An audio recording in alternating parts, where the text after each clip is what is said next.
I got a bunch of recommendations from TikTok to start watching and playing stuff, and one of the things I got was Higurashi When They Cry, and I decided, why not play it? Why not play it? I've watched the anime technically, so I know all the horrible shit, but I know the story is like really bad, and I didn't fully watch the show. I was iffy with it, so we're gonna play the game. We're gonna play the game, the visual novel, and it's gonna be a rough ride. I'm scared, bro. I'm scared. Okay. Start. Welcome to the world of Higurashi When They Cry. Only will be joining and inviting you. Don't play tough. Please enjoy the life and him in the fullest. The difficulty is extremely high, but I hope you enjoy the reward. What the fuck was that? It's like a baby laughing, bro. I'm not in the mood. I will forget. Wait, please do not lament. Please do lament. So please tell me, what will it take for you to forgive me?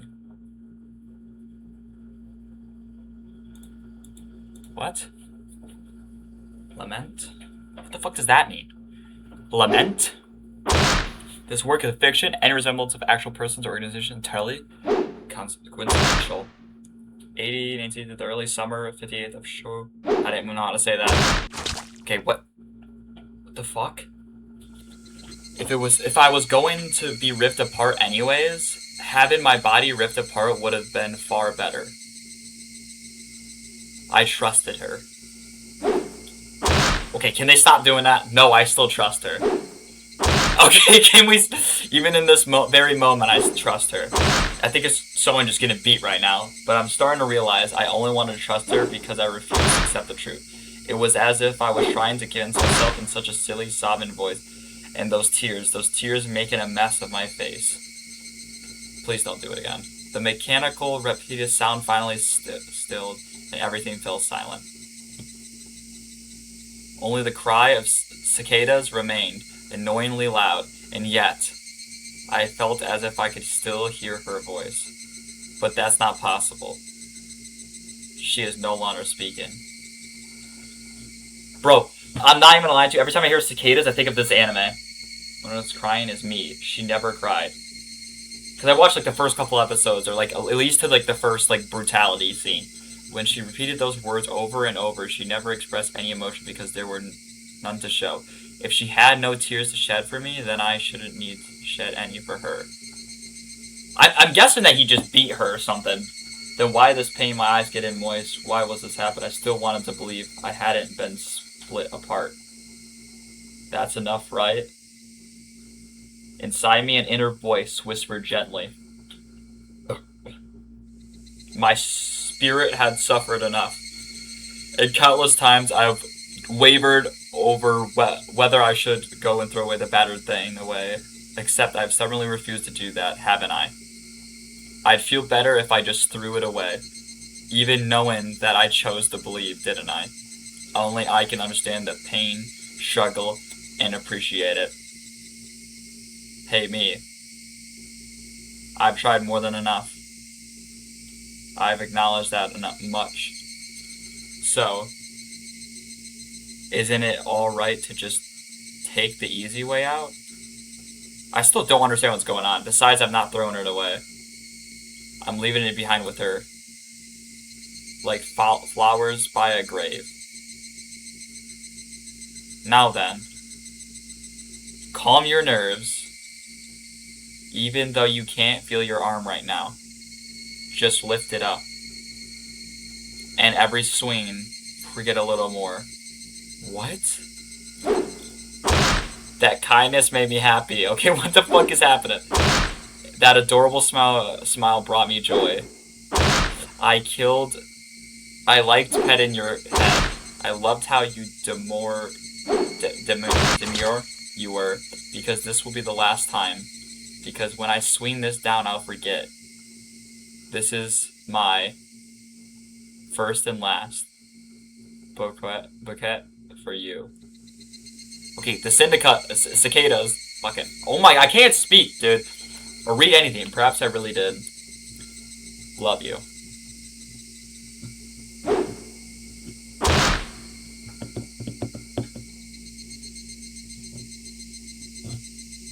Seventh expansion presents.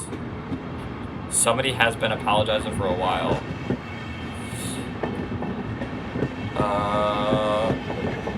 Log? Because when I swing this down, this is my first one. Okay, close. Oh, this is everything we've...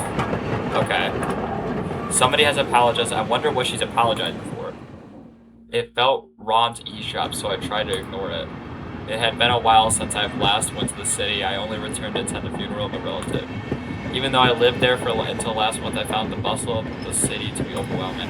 The skyscrapers, mental land roads, the melodious canopy are of I can't read, bro. Even the campaign speeches blaring in front of the station felt nostalgic.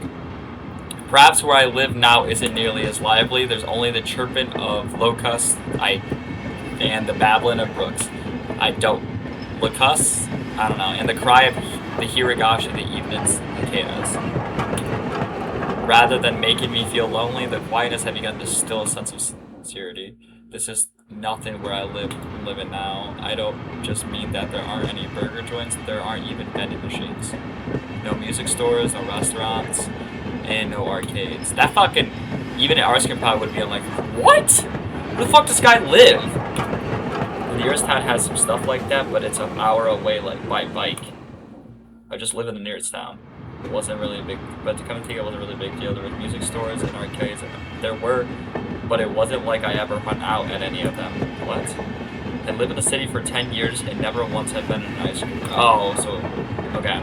I should have gone at least once. It's only now that I'm starting to regret that a little. Somebody is still apologizing. Who is she apologizing to? She's apologizing. Apologized so much, so just forgive her already. There's no reason anyone should ever need to apologize so much. I started to feel a little bit annoyed at whoever was refusing to forgive her. No matter how bad the mistake, there's nothing that can't be forgiven. There's no such thing as irreparable mistake. Just you need to be more careful next time. She still apologizes even now. Okay, this fucking audio, I'm about to skip. Then she really done something that can't be fixed. I have no idea what she's done, but if it can't be fixed, then that's all the more reason to forgive her. No matter how much she apologized, nothing will change. Even so, she kept apologizing in such a heartbreaking voice. Hey you, the one she's apologizing to, why don't you just go ahead and forgive her? She's apologizing in such a pathetic voice. Hey you, the one she's apologizing to, why don't you just go ahead and forgive her? Kiichi, we're almost there. Wake up. I was finally rose from my nap, but my father's brought on. Oh.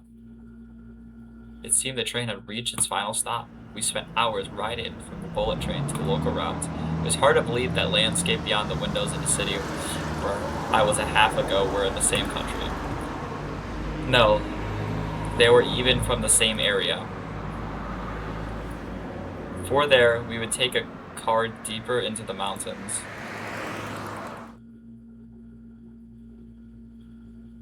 Doesn't even look like a fucking it looks like they just took pictures, put a fucking filter on it. I think that's exactly what they did.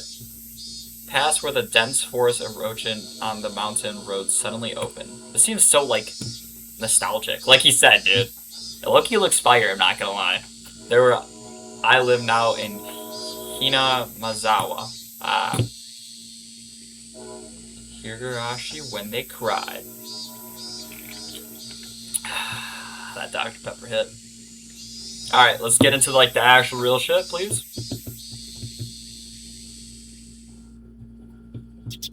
Oh fuck. Just got fucking flashbanged.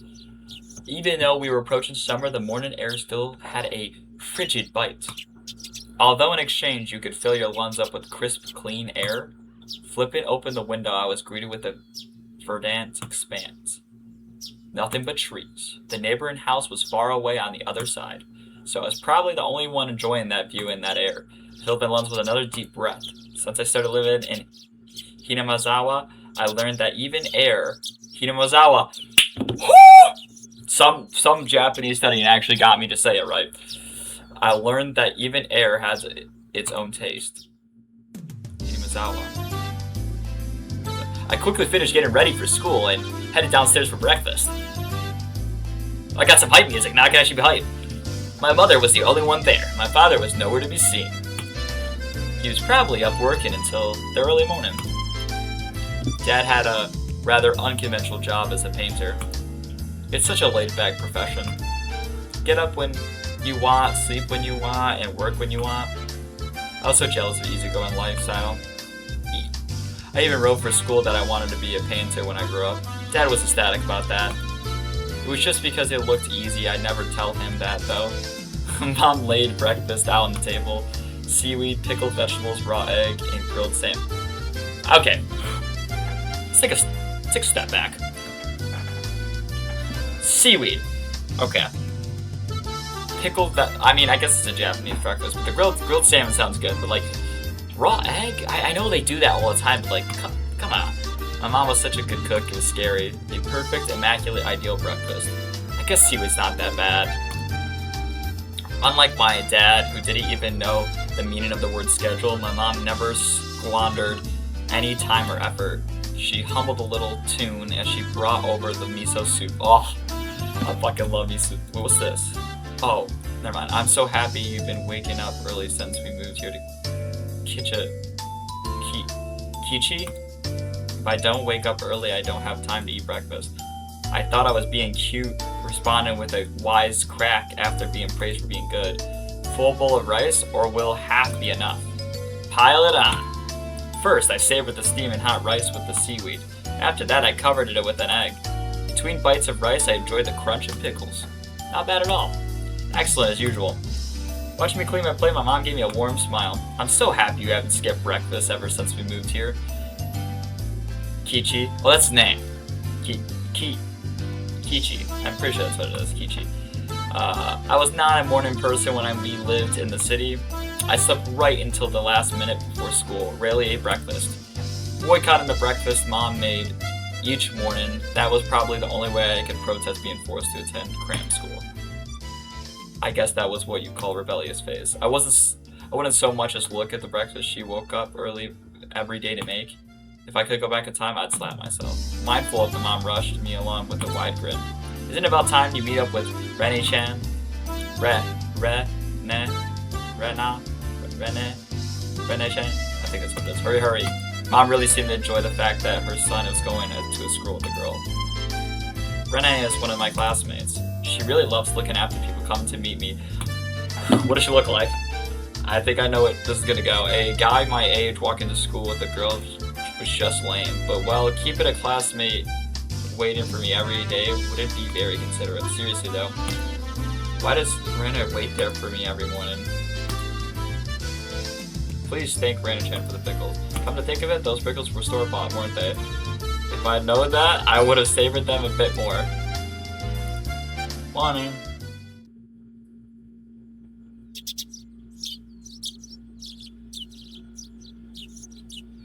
Kichi-kun. No! I know this bitch. I know this bitch, bro. I've watched enough to know this little dirty bitch, bro. She's gonna fucking... Never mind, we'll get to the rest. Good morning! Her cheerful greeting was as fresh as the morning itself. You're always so early. You should try sleeping in sometime. If I sleep in, I'll keep you waiting. She's so conscious. I know what the word is. It's such a good. Fuck me. If that ever happens, I'll just leave you behind. Kichi-kan, you're so cold. I'll wait for you all the time. I'll leave you in the dust without looking back. Why are you so mean? Why? Rena had a slightly troubled look on her face. Toying with her with a rather fun because of how quickly her mood changed. I'm kidding, I'd wait for you. With those words, Rena seemed relaxed. Her face flushed bright red. Aw, thank you. Thank you. I'm not doing that. I'm not doing the voice. I'd wait forever until you came, Rena. Oh wait, that's the guy. No matter how long. Forever? Forever? Rena turned bright red, steam rising from her head as her brain short-circuited. She's especially weak to this sort of talk. It's quite rare to find someone this fun to tease. Have you ever read a romance novel, Rena? Huh? I haven't. Never read any before. From that response, I gathered she was interested in them, but was too embarrassed to actually buy one. Yeah. Couldn't imagine what would happen if she'd read one. She'd probably turn around and pass out. Oh yeah, Message from Mom. She says thanks for the pickles. It was nothing. You're welcome. How are they? Not too salty? They weren't that salty. Actually, they had a pretty light flavor to them. It would have been fine to me to just be honest and say they were good, but apparently I couldn't be that forthright. I'd like to ask something before that. Were you the one who pickled them, Rena? Or was it your mom? Huh? Why'd you ask? Were they too salty? Her attitude completely changed and she began to panic frantically. Was it your Rena or was it your mom? Why are you asking who made them? Why? Damn. Depending on who made them, my opinion might change drastically. She counted practically on her fingers, trying to remember the amount of salt she used to pickle them. It wasn't like I was trying to tease her, but I couldn't stop myself. Guys who take pleasure in these kind of things are probably the worst. Guys like me. Rena nervously opened and closed her mouth over and over, trying to muster a response. It was me. Delicious. Huh? Pretty good, just like the last ones. They went perfectly with rice. Her face was bright red again. She was completely spacing out. It was truly a lot of fun to tease her. I pray that Rena never gets taken advantage of by some lowlife. Keep it at Rena, I'll train you until you handle it like the average person. Or so I decided for myself. Let's go, if we keep feeling weighted, we'll never hear the end of it. Seeing as she just spacing out otherwise, I called Rena back to reality so we could make our way to school. So he's talking back to something that already happened, I'm guessing. The strange, easily flustered girl, Rena I'm not saying the last name. Ryugu? I don't know. Fuck it. I've only known her for about a month, but I've come to realize it's not just her name that's strange.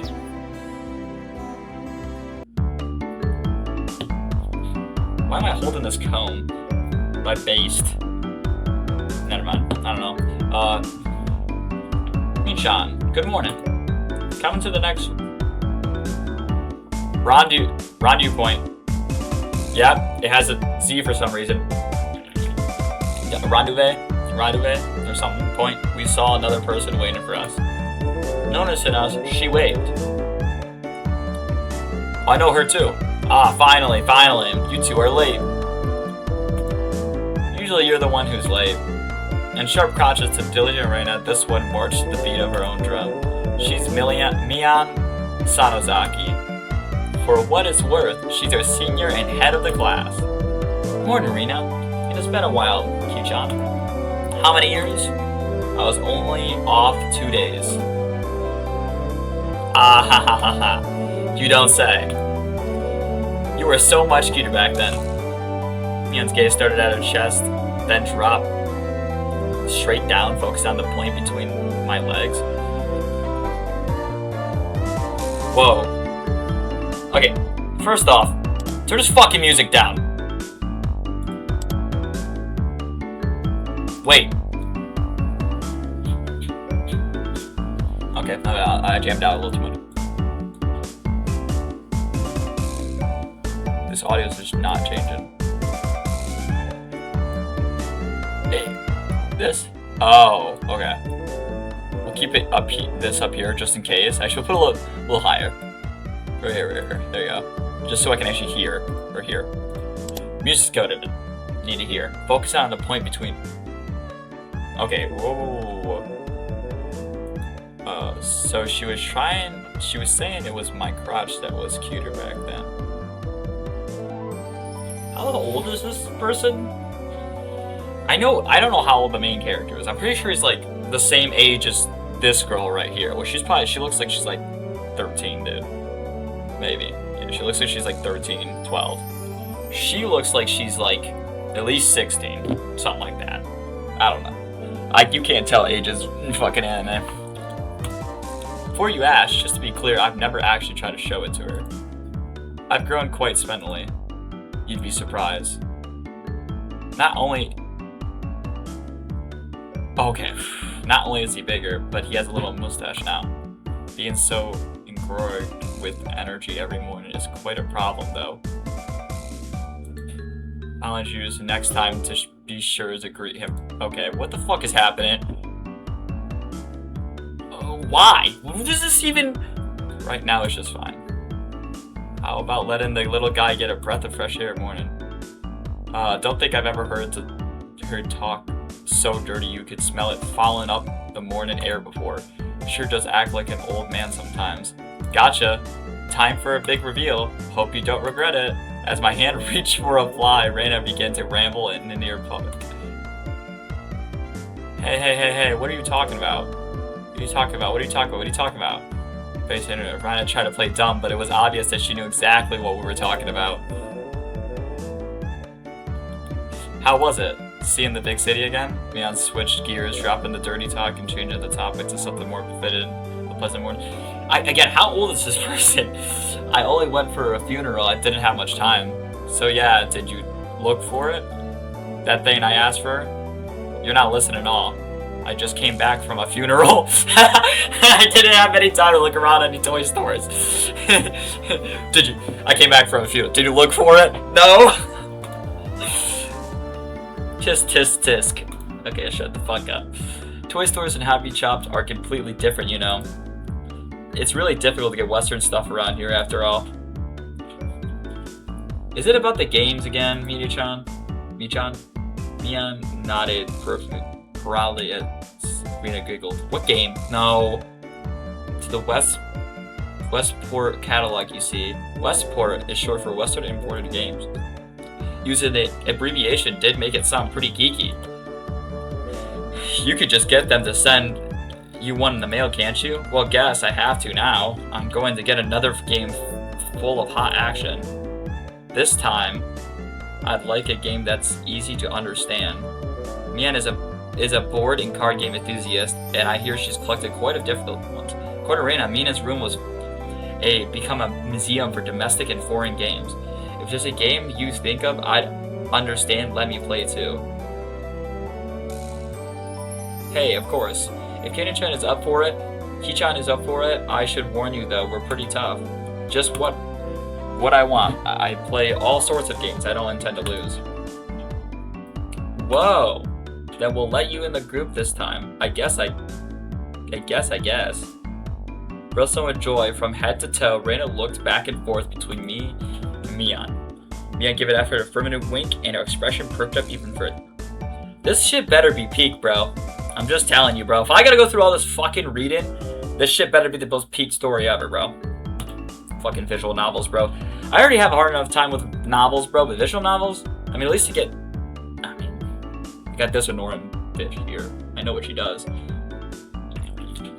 I thought boys preferred playing outside more, so I figured you wouldn't want to.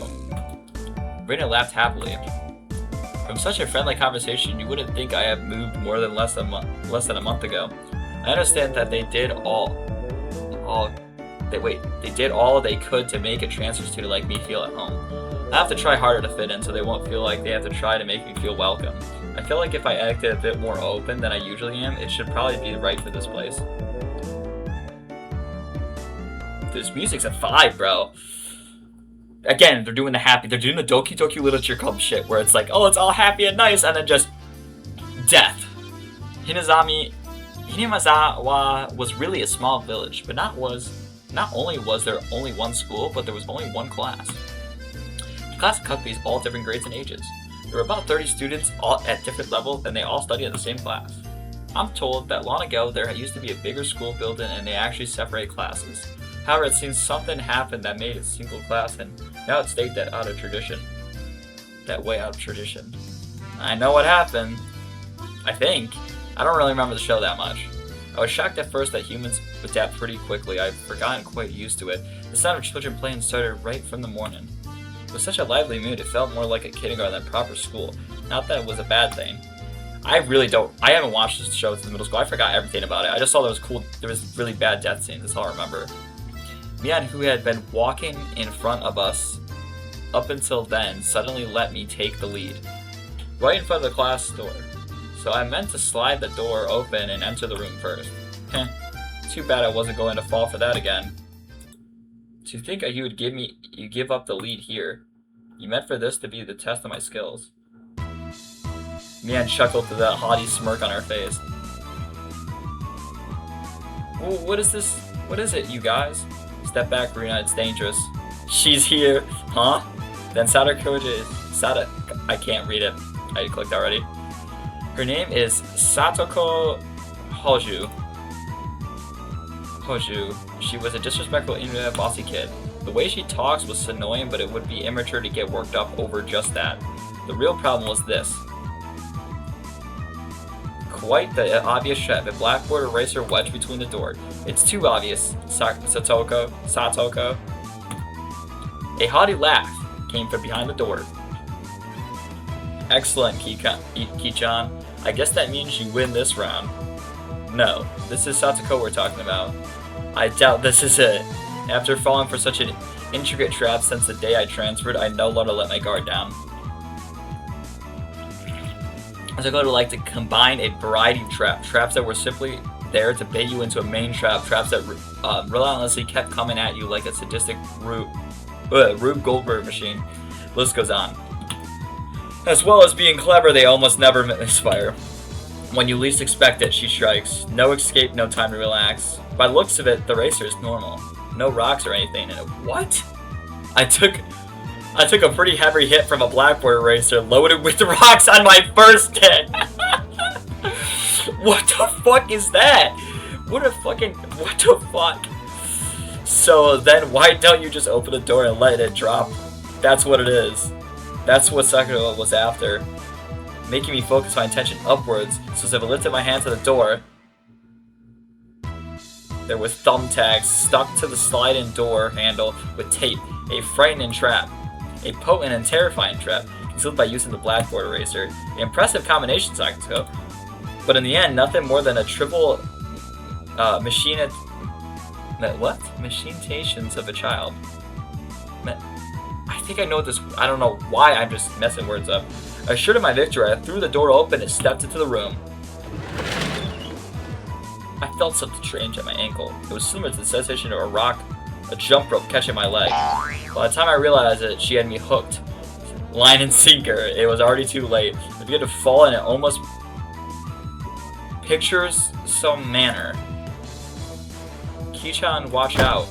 Instinctively reacted to the Minotaur's shrill warning. I twisted my body in mid-air before landing on the floor. Ow, ow, ow, ow. An inkstone filled to the brim was placed right where I had landed. Shuddered. Imagine a situation I landed a square on it. My, what do we have? This is the girl, bro? She looks like she's like fucking 6 years old and she's like making intricate traps, bro. This was gonna... Never mind. Just gonna fucking... Dude, that shit would piss me the fuck off. If I walked in and I just fucking get slipped under, I'm just like...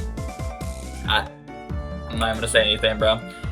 A fair morning to you, Kichi-san. Aren't we a lively one this morning? Still sprawled in the awkward position, I was greeted by a bucket. If rocks got dropped on my head, I'm throwing a rock at your fucking face. That's my first time I get hit in the head. I'm like, oh, what the fuck happened? And I see her bitch ass in front of me, and just tossing the entire eraser at her fucking head. That was a step up from your usual traps, Sagoto. I haven't the faintest idea what you mean. You're quite unlucky this morning. You little... Ow, ow, ow, ow. It seemed I had inadvertently sprained my back a little when I landed. Better than landing on the inkstone. What the fuck is this? A small hand gently rubbed my head. Pain, go away. The small dainty hand continued to gently stroke my head. You didn't sprain your back or anything, did you? If you rub it like this, then the pain disappears. I thought you were asking how rubbing my head would help my back, but I didn't. It's not so much about what you actually do, it's the thought that counts. Yeah, thanks, Rina-chan. The pain's going away now. Yeah, Rika-chan, good morning. Good morning to you, Rina. Hey, good morning to all. Rina-chan greeted each of us with the adorable little bow. It was infectious. Rina, Minan, and I all bowed back. Dude, this is gonna take forever to get to the fucking point. You're such a good kid, Rika-chan. Better than Sakuto. I glared over in a direction. Sakato was whistling while rather deliberately trying to avoid eye contact. Okay, we gotta do voices, bro. I am the very model of a good girl. I can't do it. My voice is just cooked. Wait. That's... Give me a second. I am the very model of a good girl. I can't do it, bro. I don't know how people... no, done. No. A good girl wouldn't set those nasty traps. Nothing but lies and slander. I can't... That just sounds like shit. Exactly what proof. Oh, I picked up Sakato by the back of her collar. Just like this. And just throw her out the window. She looks like a misbehaved cat when I do this. But a cat wouldn't be set in traps. She's much harder to deal with. I'm sorry. Try saying that if you won't say it. I cocked my index finger on my thumb, letting it tremble as I brought it closer to Sakato's forehead. I'm against violence. You don't even have any proof. Just so you know, my forehead flick really hurts. Can split plywood right in half. I don't even know how to say. Stop. Get away from me, you beast. Don't say that the way people will misunderstand. A small hand tugged at the back of my shirt. She's being lonely since you were gone for the 2 days. Which time really is just... So, how could I do any more than... Wait, anything more after being told that? I gently released my grip on Sakato, who at the point was at the verge of tears. She still had eyes clamped shut as braced herself for the forehead flick. Okay. Ow, ow, ow, ow. Or, I don't know. It doesn't bother me. Crying. You mustn't cry, Satoko. Yeah, Satoko. Keep on fighting, yeah. Rika gently petted the head of the prankster friend. You would never guess those two are the same age. They look the same age. I think Sakato could learn a thing from, or a million from Rika-chan. Next time, set an even more amazing trap. Wait a minute.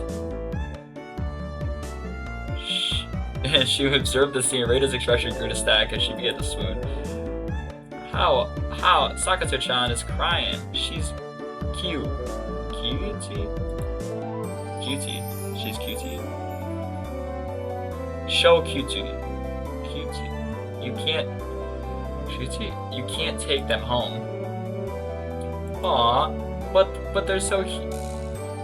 What does that fucking mean? It's so cute. I'm just gonna say cute. You can't, no matter how cute they are. Cute. But just for a little bit, it's fine. It's fine. Rina kept a cutesy face, even amongst the outrageous ideas spewed from her mouth. I don't know what that fucking word was. According to Mion, Rina is ridiculously weak to cute things and always try to take them home, object or person. Stealing is bad, but abducting people is even worse. Give it up. Then I can just look. Just looking should be fine, right? Rina swooned over Sakato's crying form. If a girl ever goes missing in Hina Mazawi, I will be forced to turn Rina into the authorities. Forgive me, Rina. I'll be sure to bring you care packages when they put you away. Teacher's coming. Quickly, clean everything up. Sakato, the inkstone is yours, right?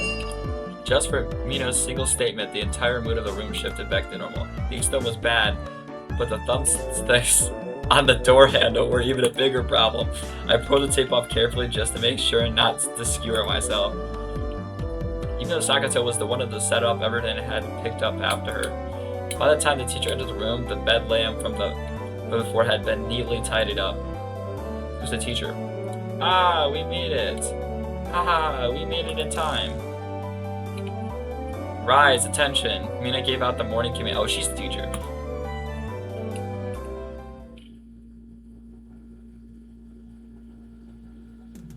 It's difficult to be the teacher for all these grades in one class. She has to teach something different to each one. But naturally, she ends up spending all of her time with the younger kids. Rina and Mian being in the highest grade in the class end up mostly doing self-study. They even end up helping teach the under kids, so it seems like they can never get to their own studies. They're actually way behind where my studies have progressed to. As a result, I'm pretty much talking over the teacher and helping Reina and Mian with their studies. You're a pretty good teacher, Kichi-kan. Easy to understand. Reina took a breather after finishing highlighting an important section. Teacher is making me lose confidence. It makes me aware of how shallow my understanding of the subject is. They say that to teach someone something, you need to understand it backwards and forwards. So while you're teaching us, you're getting in your own practice. In contrast, this person over here is quite laissez-faire about things. I forget what that means. I know laissez-faire. I don't know what it means. I forget. For one, it isn't she's supposed to be a higher grade than me. Look, Mian, this is for your own good. If you don't take this seriously, there will be trouble later on with these marks. It's not like I'm aiming to go on to a prestigious school. I'll be fine as long as I pick up what I need to know for the entrance exams a little at a time. Her staunch defiance was really something else. This was a different type of relax than somebody who already knew what was going on to be on the entrance exams. Kichi-kan is doing the best to teach us. We need to try harder, or tried hard too. You're such a good and honest kid, Reno. Sure, you guys get accepted into a good school. What? Thanks so much. Especially you, Reno. Private lessons, just the two of us. Private lessons?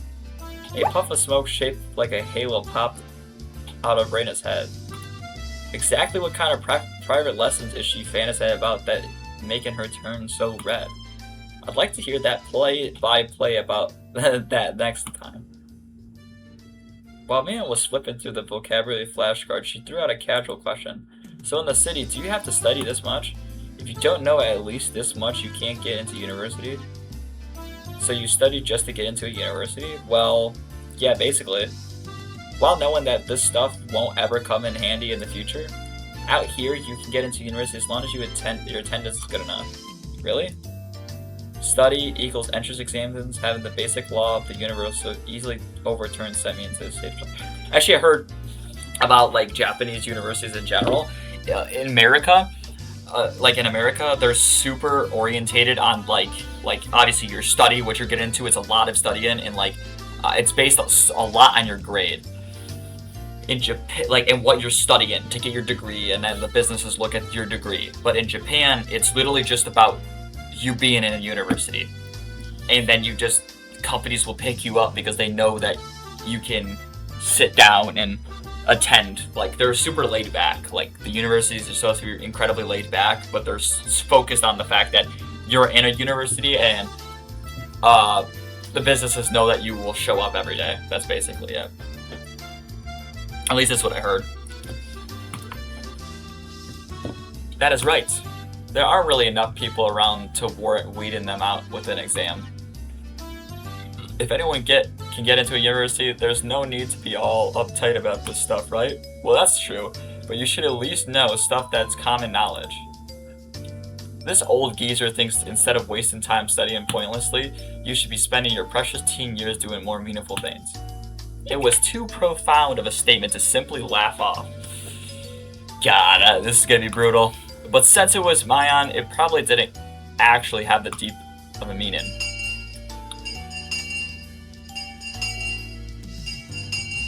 In place of a chime, the sound of the principal waving a handbell drifted through the classroom. Hichan, we're done! We're done! It's our wonderful lunchtime, in a complete 180 from unmotivated state. What? Mian, in a 180 from her unmotivated state, Mian give the commands that signal at the end of the morning period. Hichan-kun, let's have lunch. I might have been making a very troubled face. Ryan smiled brightly at me. Alright. Let's eat. This sounds like just such a peaceful life, dude. I mean, besides the troublemaker of that girl, I just throw her out the fucking. There seemed to be a different cliques, even within the class. How? There's like fucking 5 of you. Most of them were divided by gender and age, but our group was different. Our ages were different, and we had both boys and girls, but we were reserved around each other. This level of openness makes a transfer student like me pretty happy. Rena and Mian pushed their desks together so they were facing each other. So there's more students? Is this just like the students we're seeing or something? Sagato and Rika-chan were slowly legging their desk over as well. Kichi-kan, hurry! Rena waved her chopsticks in an unrefined manner, trying to hurry me along. Unless everyone was together, they wouldn't even open their lunchboxes.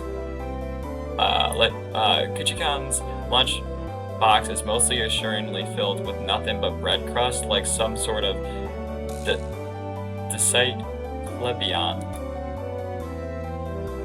Why don't you just show it to us? Come on now. Even though Sagato was hurling insults at me, she still wouldn't open the lid to her lunchbox until I was there.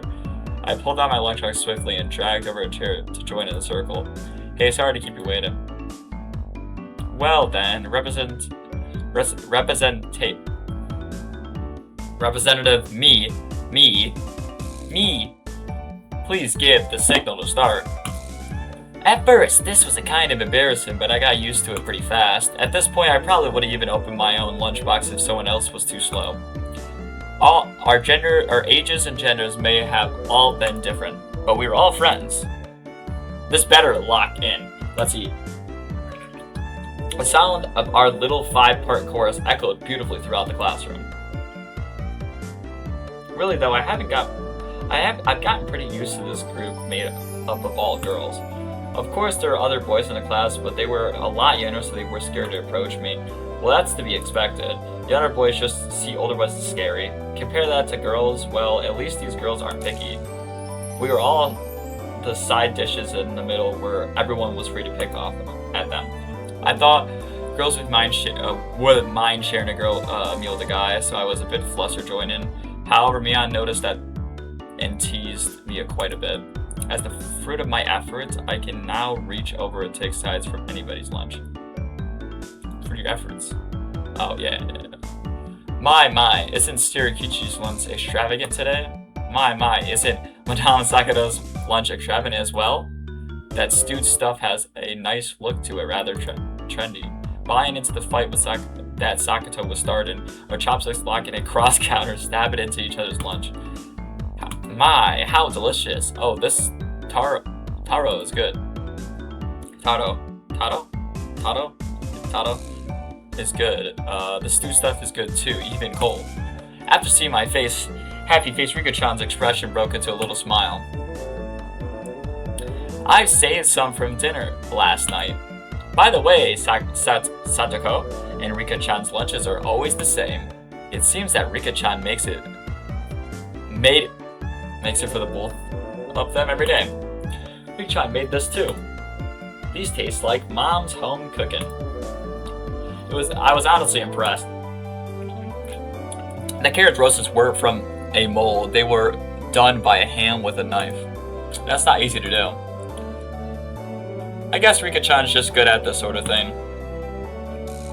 She's really good at sewing, laundry, and stuff like that. Amazing, right? Amazing. Rika is quite exceptional in many ways. Oh, what? That's nothing for you to boast about. Rena's actually better at cooking than I am. Huh? Well, you know, it seemed that the topic of conversation was Rita when she wasn't expecting, making her blush and trip over her words. Rena's lunch was really the star of the table. Not only did it look good, but it tasted good. Everyone else pulled from Rena's lunchbox consistently. Everyone liked this one so much before, so I made a lot this time. It's good. I hope. It's got high marks from me. Mian, you're talking too much. Knocking Mian's chopsticks aside, I reached out and trying to secure my own portion. Sakato and Rika-chan reached over at the same time and struggled to ensure. Everyone shoved in a mouthful while praising it, and Rina's lunchbox was soon empty. It was kind of bad that no one thought to leave any for Rina. Rina seemed rather satisfied as she looked on. How'd you like it? Isn't Rina-san an extremely good cook too? Quite different from Kichi-san. I said that's nothing for you to boast about. You're not much different from Kichan, Satsuko. Can you tell the difference between broccoli and cauliflower yet? Sakuto's face went pale. Hey, I can tell the difference between broccoli and cauliflower, you know? Of course I can. I really can. It's really hard for her to lie. Kichikan, both taste good when they're boiled and topped with mayo, right? You shouldn't be picking on her. Mi-chan too. Reina tried to follow up, but Mian laughed in happily. How the fuck you say that as she drew closer to Sakuto? Well, just pretended it's a little home ec lesson. Now this Sakuto, what's this? Mina lifted up her chopsticks between them as a piece of green stuff wrapped in bacon. But that's what? Mian made eye contact with me, and within 3 seconds I had Rika-chan's mouth covered. Holding a piece of bacon wraps asparagus and given her 2 choices. She's pretty terrible. The yellow one is cauliflower. No, wait, the green one is cauliflower. Wait, so which? Probably the yellow one is broccoli and the blue one is what? But the green one is... Do you really know which is which? How about you just give up? I expect no less from a class representative, the oldest. The way she drives people into a corner just shows how much experience she has. This is just a hunch, but being brought into the Sanazoki household must be a quite ordeal. I know. I do know. I really do. Then answer the question. I know. She finally broke down and started crying. When she acts like this, she starts to seem her age. Ha! Oh, you cute. I don't know what this means. I just think it means cute. Until the state of euphoria, Sakuto bawled her eyes out. Rina was in a state of bliss as she rubbed her cheeks against Sakuto's forehead and smothered her. Really a very content face. One that cared if the world ended right then, and it was the kind of smile. Rina! Mimi is picking on me. And then crying. Cute. It's okay, Rina Oni-chan will take care of all of those bad people who tease my little sister. What the fuck? It was like a flash of lightning. What was that? Just now, both of Rina's fists shot out of a supersonic speed, striking Mian and me square in our faces. Before we knew it, Mian sprawled spread eagle on the floor, staring up at the ceiling with matching welts on her face. This is the first time you got one, right? Today she went easy on us. Easy, you mean there's something harder than this? With that, Mian and I both slumped our heads on the floor in unison. From now on, I'll be careful, but I'm within a striking distance of Rina. I took care of them. I want to take you home. Making sure Rina couldn't see us, Sakuto stuck her tongue out at us.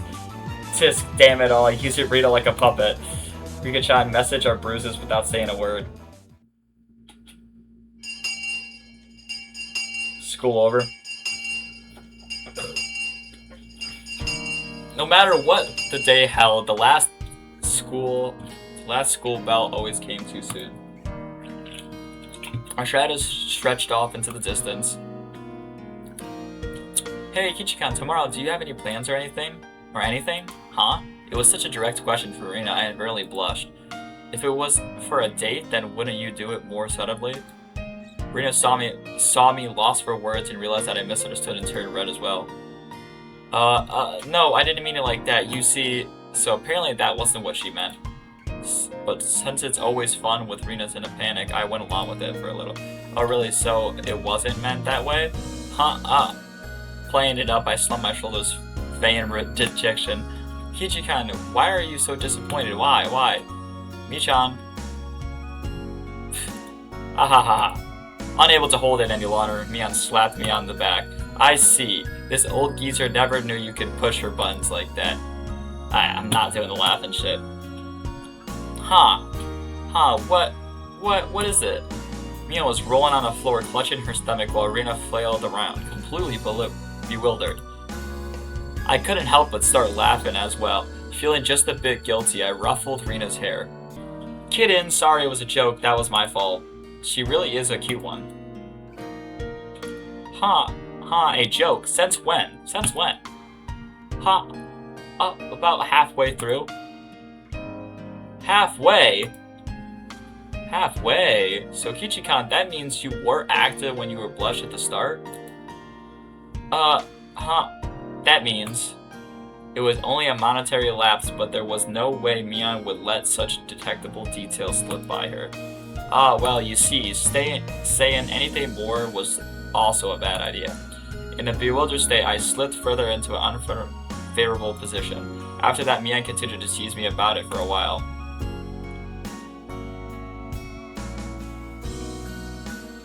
So why were you asking if I'm free tomorrow, Rena? Oh, wait, what were you talking about? It had been so long that Rena forgot. That's how long Mina teased me. It's just Kichi-kan, you probably can't find your way around Hinamazawa by yourself yet, can you? That was true. I hate to say it, but I was blind. If you blindfolded me and spun me around 3 times like we were playing pin the tail on the donkey. What the fuck is that? Pin the tail on the donkey? I have no clue what that shit is. I wouldn't be able to tell up from down here. Yeah, I don't think I know how to get anywhere besides back and forth from school. Yes, so you see, tomorrow, we were thinking that Michan and I could escort you through Hinamazawa and show you around. That would be a good godsend, frankly. I was happy about the offer. You'll come, of course, right? If I'm free?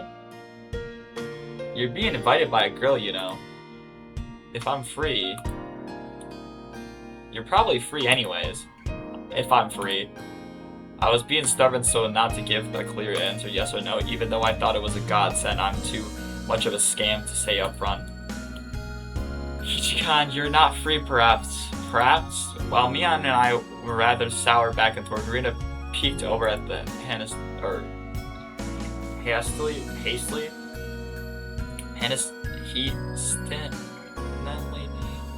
I can say I have like a mental vocabulary that's big. I just can't read sometimes, or just like I know what the word would be and then I just try to sound it out for some reason. Figuring out I'd been a bit too rough on her. I just gave in. Sorry, forgive me, I apologize. I'm free. Great. Then, trepidation disappeared from Rena's face as it blossomed into a smile. Hopefully I'm not butchering words. Hey now. Seems like there's quite a difference between how cold you are to me compared to Rena is there. It seems Mian didn't care for how rude I was to her compared to how quickly I agreed with Rena. But her being annoyed was interesting. So I pushed Rena forward, speeding up her pace to leave Mian behind. Let's go, Rena. Maybe it should be the 2 of us tomorrow. Leave grumpy old Mian behind. Huh? What? If Kichi-kan is okay with that, then I'm the one who came up with the idea to take him around. Don't ignore me, Kichi-kan. Mabre. It'd be great if the 2 of us could go on a picnic together. Should be a basket, you know? If I were bringing a basket, I'll make all the food, maybe? Don't you ignore me too, Rena. I'll tell everyone that you 2 disappeared into the hotel district together.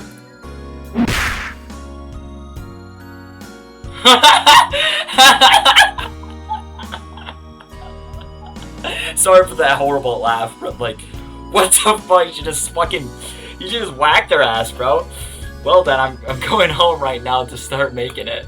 Tomorrow's going to be so fun. Later, Kichi-kan. Michan, bye. You know, Rena bounded off like she was walking on the moon. Bounded off like she was walking on the moon. After this settled, all that was left was me standing next to Bea sprawled on the ground. There was a welt on her face. Are you alright? There was 2 meters between you guys. Since you came, they've become sharper. The old geezer body can't handle it. Maybe it'd be easier if you stopped saying stuff that make Rena want to hit you. Or else this would end up being me on slapsticks comedy hour. If that happened, the results might be fatal. Don't feel bad, Mian. You're probably the one who can dodge her jabs. The only way that it felt like it was her knee, though. Could it be that we were hanging out around an unraveled martial arts master? Maybe someday we could still see her debut in extreme contact sport. You can't lose the Rena. You need to train up and have a rematch. Kia-chan, you should. This old geezer will root for you. Mian and I reaffirm the determination to discover a way to counter Rian's infallible technique.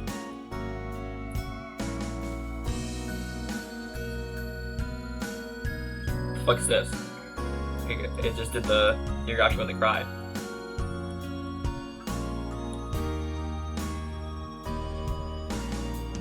Is that the day or something? You have received new tips. We're a mixed grade. We don't have a uniform. What? View all tips? View new tips? We're a mixed grade?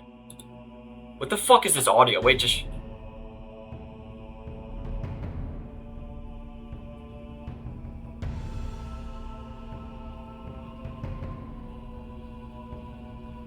It's like some action shit.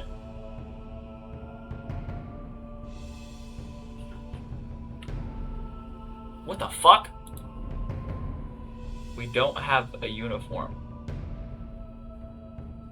Fuck tips, bro. I'm gonna get to the fucking main story. Continue.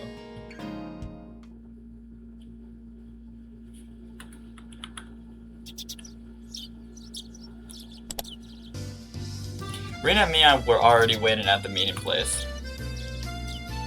Hee-chan, you're late. Wait, Hee-chan, you're late. Sorry. The show I was watching last night was really interesting. Blame that.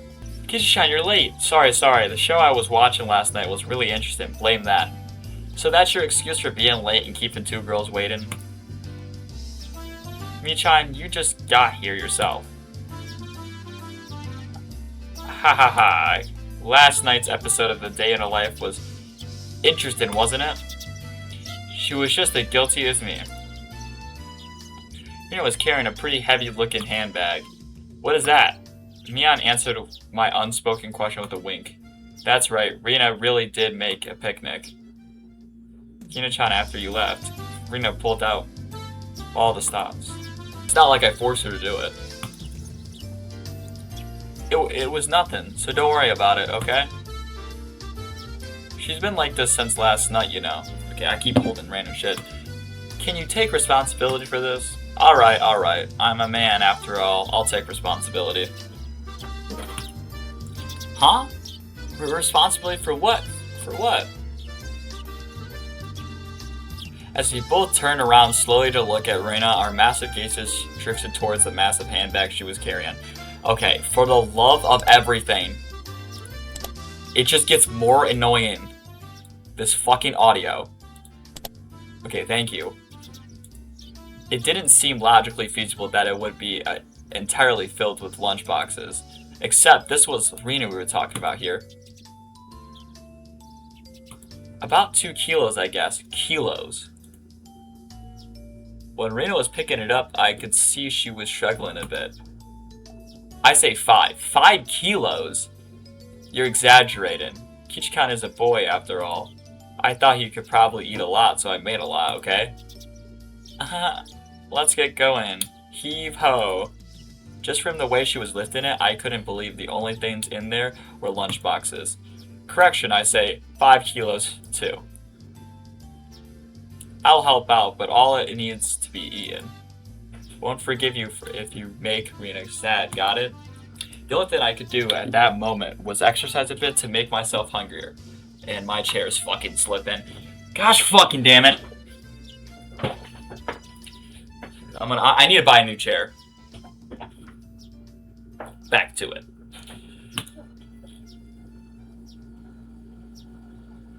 Like, it's fucking flashbang. You can go black or something. I don't get fucking flashbang. Having finished with the pleasantries, we begin our leisurely stroll. A carefree walk, bathed in the gentle morning sunlight. I could have even imagined something so wholesome existed during my time in the city. These were boonies, after all.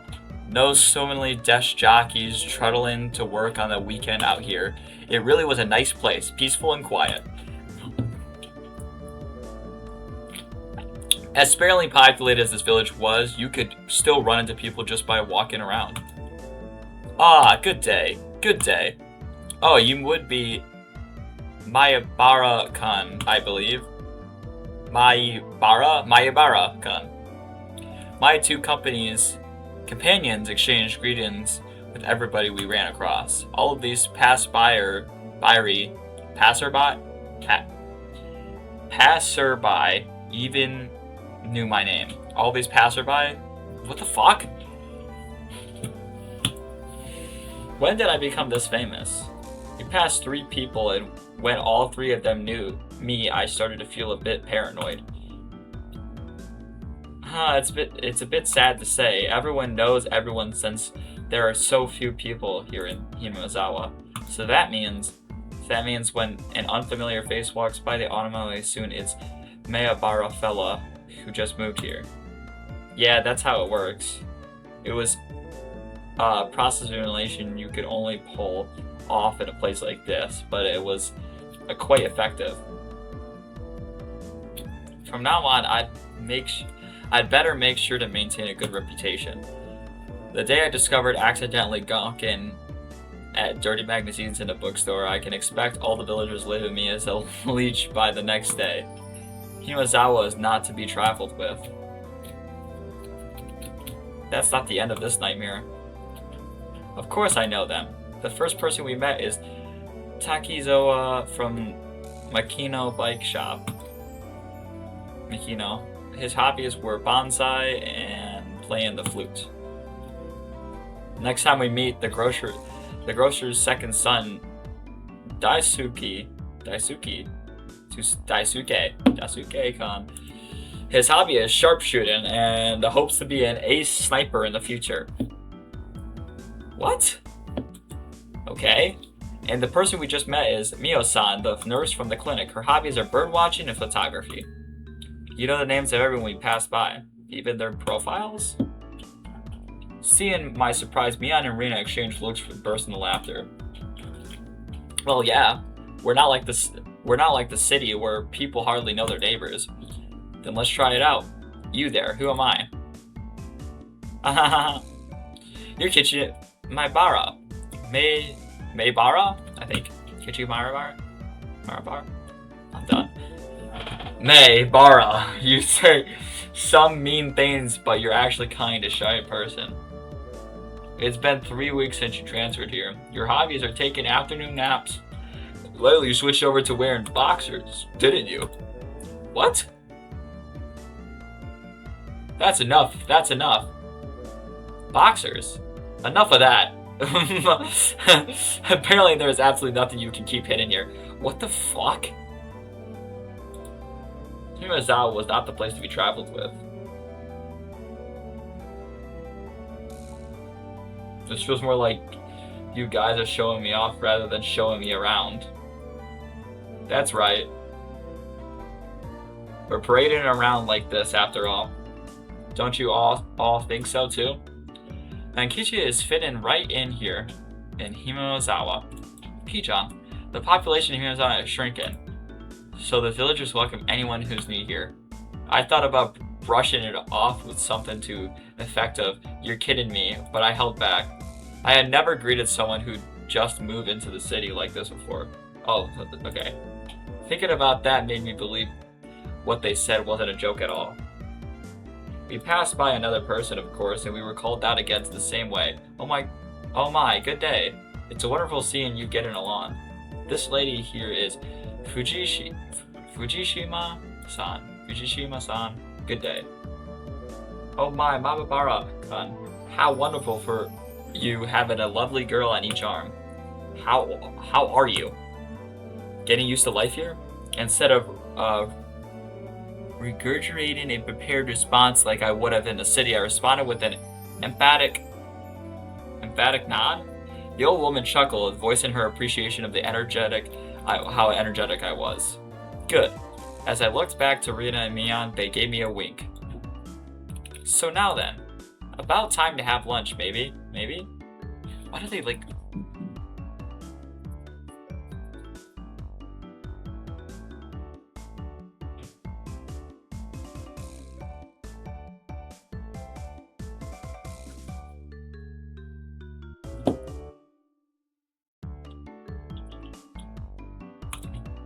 Rina's brilliant smile signaled the approach of an event that both Mion and I were trying to forget.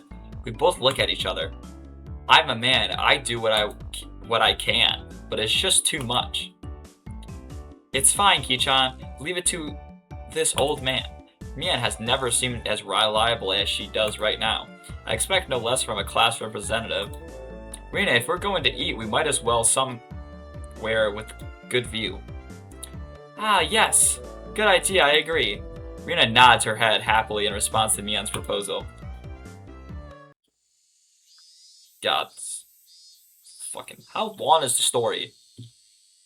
It's like a fucking 20-hour long story, I bet. Crested the top of the stone stairway, a shrine drawn straight out of our imagination appeared in front of us. It had worn down a bit from the years, but fallen trees had been swept up, giving it a tidy feel. This is the Furude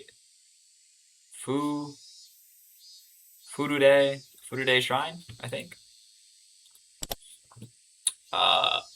Furude. I don't know. Shrine. It's probably the place with the best view around here. This place, be sure to remember it. On our next break, a festival would be held here. Isn't it a bit too early in the season for a festival? The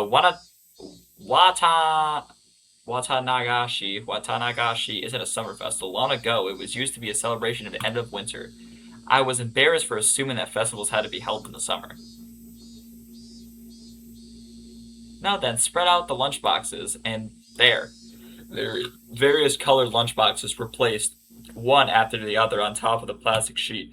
It sure did smell delicious. It was Rina's home cooking. It went without saying that it would be delicious. But is it even possible to finish all this?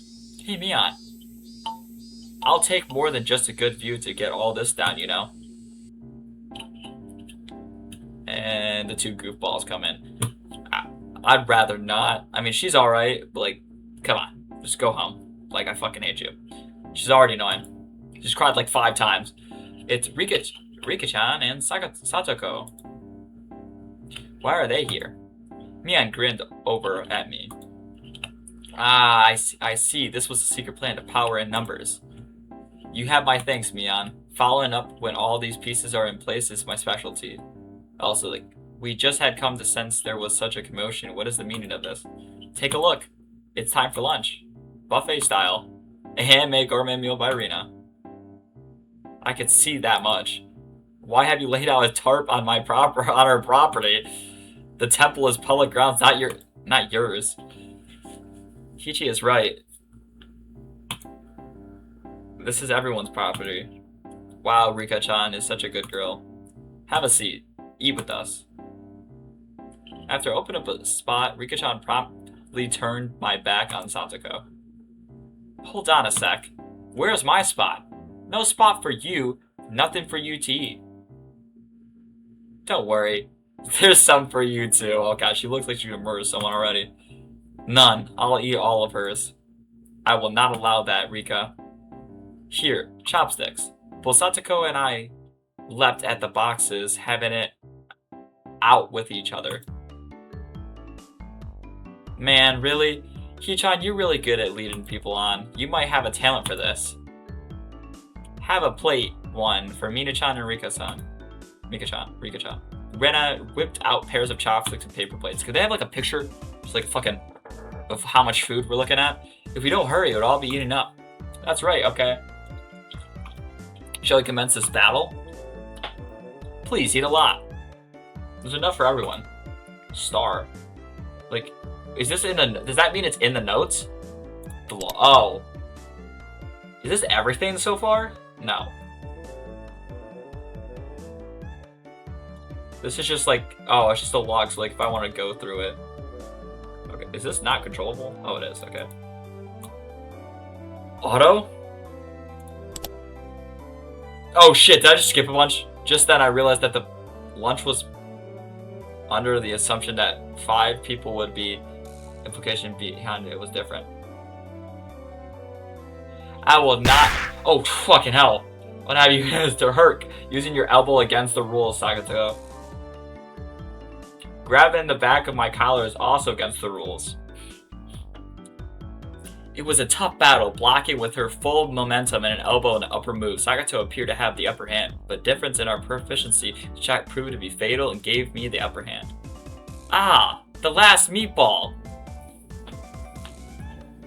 Okay, we're not doing auto. Satsuko Hacho has been bested. Nom.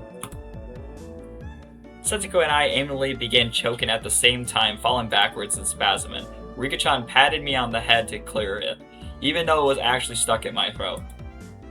Seeing that Rina blushed and breathed heavily in the excitement, it was almost like flowers were floating all around her head. Me and advised Rita to refrain from saying anything that could get her locked up. This is how our meals usually go. I'd do anything in my power just so things could stay like this. Okay. Then intense battle calmed. Finally, everyone reached a point where they could begin talking. Receiving tea. Wait, let's actually take a second. What happened before? Okay, I'm starting to put stuff together. So, the start of the series where he's beating someone. Is he beating someone with a bat? Because he's talking about this is like in past tense. Everything's in fucking past tense. So it's like, actually, I might need this real quick. I'm not even Christian anymore. I just might need something, you know. No offense to anyone that is Christian, but it's like, might need something. Just continue. I wonder why there's so many few words in Japanese to praise how something tastes. Isn't it because the idea of togetherness during a meal didn't begin until modern era? It seems that long ago people are ate in silence. It must have made the people preparing the food a bit sad, don't you think? It's probably because back then people were busy even while eating. Didn't have that time to complement the flavor. That's just you. But you know, just hearing that, it makes me happy. That my effort was worth it, I mean. She blushed a little as she said that. It was delicious. With absolutely perfect timing, Rika-chan struck Rina directly with the phrase. She looked straight at her with an expression of bewitching innocence. After Rina uttered an untangible noise, a ring of smoke rose from her head with audible poof. Rika-chan, I'm gonna take you home. No, I mean, thank you. It was delicious. It really was delicious. Rita flushed red with excitement, embracing Rika-chan and rubbing her cheek so hard that she could almost hear it. Okay, what the fuck? She's got like this like weird obsession with like cuteness, but it's like, I don't know, it's just like, I don't know, it's kind of weird. To reward Rika-chan with their praise, ta-da! These are special. 2 apple wrap are sticking toothpicks into them. She thrust them forward at Rika-chan. Toward Rika-chan. After Rika-chan accepted them, the mood suddenly shifted in a bizarre way. What is this, Sakato? What's with this defiant look? Why is everyone prepared proper praise to receive apples from Rina-san? Don't push yourself. Wait, what kind of phrase can you think of with your weak vocab? Oh, well then, allow me to show you. After Sakato flashed me with a defiant look, she changed the tone of her voice suddenly. What the fuck is happening? Hey, so Rina Oni-chan's lunch. Sakato thought it was yummy too. Sakata looked up at her proudly while talking cutely. What? How was that phrase? That's not even persuasion by tears, that's persuasion by cuteness, isn't it? This is Reina limited special skill. She blushed and her head spin, waving around in circles. Don't fall for it, Rina. Ah, of course, that was asking for impossible. Rina glumped Sakato and began rubbing her cheeks against her. Cute. Sakato is cute. Take you home. I don't know what this means. Swish. I think it just means cute. Stab. Push. Sakato was presented with apple rabbits. After stuffing them into her mouth, she looked over at Mian again with that defiant gaze. It took her only 5 seconds to take down Rina. That's unfair. To think she had such a trick. If it upsets you so much, why not reward Rina-san with such praise? Damn it! That was a dirty trick. First of all, that wasn't even praise. Sakato, you think you would have won with that, don't you? How about I show you guys something better than your superficial gimmicks? That sounds great, Mian. What kind of trick is it? Kia-chan is going to be one of the one who deserves. Who does it? I'm like fucking lost. What? Oh, why don't I have you show me then? The right of an old maid. It's like a fucking. I actually want to try something.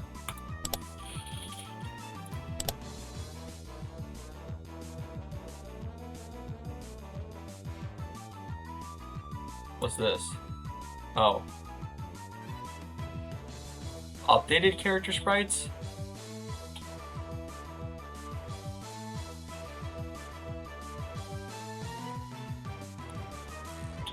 Oh, I can...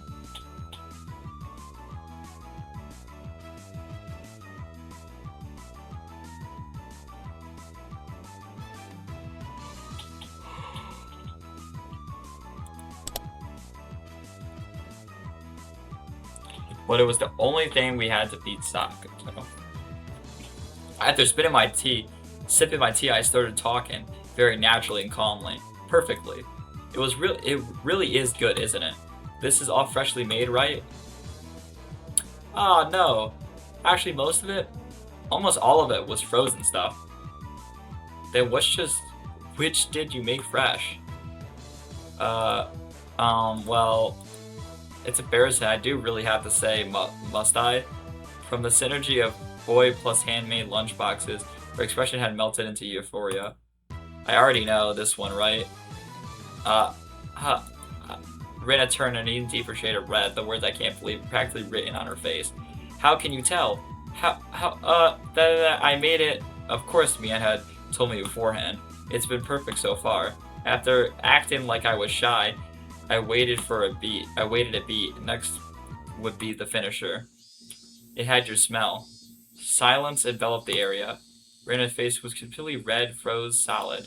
With a small yelp, Sakato also blushed. Of course I did. Sakato? Of course I did too. I sure would like to try one of Reina's homemade apple rabbits or something. Gosh damn! Even if this was all because I was competing against Sakato, it felt like I crossed the line by a good 9 yards, I think. What? Then at that moment, why is there like this fucking thing going on? Oh my gosh! What the fuck was that? Gosh fucking damn it! This is not even anything crazy, it just jump scared the fuck out of me. It was a Tupperware container filled with rabbits. What? Please eat some, Kichiyo-kan. There's plenty for you. Instantly, dozens of apples were shoved into my mouth, knocking me over.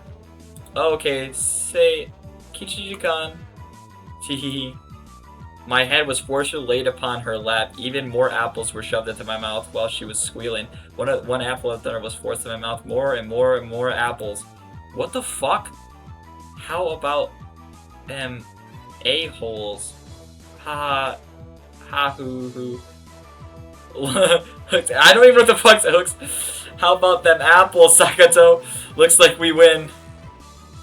How about that ham apples? How hooks at oh. Sakato looks like we win. Kichikan, that was beautiful sacrifice. How's that, Sakato? This is our complete victory, isn't it? I can't believe such trickery. It doesn't bother me at all. Sakato's ground her teeth mortified. We did it. I claim the victory as consensuous drifted slowly away from me. Consciousness. Got it right. At that time, Rina stopped all her squealing as she suddenly realized something. Rika-chan, you're not eating it. Did the salt water make it too strong, maybe? Maybe? Or Rika-chan had pulled the toothpick out of her apple rabbit and placed it into the cupped hands and seemed to be at loss for what to do. Poor Mr. Rabbit, I feel sorry for him. I want to save him. That was the sound of blood spurting from Rina's nose. What the fuck? Cute. Okay, tonight I will take you home. Gosh fucking damn it, dude! Oh my gosh, bro! Dude, it's just gonna be this over and over and over again, bro. Okay, I just gotta shovel through, bro. Shovel through. Just shovel through with me. Just to get to the peak this. There's gotta be peak this, bro. Then coming back to her senses, she took all of the apples around me, gathered them up with a whip, and fixed them back on her plate. Now they're all just fine, Kay? Here, I'll give them to you, Rika-chan. Kay? Rika-chan raised up, sucked his hand like a referee. After having that plate of rabbit shoved to her, she whispered, "This is our victory." What? Hey, come back. Ha! Heist. I don't care anymore. Thus, my sacrifice ended up being in vain. This is fucking... okay, bro. What's gonna happen next? More tomfoolery? How long are they gonna repeat this? It was a fun-filled, crazy day. But as soon as the sun began to set, the end of the day really did come quickly. These fucking cicadas are just gonna... Later, Reina and Kika-chan, see you tomorrow. Thanks for today, Mian. I had a great time. See you tomorrow. Sakato and Rika-chan went home as well. We ended up parting ways with Mian and ended up with just Rina and myself enjoying the evening air our way home. Thanks for coming today, Kichi-chan. It was fun. Yeah. Lots of fun. Almost feels like a waste to go home now. Oh, then, well, would you mind taking me a little detour, maybe? Take a little detour. Is it fair? It's a bit of a walk, but it won't take long. Since we've been walking around all day, I must have seemed a little tired, not feeling like teasing Reina. I quietly nodded. I don't have a good feeling about this one. I don't have a good feeling about... Let's count some beautiful pictures. Traversing a small path uphill, the land suddenly stretched out before us. There, what looked like a remains of a duplicated construction site came in view.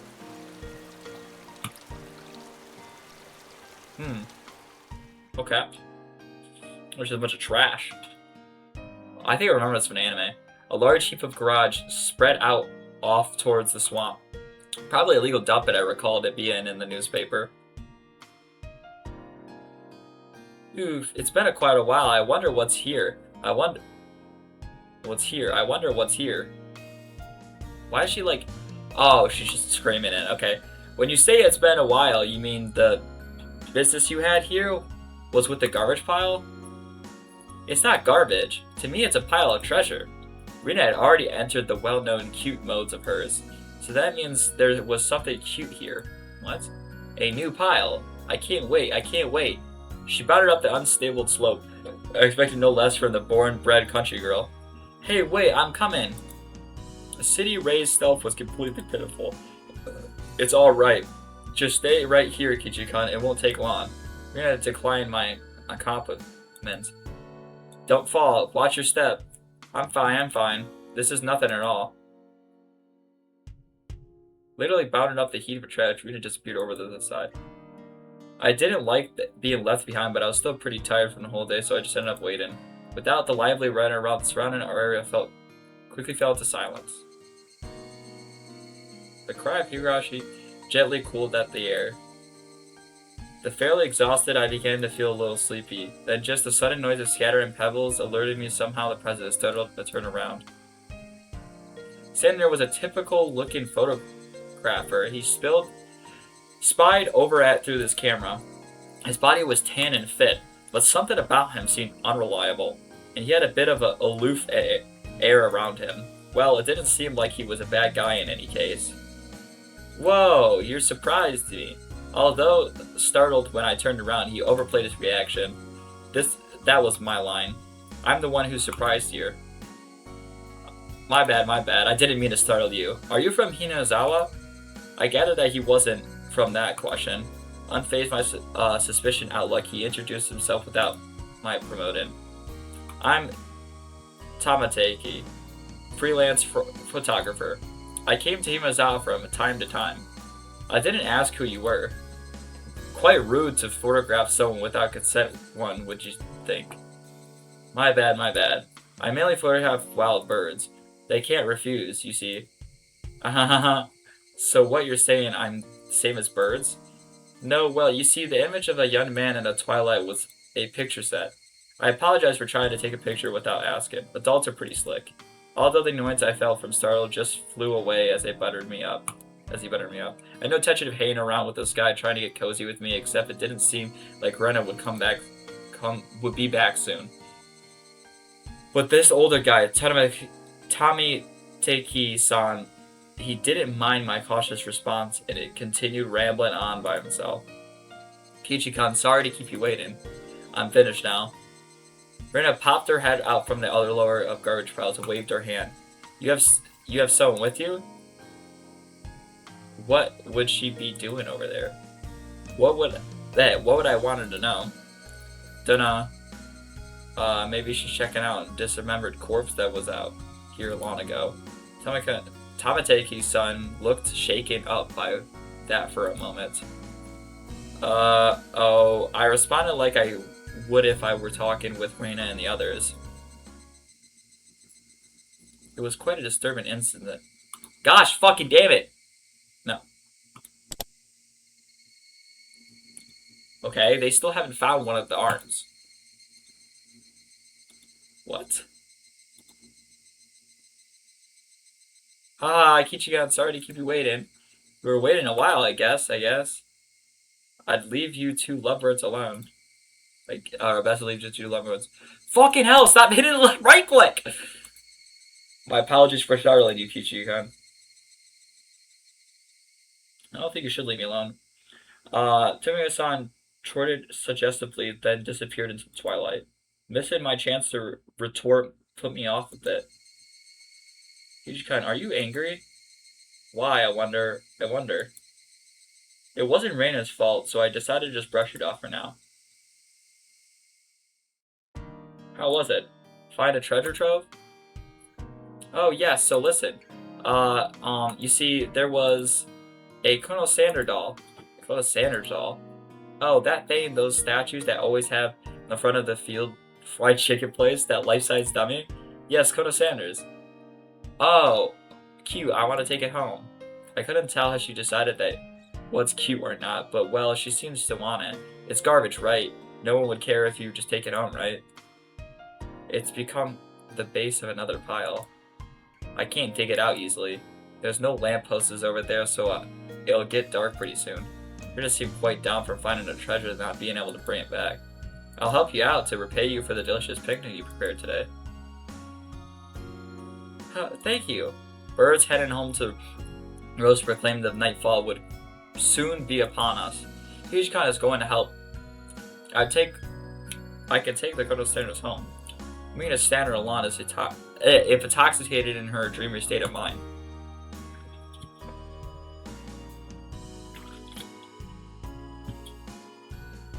Gosh damn. I tried asking her in a way that would take her out of her cheery state. Hey, Rena. A while ago, did something happen here? Seems like they were building a dam here. I don't know the details, though, Howie. I don't know what the fuck. Just wonder if they knew about, if you knew about incident or something. I don't know. What do you mean you don't know? You live here. Her tone was disturbingly frank. Why the music stop? No, I don't like this. It sounded more like a denial than an answer. I must have appeared rather dumbstruck. Quickly lighten her expression. Rita quickly. Actually, I didn't live here up until a year ago. Huh? You transferred here too? I was sure that. So you see, I don't really know much about from before that. Sorry. Don't really know. Don't want to talk about it. That was kind of a feeling she gave me. Thinking about it, of course it would be like that. This wasn't the type of thing girls would enjoy talking about. It was quite a disturbing incident. Seems like they haven't been able to find one of the arms. If it's just like Tamateki-san said, then I have a feeling that only the Higurashi would know.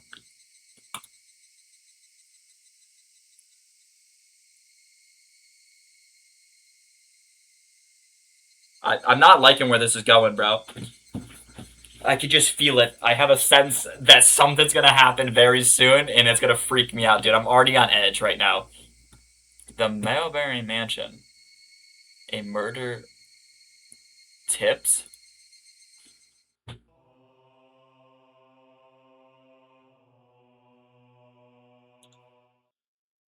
What is the tips? So Kishika, you're stinking rich. What is this all of a sudden? Did you come to school in a limbo before? How much do you get monthly allowance? About $10? That's a rather premium amount.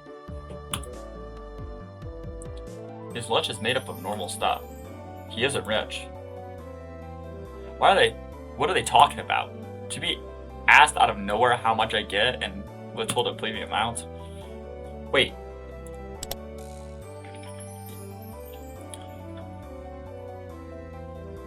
Sorry to keep you. You were waiting a while, I guess. Oh, so this is all part of the same text log. What did I just click? Was that just a tip? What? Oh, sorry. Rena seemed to pick up on my dubious expression and started giggling. Hinge on your house. You know, it's pretty big, yeah? So the architecture has people all around Himazawa calling it the Manobara Manor. And it sort of stands out. Manobara Manor.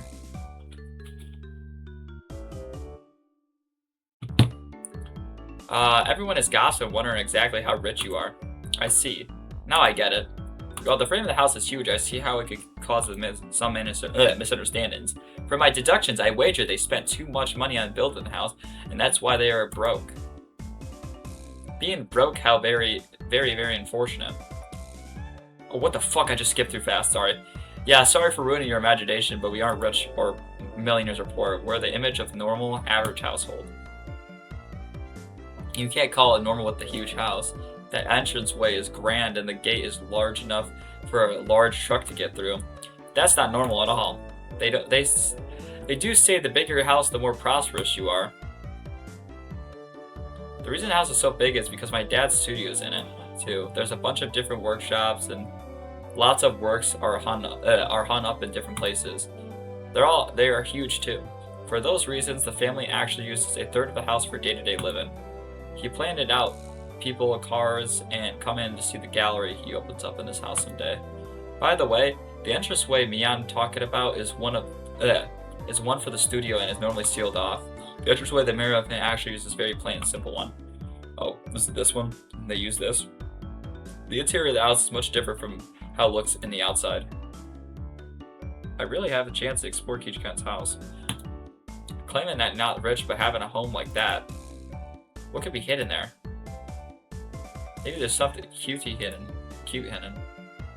They probably had no money to purchase furniture, so it's filled with Spartan rooms. If there are carpeted rooms, I would love to try rolling around on the floor. That'd be great. So great, I want to roll around too. Seems like their imaginations were piling on. Well, sometime in the near future, would it be too bad to invite them all to my house? Dad is a sucker for the ladies, so he might even let them look around his studio. Okay. What do you mean sucker for the ladies? Okay, never mind, we'll pass by that.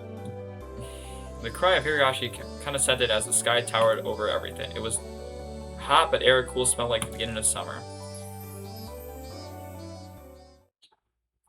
That was... I want to look at this one.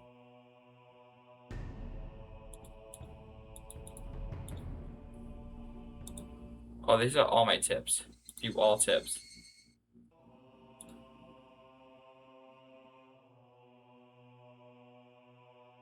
No, we're just gonna continue the story. Not taking any more detours.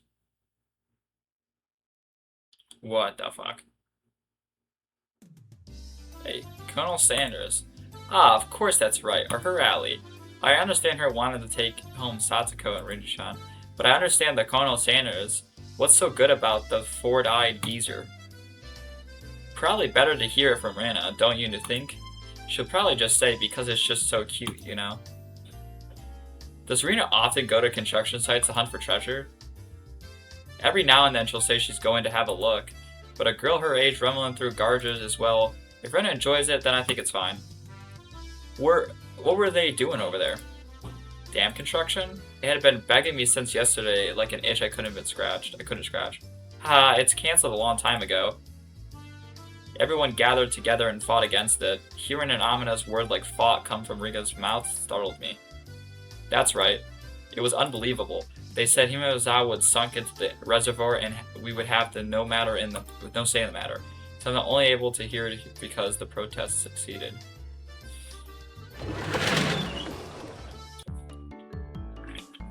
I'm sorry. I didn't keep you. Did I? My deepest apology, Kichi-san. It took me a while to powder my nose. Powder your nose? Is that like a makeup or something? Oh, don't they like put... whatever. Wait to use the can until they really have to go. It's a lot easier since it shoots right out. What? Ew, how dare you speak that way to a maiden of unparalleled beauty such as myself? Who's talking? Wait, Sakato, wait to use the can until you really have to go. It's a lot easier since it shoots right out. How dare you? How was she calling... Who was she calling a maiden? If Sakato really was a maiden, she wouldn't have reacted like that. That usual hints, I don't know what the fuck that means. Now then, gentlemen, in accordance with the rules of our society, I bring a point to discussion. Kichi-kan Manabari-kan wishes to be included as a member in our activities. What you say? Rina has no objection. I wonder if the likes of this pleasant is up to the task. This peasant. Not pleasant. Me and Sakato both approve. The three that Myron have acquired voiced their approval. An infamous decision. Congratulations, Kichiki. Marabara-kan. I present you with the honor of being allowed to take the entrance exam for our club. Start from the beginning. I didn't say I would join. What club is this? What our club does, you see, in order to cope with the complicated society, we perform various activities under different set of rules. Sometimes they are in your favor. Sometimes they work against you. I'm pretty weak, so I prefer if you didn't single me out. Let's try to get along. You're so naive, Rana. The law of the jungle is the survival of the fittest. This was starting to sound a bit sketchy, so what kind of club was it? So to sum it up, it's a club where you play games together. Rina-chan was the only one to answer with my question with a pertinent response. So basically the club has put Mayon's hobby of collecting games to use. By playing the various games that Mayon has hoarded every day. It seemed that depending on that day, there were prizes for the winner or a plenty for the person who finished in last place. I'll make this clear right now. We're not playing house here. You should treat each win or loss with your life depends on it, alright? Okay. What's wrong with just having fun? Don't make it sound crazy. The first rule of our society. I aim only for the first place. Going at it half-ass just because it's a game is not allowed. Rule number 2 of our society. For that reason, you are obligated to make all possible efforts. That way Sakato said, it sounded like that she was saying use any means necessary. Of course I would do my best, too. I'm pretty weak, but I'll try my best. I knew what they were trying to say. In a game where anybody is aiming for the top, it's rather unsportsmanlike to play just for fun. Alright then, I too will go all out. With that, I was finally ready for the rite of initiation by my baptism in the club. A word of warning, Ki-chan. Rina can be pretty nasty. This initiation looks like it's going to be rough. What the fuck is happening? Mion began fishing around in the student lockers in the back of the room. They have the games here at the school? Well, it's club equipment, so I guess that's fine. Complicated games would put Ki-chan at a disadvantage, so today we'll play a game that should be familiar with. How about a standard card game, like Old Bachelor? What? Alright, let's do this. What is Old Bachelor? Alright, can't really get into it unless there's a penalty. This time the loser will be sentenced to have their face drawn on. What do you think? Whoa, it won't be oil-based paint, right? Right? Oil-based face painting with the oil-based paint? This is perfect. Taylor cheered the idea on. She didn't even flinch at the thought of such severe penalty. It seemed like she was raring to go. If this is going to be like this, then I can't lose either. Then I'll just cut the deck and start dealing. Old Bachelor is such a pretty old, or much the same as Old Maid. There's only one difference, there's no Joker. What is Old Maid? In its place, one card is pulled at the start. Meaning that there will be one card without a match left over at the end.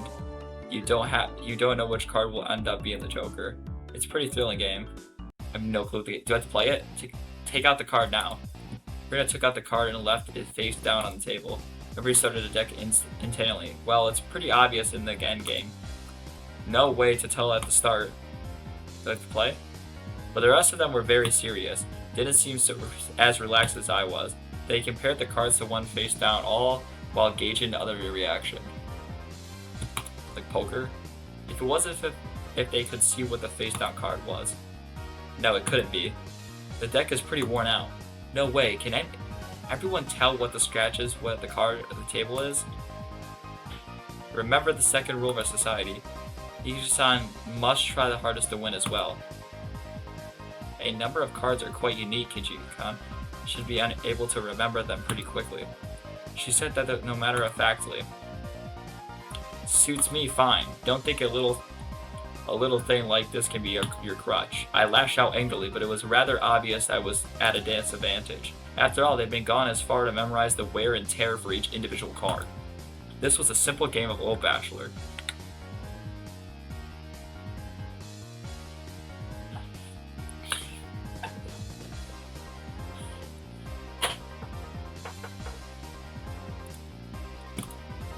If this was the test, then they were planning... Oh my gosh, the answer sheet in front of them. Can they stop jump scaring me? I'll take advantage of your carelessness and beat you at your own game. The baseless confidence would soon be crushed. Kikiki, how about I tell you your starting hand from the right? 3, 4, 9, Jack, Queen. By the way, the Bachelor is the Jack of all diamonds. I'm not even doing that. Gah! I can tell what they are even if they switch them around. I'm out. Ah. I thought I was prepared for it, but this brutal just overwhelming. Demons, you're all demons. Rina isn't a demon, are you? Sorry, Kishikan. This is the 3 of hearts I'm out. Ah, not even a hint of mercy. Rina even Rika-chan. These club activities were to be trifled with, and the luminous of the club would definitely survive in the coolness of situations. If our entire class had self-deodorant collars strapped to their necks, were dropped into a death match on a deserted island, these guys would probably take it to fish in the water, to take a light to fish in the water. I can already picture their joy as they hunt down each of their classmates. It's the lowest point of system. What? Oh, there you go. The order itself dictates the point. Whoever the lowest point, total wins. Since Kishi is finished last, he has 5 points. There's already a 5 marked down on my scoreboard. I think it's unfair to Kichi-kan if we don't use a new deck. It's fine, Kichi-kan. Kichi-chan is a man after all. He can turn the tables even if the odds are stacked against him, right? It's fitting for a lowly peasant to scamper home and soak their pillow in tears, don't you think? A petite hand laid itself on top of my head, which was trembling from uncontainable frustration. Was Rika-chan's... Keep on fighting, yeah. Thanks to Rika-chan's word of courage, I was able to calm down. You need to calm, especially when you're cornered. The power I could muster during this crisis. Think clearly, Kichimabara. Take your time and look at the cards carefully. It's just as Rina said. Each card has its own distinct markings that made them stand out. Memorizing them should be pretty simple. Think about what you can do in this situation. Try everything in your power to improve your chances of victory.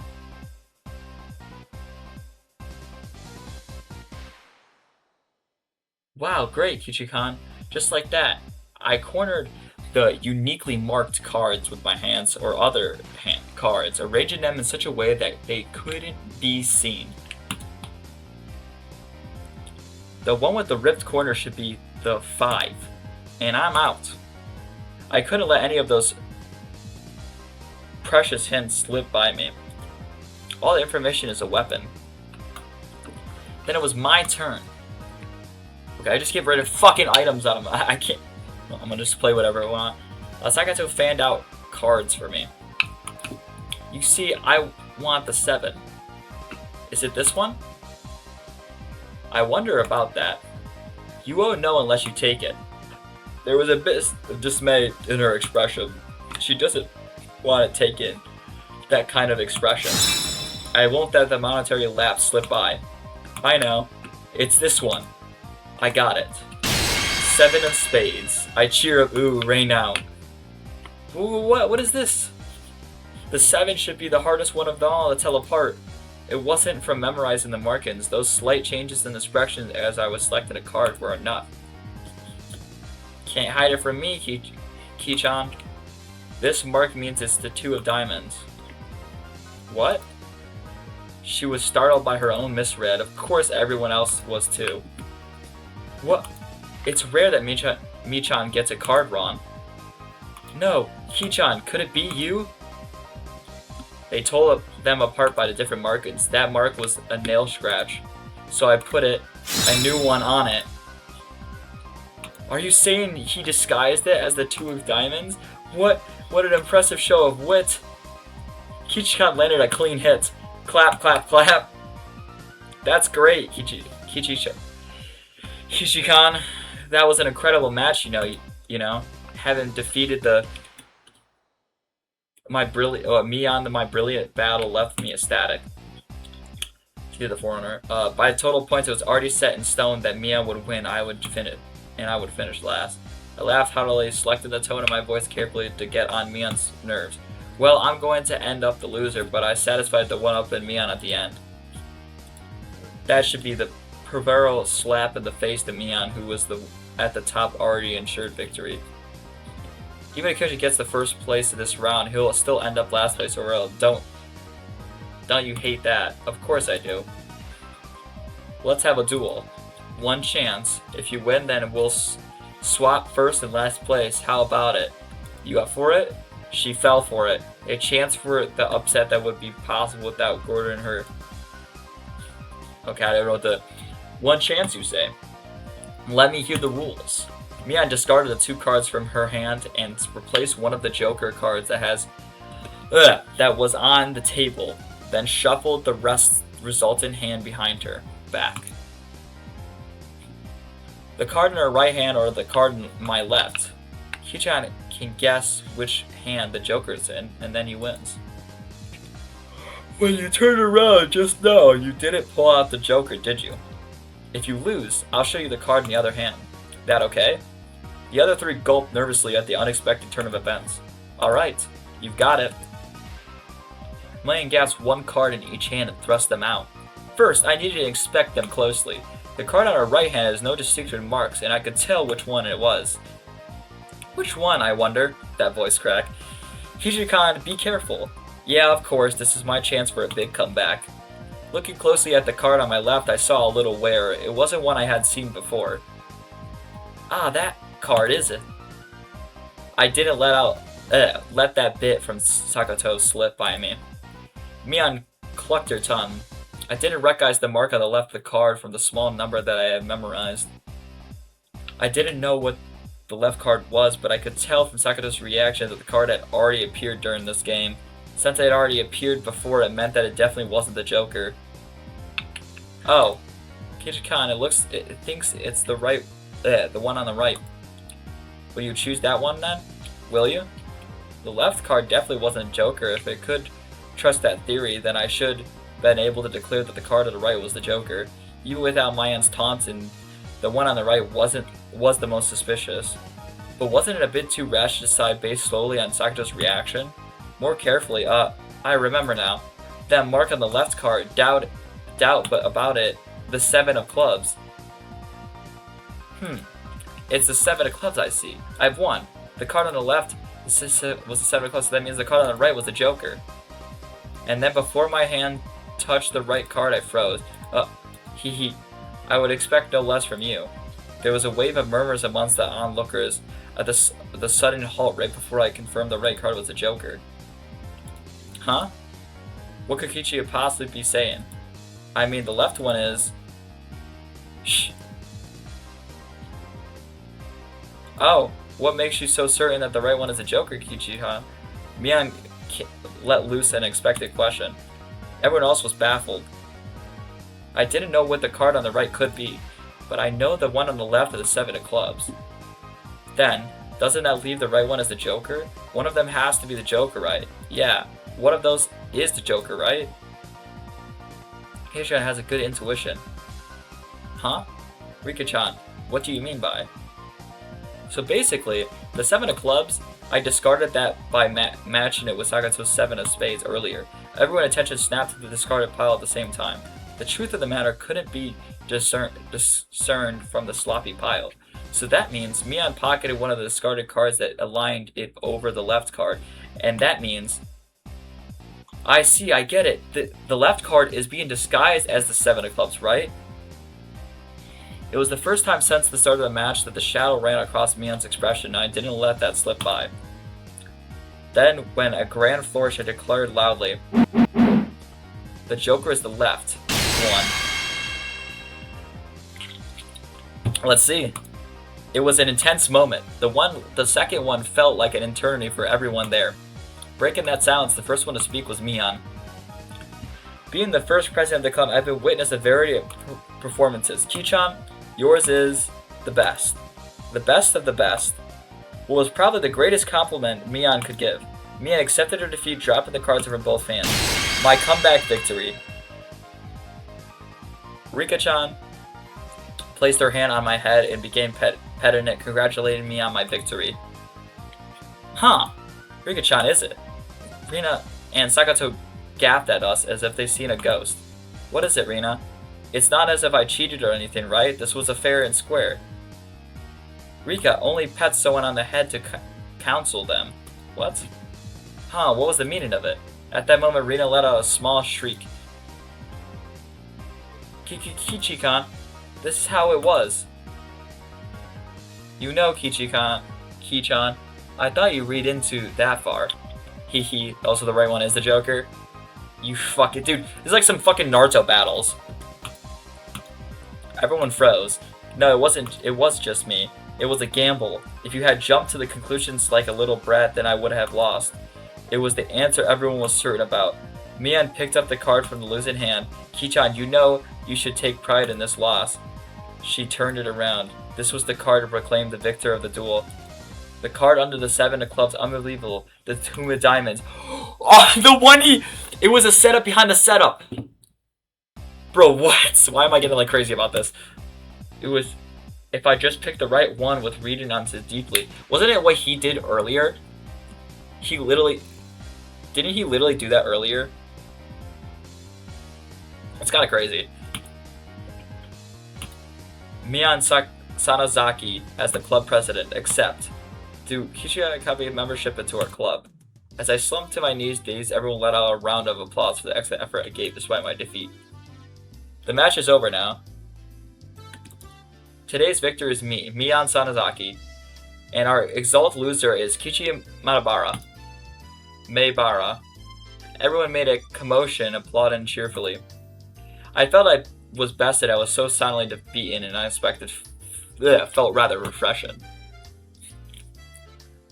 When Mia-chan pulled that little trick behind her back, I got excited, thinking, she's going to do it again. Well, Kichi-san stopped that moment before touching the correct card. I thought he fell for it. He fell for it quite handily. Huh? Hey, wait. All of them knew from the start and still got so excited earnestly. Everyone got excited to make it more fun. You're all demons, you're monsters. Now then, Ki-chan, it's time for your penalty. Since it's your first day participating, I'll go easy, okay? It won't be a problem if you refuse to come to school. And the other members held down their arms and shoulders firmly. Mian approached, licking her lips. What? And her right hand went to something out of her pocket. That was a felt tip marker, and it's large and oil-based. Okay, here we go. She took the cap of the marker, brought it slowly to my face, and I was mobilized. No. I let out a death throes.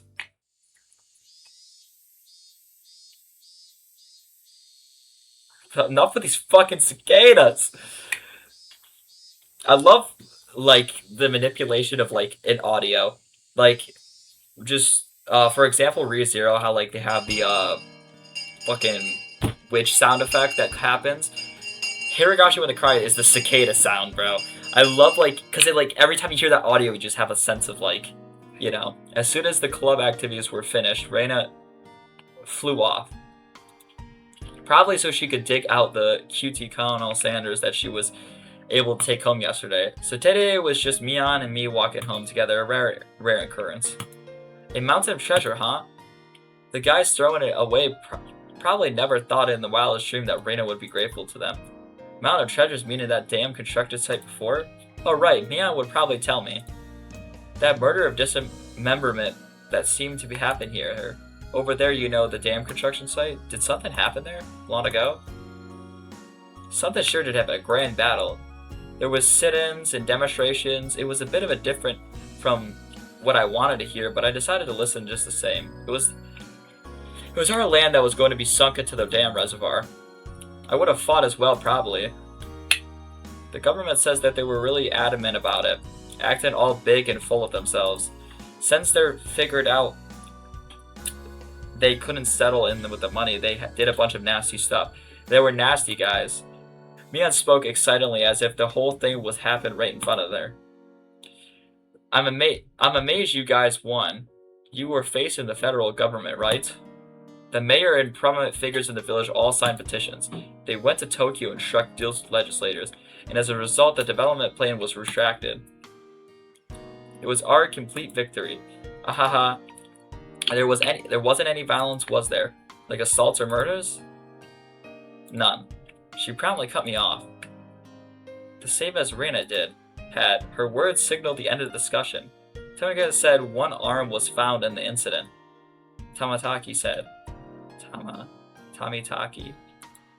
I thought the murder was dismemberment and had occurred, but I guess I was wrong. My curiosity unsalted, I sighed dejectedly inside. Later, see you tomorrow. Kichi-chan, you can't wash that off until you get home, got it? I got it, I won't. I'm gonna held back her laughter while stealing glances at my face. I wonder what kind of nasty deals they drew. Damn you, Mian, you shall rule this day. If our roles are ever reversed, I'm going to slop it all over your face so you won't be able to take it off even with the scoring pad. Upon arriving at home, I ran into my mom, embarrassing myself yet again.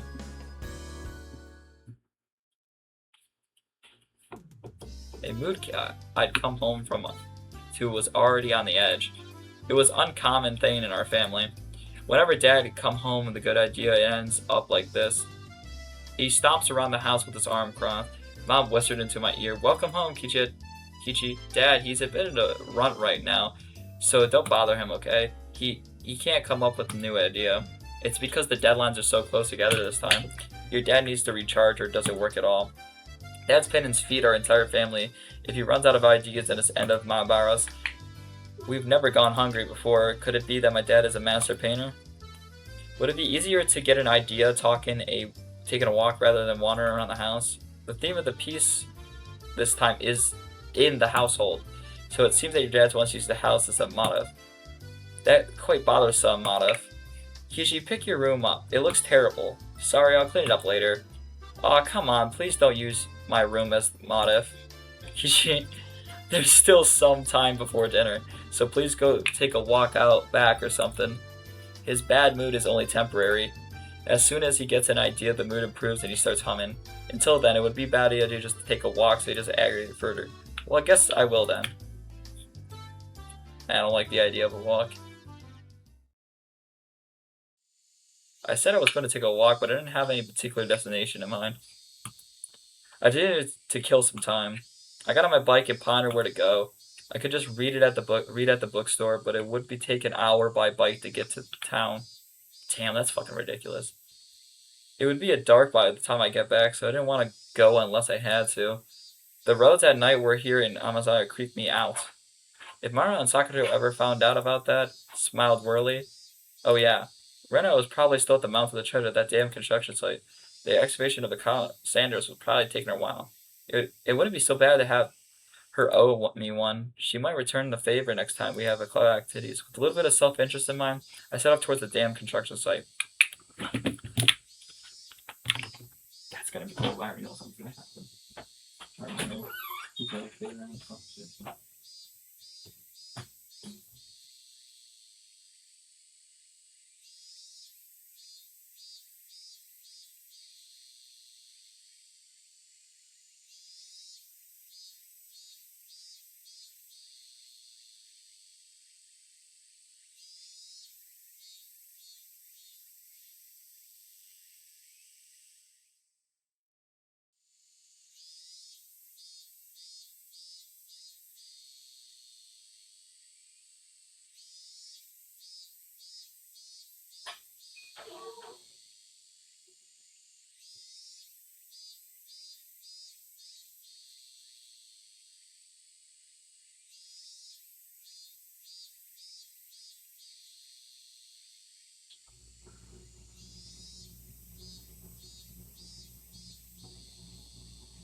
Interest in mine. I set off towards the damn construction site. Oh no. Might be there as well. The only person with information about the incident that both Rena and Mina denied knowing anything about. If I met him again, I'd like to ask him more details. To ask, was there really a dismemberment here in Hinumazawa? That was my real intention.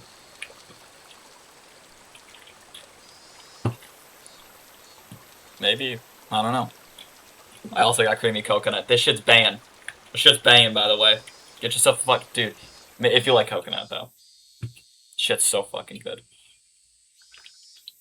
And I spotted Rena struggling up the slope of the garbage pile. It looked like Colonel Sanders was lodged in there pretty firmly. It didn't look like Rena was able to excavate him by herself. Realizing that Tamanake-san wasn't around, I began climbing up the slope unsteadily. Hey, Rena, looks like you're working up a sweat. Huh, what? Kichi-kan, what brings you to a place like this? A place like this, huh? I see she wasn't aware of it, at least. I received a signal from emergency assistance at the accident site. Where is the injured party? Huh? Huh? Accident? Huh? But there was a report of Colonel Sanders that was buried alive in the trash pile. Huh? Oh, that. You scared me. You frightened me like that, Kuji-kan. I was just kidding. I thought you might be struggling by yourself, so I came here to help you out. You came for me? Huh? Well, I filled my quota for today. If I don't see Rena blush at least once a day, then I'm not getting my daily required nutritional intake. Just kidding, you're embarrassing me now. So, huh, what part was the joke? What part was it? I just ignored her bewilderment. Okay, now move out of the way. So where is the Colonel Sanders? Oh, sorry, can't you see him in that gap? He's really buried in there. The Colonel Sanders was sideways, surrounded by boards and construction materials like they were caging him inside. According to Rena, it wasn't like that yesterday.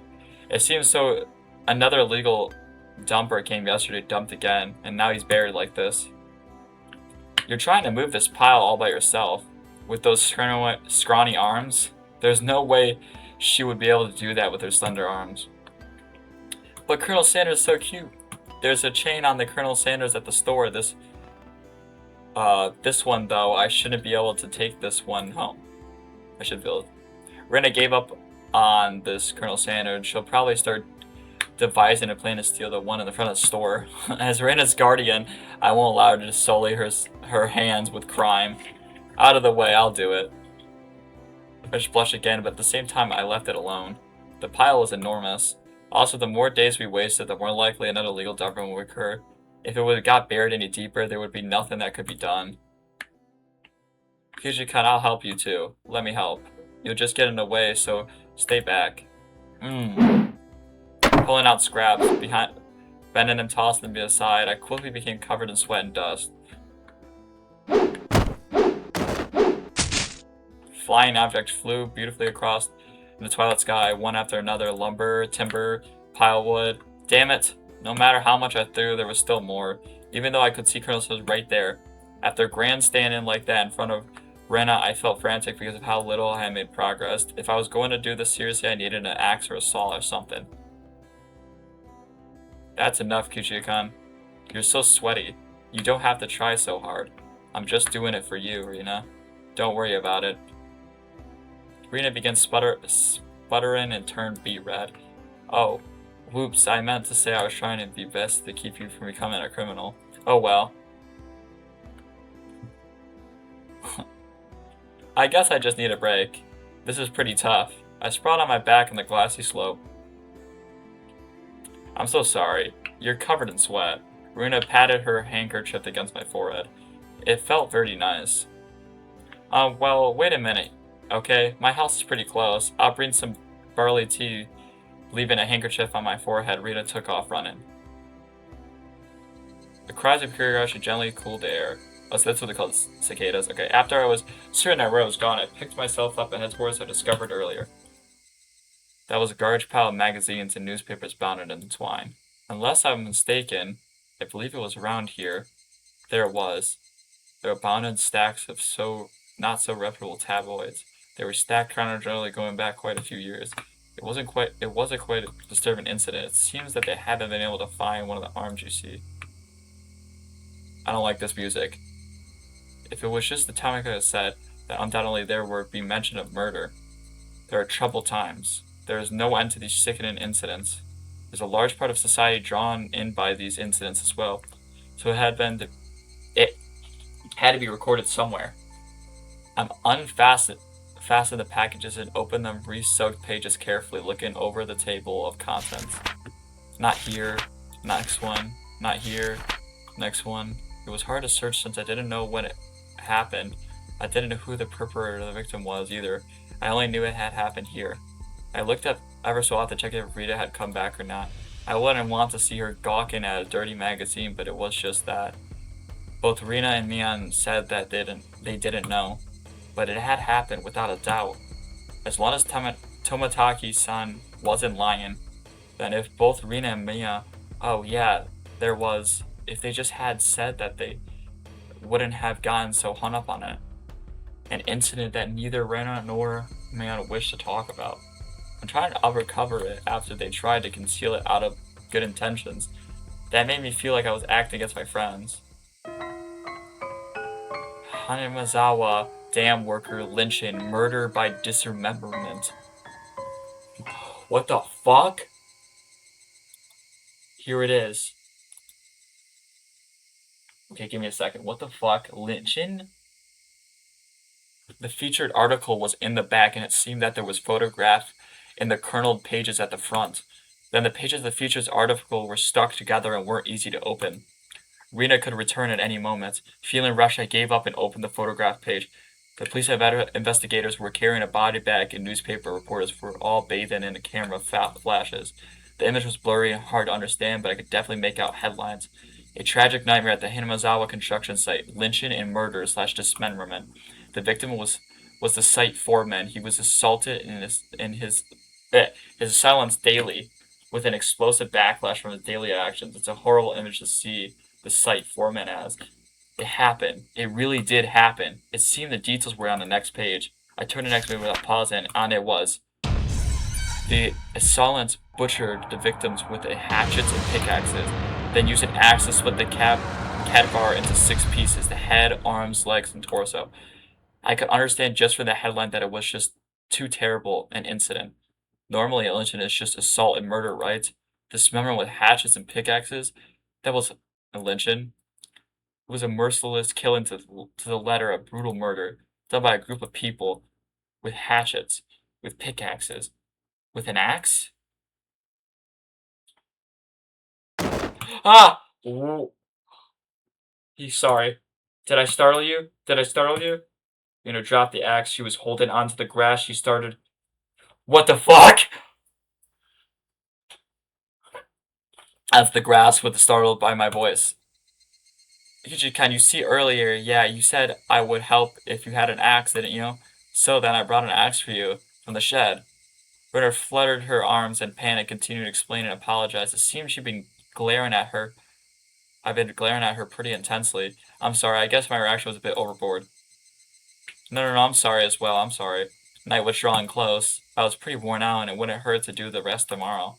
Doesn't it look like we could take a break? At least beam without an axe? You brought it after all. I have to borrow it tomorrow, alright? Okay, why don't you look so glum? Tomorrow we'll be digging out Colonel Sanders, right? You're right. I really want to take Colonel Sanders home soon. Yeah, she's got something hidden behind her fucking brain. I both knew it was useless to apologize any more than that.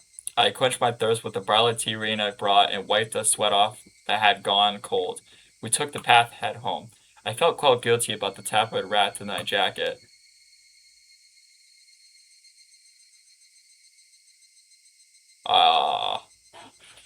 Bro, they can't. The plot thickens. This game's like, you have received new tips. The Himazana Dam Project, special tabloid report. One man's trash. Okay. Few new tips. I don't want to.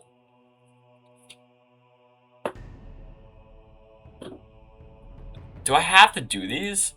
Okay, we're gonna continue with the story. If I have to go back and do any of these, it's fine. So far, I've been fine without doing them. The function of the school as an educational facility is very questionable. Our PE class is exceptionally disorganized. The only thing we could do together are warmed up at the starts. The teacher isn't there after all. All we do is play together. What the fuck? No help in it. Everybody is a different age or gender. The only rule that was to have to stay on the school grounds while exercising. All the kids were gabbling around. Well, there certainly are active. They might be plenty of getting plenty of exercise, but the Board of Education probably completely forgot about this school. Sorry to keep you waiting. We're all together now. What shall we do for today for PE? All right. We have all of our members gathered right now. Now then, class representative, what shall we do for PE? What shall we do? Why should you repeat everything?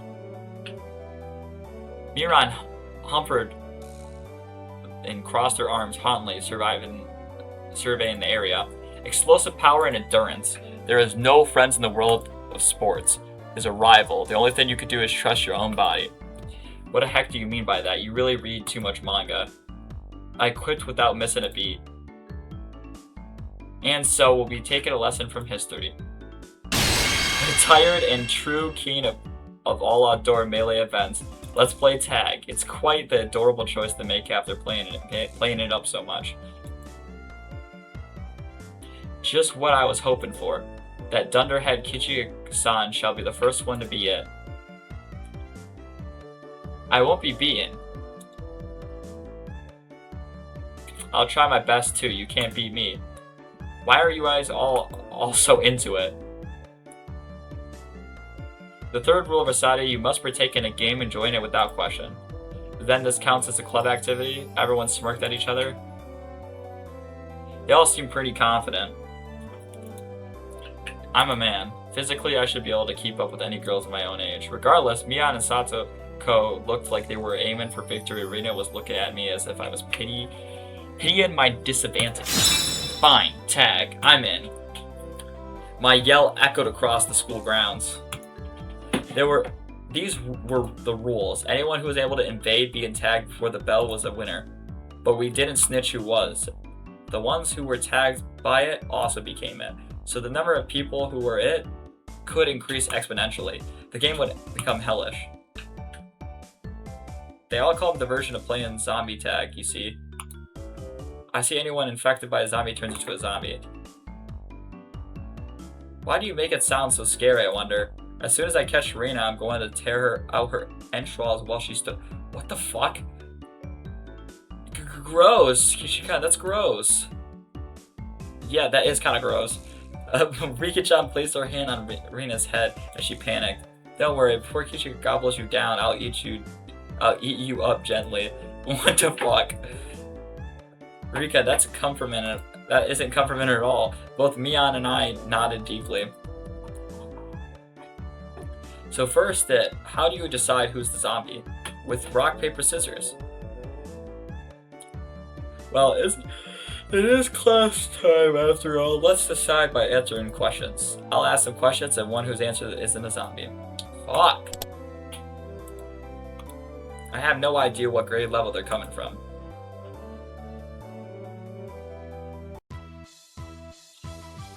What does the Japanese word roku mean? Huh? I mean, I was bewildered by the sudden question. Roku. I don't know what that means. Roku? I think I know what that means. Roku. Doesn't it mean like... Fuck, I know what that means. Roku in English. What's Roku in English? It's 6. Oh. Oh, it is! That's why it sounded familiar. How about Kushishita? Stop doing that shit. I don't know what the fuck that means. Socks.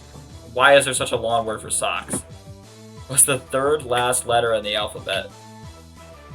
I don't remember that. X. Oh, in the English alphabet. Okay. What does set up a set? I don't even want to try to say that. Of course I know what it is. Set. Sato cut herself off before finishing the answer. It seems like a quite lewd question. What? You're an adult, aren't you? Of course you know what it is, right? I certainly do. What do you mean she's an adult? Or does she act like an adult? Of course I know. Like, go ahead and say it. That you know. That, what does that mean exactly? Ah, Sabi looks like she's in trouble. How cute. Don't take her home, it's a crime. If I didn't nip it in the bud, she really might have to try to take it home. Her home. Mion's pursuit was relentless, making Sakato stammer. Now then, go ahead and say it nice and loudly. What does that mean? I do know. I do know. Sit. That means a person that the thing, idea, action, or event has been previously indicated in context. What the fuck? I don't know that shit. Huh? All of us were a bit surprised by Rika-chan's unexpected answer. I said, well, certainly it is what that means. That could have been awkward. I wonder what I have done in Sakato's position. I'd probably get tricked off and just blurt out, you know, what at the top of my lungs. I wouldn't want you as my enemy, Mia-san. Zaki. Thank goodness you were born a girl. If you were a boy, you'd probably be perverted asshole. Yeah. It appears I have no choice. Unfortunately, I, Sakato Haju, shall assume the rule of the zombie. I shall eat everyone. Seems like raring to go. We did all this just to play fucking tag.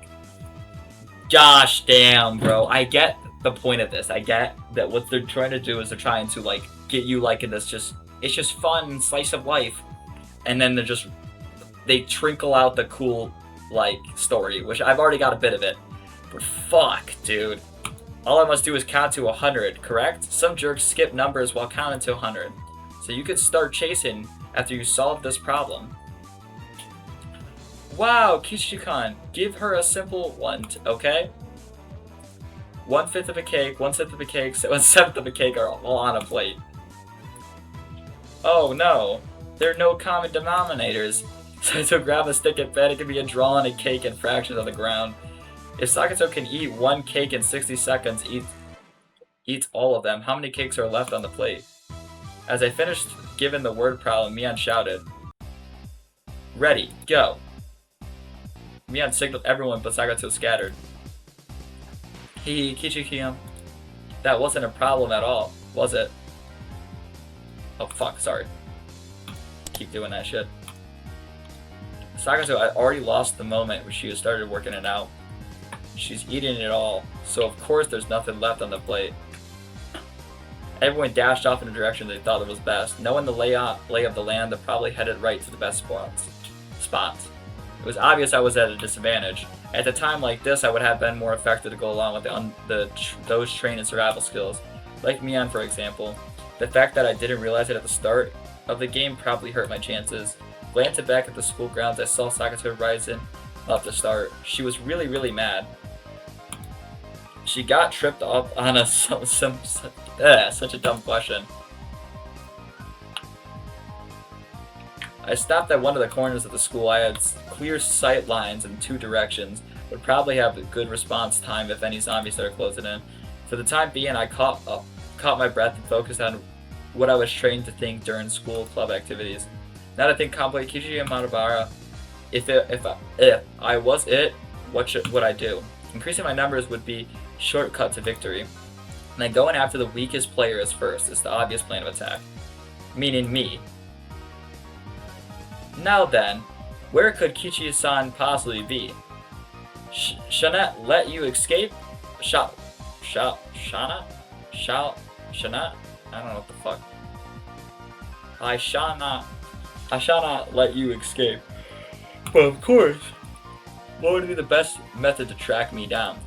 Footprints or smell, or maybe some type of trail.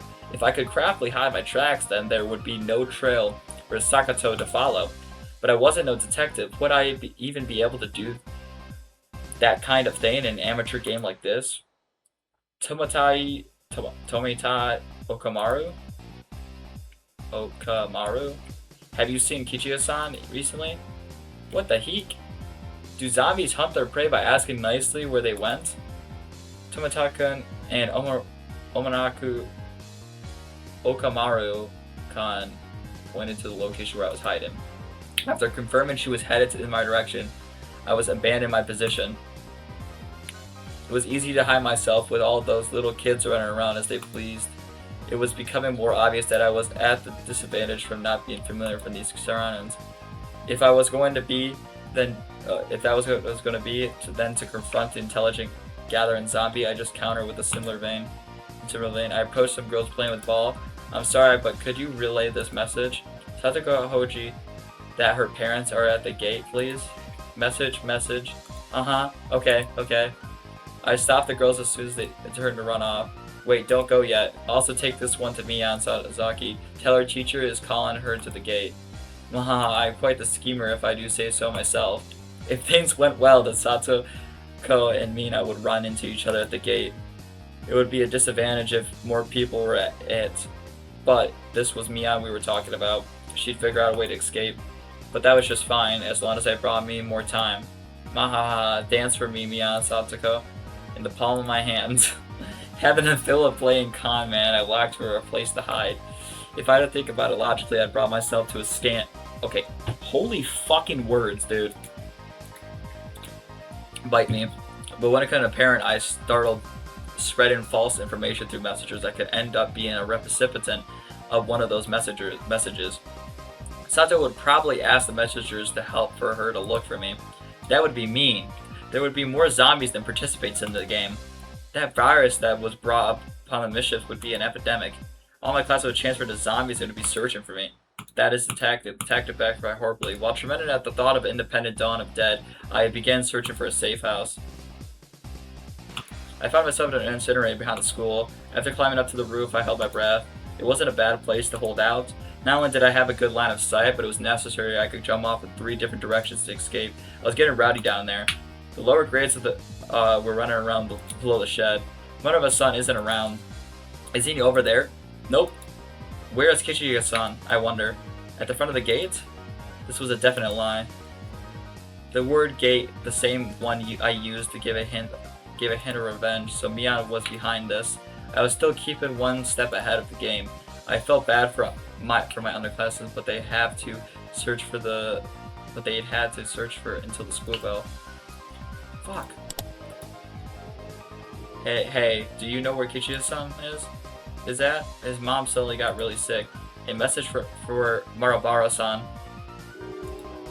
They said that his house caught fire and needs to come to the gate. A jumbo jet fell on top of the Marabara residence. What?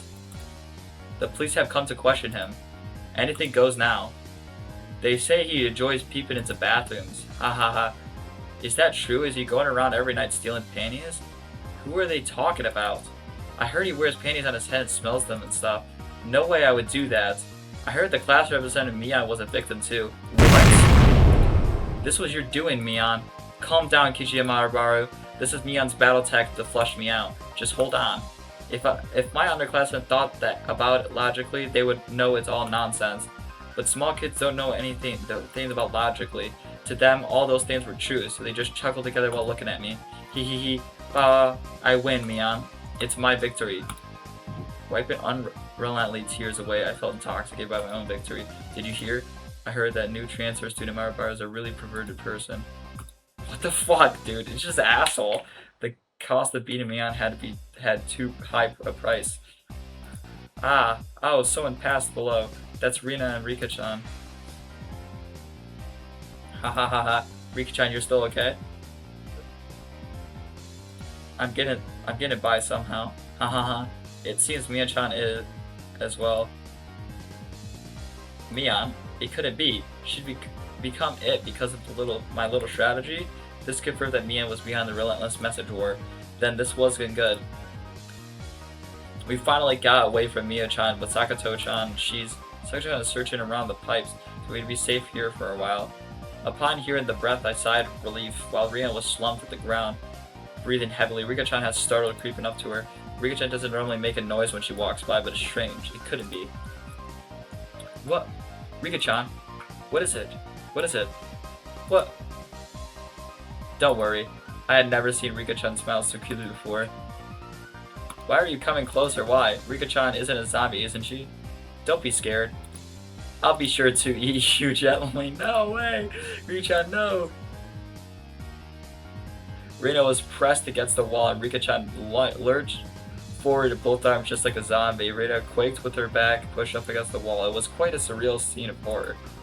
Like one of those zombie breakout videos you see. At the moment Rita's eyes met mine. Kichi-chan, save me! So I got zombie Rika-chan turned 80 degrees exorcist style and glared at me. Found him. I see Kichi-chan. Mian popped out of behind the cinder block wall in the garbage dump, also seeing where I was. My position was at advantage where was when there was one zombie being surrounded was not as good. You said you located Chika-san. I could tell that Sakato was rushing my way. It seemed that Rika-chan had left Rina escape, and now she was bearing her fangs in my direction. Damn.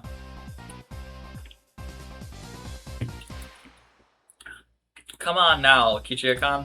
There are 3 zombies circled the shed, moaning curses. You guys are scary. Too scary. I wonder how Kichi-chan guts taste. What the fuck, Kichi-san? Kichi-chan. Kichi, I want you to become one of us. Someone please save me. I saw her apology to me from across the schoolyard. An apology? Sorry. Leaving me for dead? Rina. I leapt off the roof with fear, slipping as I landed. Someone jumped on top of me, after straddling me. They tickled me all over my body. Yeah. Stop. So this means Rina is still left. There isn't much time until the bell. Damn you, Rina. How dare you leave me for dead? The feelings of a zombie. I understand how vengeful ghosts linger with regrets felt. It's so sad. But Kichi is one of us now. It's felt like he'd been bitten by vampires. Now they're thralls. A strange feeling being welcomed over to the side that pursued him. Zombie tag is quite profound. This is no time to postulate. We capture Rina. The principal is walking down the hall. The bell will ring soon. To devour Rina, I must have turned into the demon vengeance and needed to use any means necessary, except I wasn't just a zombie. I was a master of night, a vampire. Using the same trick, I tightened the noose around my neck, and I used my classmates to further my evil designs. I gathered up the lower grades from around the schoolyards. Everyone listen, Rina is in big trouble. All of you, please look for Rina. It's a bigger problem than a jumbo crashing into our family's house. Oh yeah, it had turned into that, hadn't it? Mian whistled nonchalantly, trying to avoid the blame. Yeah, it's not even the same league as jumbo jets. Well, fell on Rina's house. Was a space colony. A space colony? Yeah, it's a really big disaster. Everything in 100 kilometer radius was obliterated. But that's the only prelude to the tragic tale. This is the beginning of the start of a war of independence by the propaganda ladies of Zeon. What the fuck? The lower guys were dumbfounded, eyes saucers at the grand turn of events. What will happen? Will the Terrain Federation lose? The things, if they go on like this, they will. Only one person could defeat the Red Comet. And that person is Ren and Rigi. The lower grade students were all gulped, and it seemed I fully understand that the fight for Earth was lost without Rina. Now scatter, comrades. We must find Rina. My comrades in the lower grades let out an enthusiastic cheer. Gosh damn. In the various directions around the school grounds. There was still one person that had gone. But I thought even the Terrain Federation impulse wave diffusion cannon didn't work on the Comet Empire. You're close. That's the white variety of those comments. The reason it didn't work was because they didn't know the weak point. Of course Rina knows the weak point all too well. Ryu-san is amazing. Satisfied with that, he also rushed off to look for Rina. It does seem like there is some promise in up-and-comers against the youngsters. Looks like reaching his abilities, the old man knows them better now. It didn't really feel like it complimented me, but whatever. Really though, how exceptional, Kishika-san. This looks quite promising. If we have this many, we could win. With this many, we will win. I was thinking that Kichichi would have been better nominee for the initial zombie. Rika-chan's words stun a bit, but I'd let it slide for now. Not even Rina would be able to escape the entire class. As a result, for everyone through the search, Rina was finally cornered at the back of the store shed. You're all scary. Kujikan too. So scary. It probably was scary being chased around a entire student body. All the lower grades closed in on Rina, saying she was the one that could see the world. What are you all saying? I couldn't control him, Mac. How could you leave me for dead? You're ready to pay for it? I'm sorry about that, Kichika, but I don't have a choice. No, not racist. That should be self-devoured. Gosh damn, let's all be together. We gotta say your prayers. Mwahaha. We're stumbling on the mat, trembling with tears and ready. Closed in. Associated the situation, still particularly immortal, pulse quickened just a little bit. Satsuko and Rika-chan were both wiggling their fingers. They probably wanted to tickle Rina. want to know part of what she knew was about to happen. Sniff. God, you wouldn't do things like that everyone else, would you? Would you? I wonder. Oh, now then, are you ready? Okay, so as long as it's Kichia-kan. The face she made was a sign herself to let herself fade. Made my heart skip a beat. I believe that Kichia-kan won't do horrible things to me. What? Body won't move. That they had some sort of anti-zombie mantra. The second my sense of reason chimed in, the beast inside me died instantly. There was a bell. Game over. Yay! I did it! I survived! Yay! Rina plants around merely as the crows have been broken. So day lay broken, in time the evil memory disintegrated into dust. The Huron survived. Well, now it goes into the movies anyways. What are you posting about? This is all because Kichia was daddling about. Punishment was required. I satisfied by Sano. Satoku and Rika-chan are once again sentenced to death by 100 tickles. Eek, forgive me, eek. The awkward surviving goes to Rina Ryugi, and Mina Sanazaki. Yay. Wait, what? Huh? Mina-chan wasn't a zombie? Only pretended to be one. They said you needed to deceive your allies before you can deceive the enemy, you know? Mian, you little... Yeah. Hurry up and change, alright. Don't be late to class. Let go of me, Satsuko, Rika-chan. Yeah. I had my fill of being terrified to my very core by club activities. I solely swore I should have Mian crying for mercy next time. Okay. Gosh, that was the longest segment ever. All about fucking tag. Holy shit. Why was that so long? Why did whoever made that part, dude? It's just a segment. Like, that was just so long.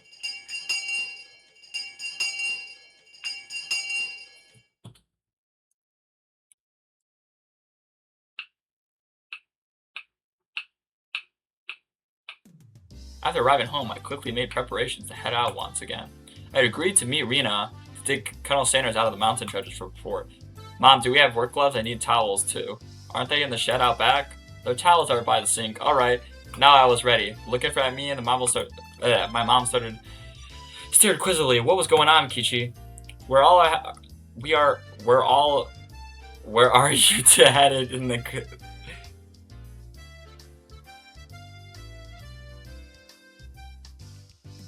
Where are you headed to in that getup? If they come to the dump again illegally, he'll be buried completely, and it is possible to dig him out. If that happens, Reno will be undoubtedly go after the Kodo in front of the fried chicken place in town. A bit excavated. So my classmate... that's not how you say that, but I'm not re-saying it. So my classmate doesn't become a criminal. Well, don't be out too late. Mom returned to the kitchen with a puzzled expression still on her face. Oh no. Cutting through the woods, a shortcut down to the site, I ran into someone. Is it the guy again? Yes! This guy! He finally asked some questions. Kuma-san probably taking pictures of wild birds again with that precious cameras of his. It wouldn't be that all those pictures of the handsome man in the twilight. Hey, long time no see. Kichia-kan, right? My due regards. I expelled the rude imagery from my head and greeted him with incited anything. By the way, wasn't that girl an acquaintance of yours? He was probably talking about Rina. Guessing my Tamataki-san was shaken up. What was that all about? She was walking around with an axe. She was laughing with a huge smile across her face. The fuck you mean she... What do you mean she was laughing with a huge smile on her face? Okay, I know that, like, kind of, like, you know, but, like... That just seems scary. It was probably because she could take it home today, so she couldn't hide her excitement. I hid myself because I thought it might be dangerous. Should I call the cops to be safe? Well, it certainly could be a spectacle for a girl of her age to be roaming around with an axe. Tomitaki-san's reaction was logical. It's fine, it's fine. Just leave her be. She's just wandering around looking for more victims. Tomitaki was alarmed by the crash response. Well, it's probably hard for normal people to understand Rina. I'll just toss a bunch of BS out there. If there were to be killed out here, she'd probably be the one to do it. Tried to snoop too much around here. With a condescending smirk, I started off in the direction of the damn site where Rina was waiting. Before I got too far, Tomitaki abruptly called out to me. Kijiji-kun, is that meant to be a warning for an outsider like me? I didn't mean it that seriously. I don't try to make it I did try to make it obvious, but ha ha ha. I'll try my best to be careful. Leaving only the words behind, Tomitaki-san turned around and left. I didn't really mean to call out him an outsider. I wasn't really implying anything when I said that. I really meant to be a joke, but I felt like I had said something bad. I don't know why the guy isn't thinking about that, but I'm thinking about that. She was walking around laughing. That no one does that normally. I kind of technically know what she does. I think she does something, right? I don't remember anything. I just know there's some deaths. I don't even know if she's the one to do it. I remember her. There's like an iconic scene. I'm pretty sure she does, but I don't know if it's in a separate story or not, or it's just I don't know. I don't know. That's what I'm glad I don't know, because that's what's gonna be exciting. I was waiting for you. I know she's probably gonna be the murderer. I could just sniff it. I could sniff it. I was waiting for you. Let's try our best today. I understood that Tomitaki-san was trying to say. Somebody gallivanting about while waving an axe around certainly would seem dangerous. You should cover the axe with something when you have it in public. It's not good to carry it around in the open like that. She seems that I lost it, so there isn't one. Thinking about it, there really was no need to try to keep up appearances. Everyone in Himazaki probably already knew that Rina's eccentricities. She's probably the only person who carried an axe around in Himazawa and not considered to be suspicious. Oh well, let's finish this today. If you bust through the last beam, we should be able to pull him out. I've got everything I need. Leave it to me. Okay. I took the axe from Rina and made my way up to the slope. Whatever. Just wait, Colonel Sanders. Kijiji-kun will save you. Alright, get back. I'll finish this one in one go. A solid thwack and him as the job was being done by a lumberjack. How is it? Think you could do it? If it looks too hard, you don't have to strain yourself. If you break through this, then it will be good. If I can break through this, then it will be good. Have plenty of power today. I can do it. But this adversity was more formidable than expected. First of all, I had never used an axe before. During the school camping trip, that was when I split wood, but I lost the rock, paper, scissors and wasn't able to do it. Because the spot where I was landing, so it was unstable, I soon became tired and decided to take a break.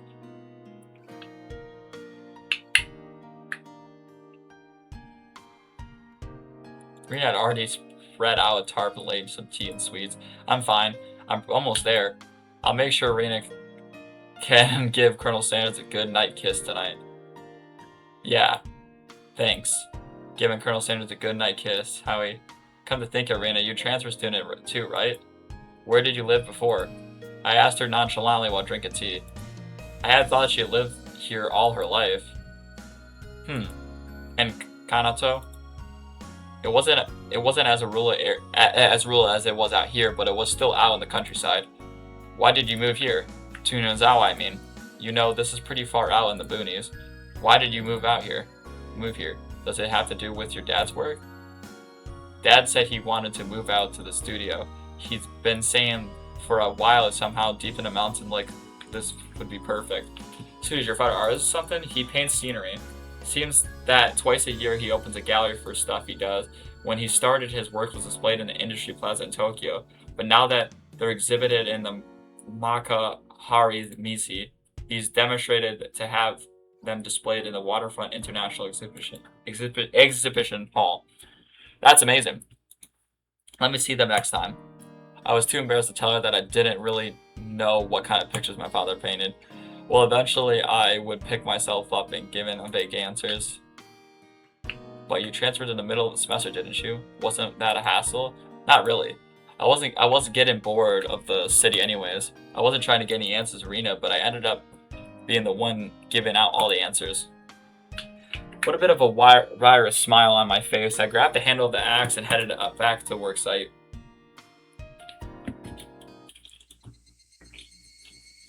Not them fucking damn cicadas again. The air grew colder as the sun slowly set. The Higurashi began to song as if they tell me to stop and head home for the day. Just a bit more. Today I would end it. When I first started, I chatted with Rena as I worked, but now I didn't have the luxury. Hey, you little damn it. I swung the X countless times today, just like this. Contact. Shards of wood splintered. The assailants butchered the victim's body with hatchets and pickaxes. I crawled the passage from the tabloid. One hit with something like this would smash someone's head in. Axes and pickaxes are not meant to be swung at people ever. What the fuck? With one swing, the last beam the crick. The weight of behind the axe will only spit through the beam, but smashed the statue's shoulder as well. The arm came off with a sickling sound. It clattered down noisily, stopping at my feet. What the matter? Are you hurt? Sorry, the figure's arm, I broke it off. Oh, that's all. I thought because you hurt himself. I probably had a really guilty look on my face. Said that without a hint of dismay as she smiled. Well, you need to tape it on that gun and put it on a kodo rim. Nobody will ever even notice. I see. Let's pull him out. Can you get the side? Okay. Should we get a picture of what this looks like? Seems that you haven't been able to find one of the arms you see. I laughed dryly at how pathetic I was considering the arm flopping down and rolling to my feet to be such a bad omen. That's kind of funny that they're missing an arm from the dead body. Okay, whoever is he the author, basically? Because it's like a visual novel. It's just like, it's a novel, but it's like, it's just visual. Like, do they have an actual novel? Or is it just a visual novel? Both Rem and Mion were how sickening the incident was, so they pretended that they didn't know. I looked up all by myself, and shamefully enough, I was scared. You're pathetic, Kichimabara. All right, Rena. Let's do this in one go. Ready? Whoa! We did it, Kichikan! Yay! The right time to give the 3 cheers. That moment of the 2 days of work bearing fruit. He who brought to the Himazana covered in the filth to meet his end, instead we were able to welcome him back.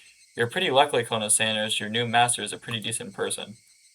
Wow, Colonel Sanders, he really is cute. It didn't matter that he was dirty. Rena's nubbled him cheerily with a cheek, and I was dead tired, but seeing Rena, I clicked too much. I'll help you carry it back. It'd be bad if it gets dark. Yeah, Rena. Yeah, right. I really want to thank you, Kishio-kan. I won't forget this. Think real hard about what you'll do to repay me, okay? Whoa, I wonder what kind of repayment. Wonder. For now, I just hold back my evil cackle. What? We were ready to take it to her house, but we couldn't go like this. We rolled the statue up into the tarp and lifted him. Enough of these fucking cicadas! And so Jack and Jill went to the hill carrying a human-sized bag and an unsheathed axe. I prayed that we would have run into Tamataki-san. If he saw us here and took a picture, we need to get rid of him, lol. LOL! Isn't that what he meant by wording like outsider like me? Something struck me as odd about the words Tamataki-san, unable to grasp my sense of humor he had left behind.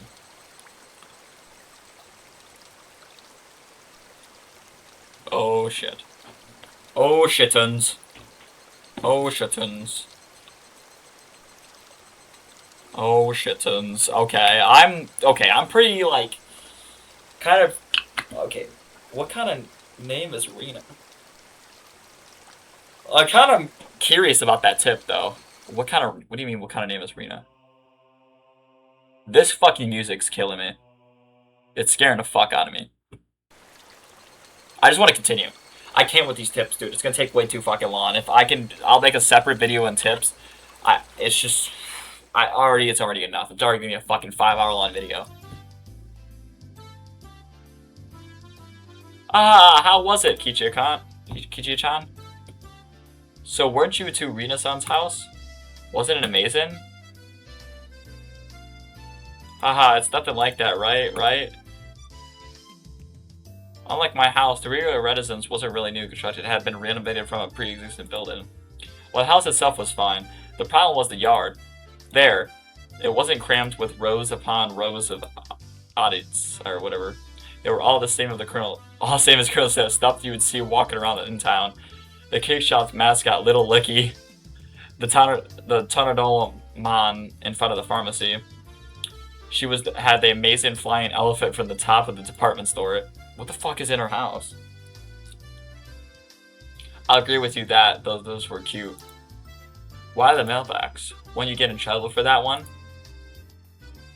But, Hyo is so cute. She must have thought about it because her face was filled with delight. So it's bigger than better. No, so it's the bigger the better, just as long as it's big. And her room displays the smaller ones. Chance to see them before. And cute kids like Rika-chan were locked away in the basement. Yep, I'll keep anything cute. So she takes anything she likes back to her nest? No. Hey, Rena. You know about the Statue of Liberty in New York, right? Is that cute? Yeah, cute. I want it. The US should probably come up with some countermeasures ASAP. If not, the Statue of Liberty really will take a trip to Himazawa in the not-so-distant future. Keeping you waiting. Rika-chan had returned. No fun being called to the staff room. Did you do something? How rude. Rika isn't a hoodlum like Hichi-san. Nothing like that. Kichi-chan. Rika-chan is a member of the festival committee. Festival? The school culture festival or something. God, if we get it... If it's a school festival arc... Oh my lord! No. It's the village festival. Watanagashi. Oh, come to think of it, she did say there's to be a festival at the shrine during the next week, or next break.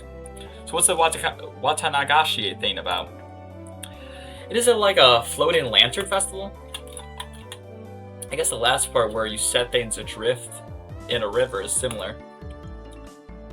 Except we use cotton things like old worn out futons and padded cloaks. It's a festival expressing thanks for their years of service. The people living in Hanazawa dumped their futons and padded cloaks in a stream. Why? What the fuck is this? It sounds like it'd be a lot of trouble if backed up the current. Yeah, you think? Maybe they should just drop some fish and have a fish wrangling competition. Where did they get the fish from? Is it the same river? Skewer them and sprinkle them like salt. Oh man, I could smell it already. That would be pretty good. That's just a summer camp. I never anticipated how desolate Hidrukan's imagination capabilities would actually be. What? How could you tell I was thinking something silly? It was written all over your face. What sort of face could have expressed what I've imagined just now? If I had to keep up voices with all these people, I would genuinely just... I'd give up. I'd fucking give up. I don't know if I could. Rena demonstrated for me. I see, no argument here. Ha ha ha. It's not that fun like that, you see. You should still look forward to it. Let's all go out together. I'll come get that today. That day. I don't really feel like going to festivals unless someone asks me to. I wouldn't get bored if these guys were going. You won't get bored. We're doing it anyway. We're doing it again this year. Mion's proclamation came as she looked at each member in. Mion's proclamation came as she looked at each member in turn. What was this all about? From the way Mion looked, it was probably our club's summer tradition. The Wanataki 4 demon. Okay, they keep jump scaring me with that bullshit. Oh my fuck, dude. It's like nothing will happen. It just like fuck out of here. 4 demon firefight. It's probably some dumb shit with cards. That sounds awful. What kind of name of that is that? I think it's the Kyoto name. Cute name. I don't know what the fuck that means. I think it just means cute. Cute. Though I try to eject sharply. I tried to eject sharply, but since Rina looked happily about it, I decided it was pointless to fight. Since Kichi is here this year, it becomes 5 demons. Rika-chan made a small correction in the light of my presence. So how does this funky sounding club activity tie into the festival?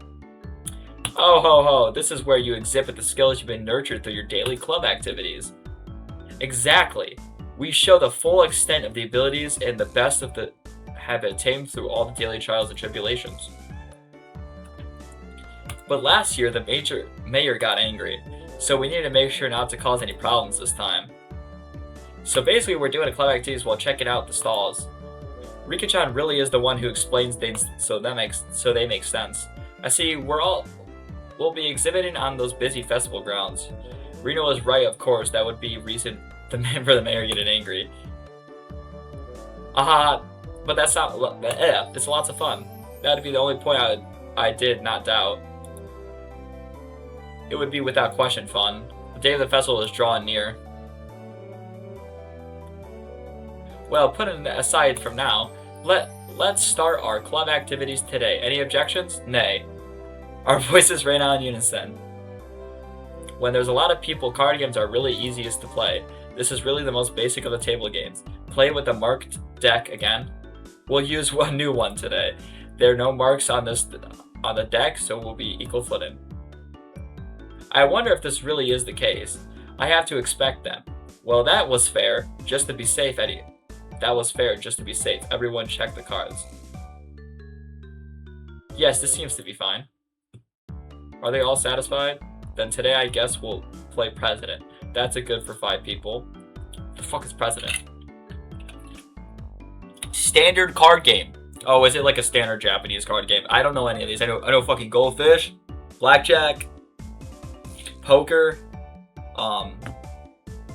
fucking, what's that other fucking fun? War? What the fuck is President? First one to get rid of all their cards wins. The basic rules: play a better card than the one before. You can play straights and pairs. There are various techniques that improve the game, like reversals. But because it's such a well-known game, there are lots of house rules for it as well. The name, for example. In my hometown, we call it Millionaire. I'd like to go over some details. Are the jokers wild? Can you make any reversals with the three threes? No jokers. The 2 is the highest. You can reverse a reversal. You can only make a... Is this a game that, like, do you guys know about this game? Like, am I just stupid? Like, is this like a regular game that I just never did as a kid? Or is this like a Japanese game? It's gotta be. There's no way. Also, you know how the president sends a good card to the president? A peasant sends a good card to the president? None of that. What? While I was confirming the familiar rules, Satoko looked over at me cautiously. I probably should have tried to look like more of an amateur. I was pretty used to the game. It's President and it's with a new deck. Today I might be able to win. I had the gist of the rules now, but that wasn't everything, was it? So what shall today's penalty be? About that, why don't we write something down on slips of paper and have the loser draw one? Oh, that seems like it could be interesting. Oh ho ho, I'll write a nasty one and have Kichi-san draw it. What? Have a nasty one and have Kichi, you fucker, fuck you. It would be awful if you wrote a bad one and drew it yourself. Just don't lose. I would love to have a picture of what I'd look like. Don't you know best? Ho ho. Ho ho. Mion handed out several slips of paper to everyone. Then write down whatever and put it in this bag. When you lose, stick out your hand inside and pick out one. then what would it be a good penalty? Worst case scenario, you draw from the wrong note. Draw what you wrote. Something too intense would be digging your own grave. No penalty. Let's forbid that kind of idea from being written down. Rika-chan's casual suggestion caused Mion's hand to lurch into the sudden halt. Aha, that's so sneaky, Mia-san. She wrote no penalty and the corner of the slip is folded. I see. Just in case you lost, you grab the note with the folded corner and you'll be safe. That was a good idea. Diabolical as ever, Mion. Rika-chan is quite formidable too, being able to see through that. I couldn't underestimate her even though she doesn't stand out. Everyone, don't write penalties that are too mean, okay? Nobody agreed to Rina's proposal. Nobody. Everyone was ruthless. It's fine, Rina. Just don't lose. Yeah, that's true. Okay, I'll try hard so everyone has to pick the penalty I write.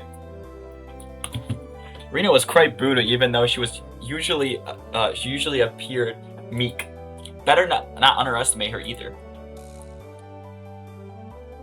I agree with that. I'm very curious what Rina's penalty is in particular. Everybody's penalties are scary. I still don't know what Rika-chan's penalties would be like. Basically, you can't afford to lose this game. Everybody here, we all nodded determinedly, having confirmed that Mion dealt out the cards. Finally, the battle begins. I had a decent start in hand. Card after card was playing in the middle, not needing Mion to tell them. Both Rika-chan and Satoko played their cards without hesitation. Rion and I weren't the only ones who paused to think. It seemed that Rion genuinely couldn't make her mind, but I was different. I was like a shark stalking its prey, just waiting for just the right time to strike. Huh? Will this work? Then I'll play the 3 and I'm out. 9, nobody. 8, 7, I'm out. 5 and 5, I'm out. Then I'll discard the last one and I'm out. Bah, I missed my chance. The loser of the first round was all people Mion. And now I was certain. Today I could win. Now then, Mia-chan, pull out one of the slips, okay? Mion, accepting her defeat, scoundrel inside in the bag, pulled out a piece of paper. What? Who did this? Who wrote this? Mion quivered and shrieked. What is it? What is it? Rina was surprised when she peeked at it. What kind of terrible thing was written on it? Pet the principal on the head. Oh no. Hey, wait. How is this bad? Kiju-san, do you not understand? The principal is bald and ashamed of it. Satoko yelled with a serious look on her face, but she wasn't as loud as Mion's shriek. What could it... That the principal is a martial arts master. He boasts about traveling around the world perfecting his skills when he was younger. He switched to teaching after seeing the poor state of education in Japan after the war. He was inhuman. Pet the guy's head. That guy's head. As the club president, there is no way I could set a bad example by refusing. Hooray! Hooray! She bellowed out a yell as she dashed out the hallway. Wouldn't it have been easier to sneak out crawling and try to do it without making a fuss? Probably impossible. They say he used to hunt sea slugs just by sensing their presence. What the fuck? Is this guy like from Naruto or something, bro? I could do nothing but wait with a bated breath.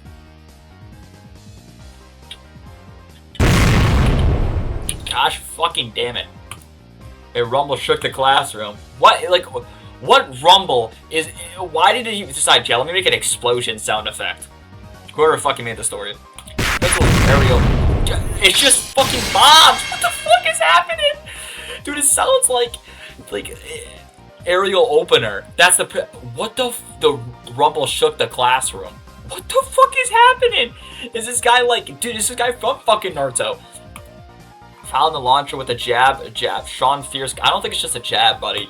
He's got some fucking chakra behind that shit. He's even using meteor. What the fuck? A meter. Oh. From how it sounded, the Prince was jumping Fierce sound like a multi-hit combo. I don't want to know. I don't want to know. Nothing I can do it now except stay calm. I understand now there were no why there were no delinquents at this school. After a few months of silence, moments. Okay, I don't know why I said months. Mian slumped back to us, petted. Is that good enough? Mian said before collapsing. She's alive at least. Now we can continue the game. Monster? I was amazed the person who made the clever activities like this could say that. But now the worst penalty is gone, right? Right? Rina tried to lighten the mood, but it only met with Mian's malicious grin. She was serious now. I'm not holding back anymore. You'll all get yours. It's bizarre, I could tell. Okay.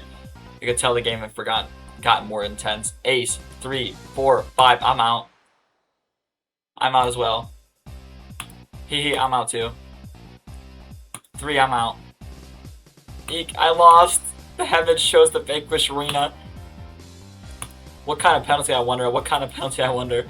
It wasn't exactly hard for her to be worried. It wasn't exactly hard for her to be worried. Just thinking of the level of difficulty of Mian's first penalty still made me quiver. And so the penalty she drew with trembling fingers was... no penalty. What the heck was it? Speak like a maid? What the fuck is this? Or should be like master or something like that shit? Like you just gotta like... basically like speak like you get your job's on the line. Speak like your job's on the line. What is this? This one, what do I need to do? So basically it means that you have to use the same expressions it's made. Like, yeah, like, okay, master? It hit me like a ton of bricks. I had no idea who wrote that penalty, but she was awesome. What? Then Rina, can you shuffle the cards and deal? Yes, master. Oh, I could just die right now. Oh, anyway, let's continue. I could just die. It's saying, I could just die right now. Continue. Right, what was the scene? Is that the scene note? Continue, right, Rina? Yes, egregious to which I was Gauden right Rina into addressing me as master was downright impressive, if I do say so myself. Okay. Hooray! I won't lose anymore. I'm out. I'm out. I shall not lose it either. I'm out. Then with that, I am out too. I can't believe it. It's Rina lost again. Gosh, Rina again. What kind of ability would it be this time? I was delighted by the mysterious sense of anticipation. Anticipation? No, this was conviction. Remove one piece of... Okay, bro. Who wrote this? Author... No. Okay. This was... Again, I have not watched that series in so long. I don't remember any of this shit. Did they cut it or something? Because what is the purpose of this? Please don't show anything. That's just indecent. That should even... Who could have wrote this? Her face reddened in anger. If you didn't yell something out, I wouldn't be able to hide my shaking. Who did write that? God, please give that man a Nobel Prize. What? Give that man a Nobel Prize? Okay. That would be an ignoble prize. What the fuck? Not good, not good. What I was thinking about was written on my face. Huh. Michan. Rina begged Mian with teary eyes, but everyone knew Mian's answer already. Nope. Won't go easy on you. You lost, so take it like a man. Understood, master. I'll undo. Look around, someone would probably stop her. Of course, I wasn't exactly trying to stop her either. Dude. Brother, why did this game just turn goonery or something, bro? Bro, she's like 13 or something, bro. What the fuck? Are they gonna do an are they... Don't you dare. Looked away like a gentleman. But these club activities, you needed to be ruthless after all. Don't you dare.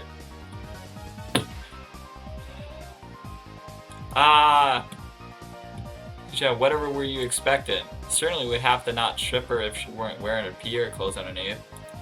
Sort of poked fun at me, but right now I can't hear it. Oh, okay, she had PE clothes. I was gonna be like, brother, are we serious, dude? Not bad, Kichan. This old man never even thought you would go after her like that.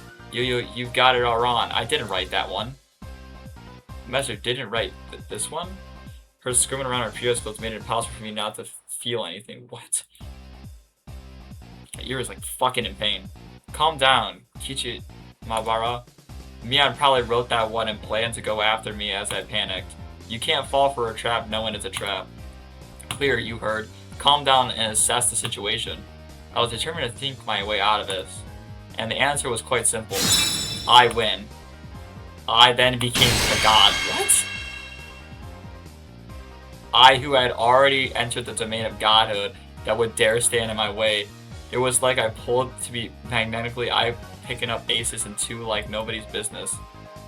Eek. How could molecular draw be so bad? Is that a loss, right? I draw the penalty. Speak like a little sister. What the fuck, dude?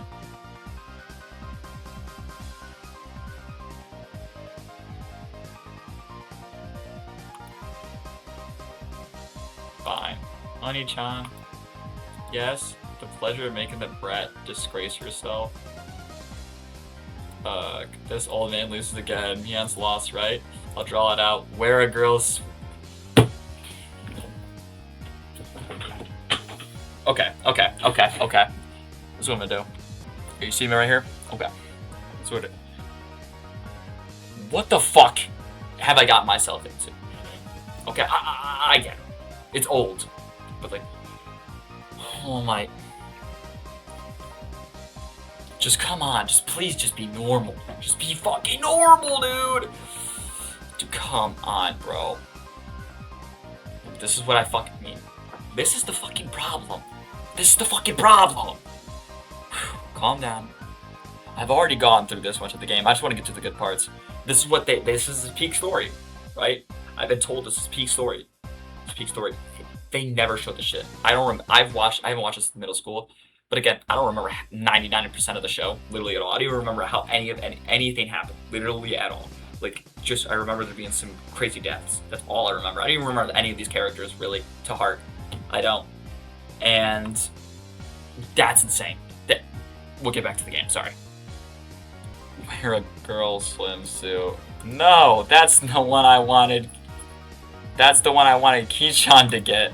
Yes, Mian's despair was like sweet honey. Master, I lost again. Rina lost. I'll draw it for you. Let the person in the first place rest their head on your lap. In this outfit, Master? Yeah. She's not wearing a skirt, so it'd be bare legs. What the fuck, dude? Eek. Honey-chan, you're too good. Sagato lost again. I'll draw it.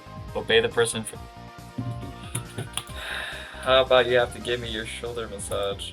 Fine, Honey-chan. Come on, do it a bit harder. Don't use your nails.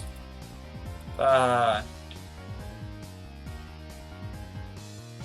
had transformed into an evil director and couldn't be doing any better.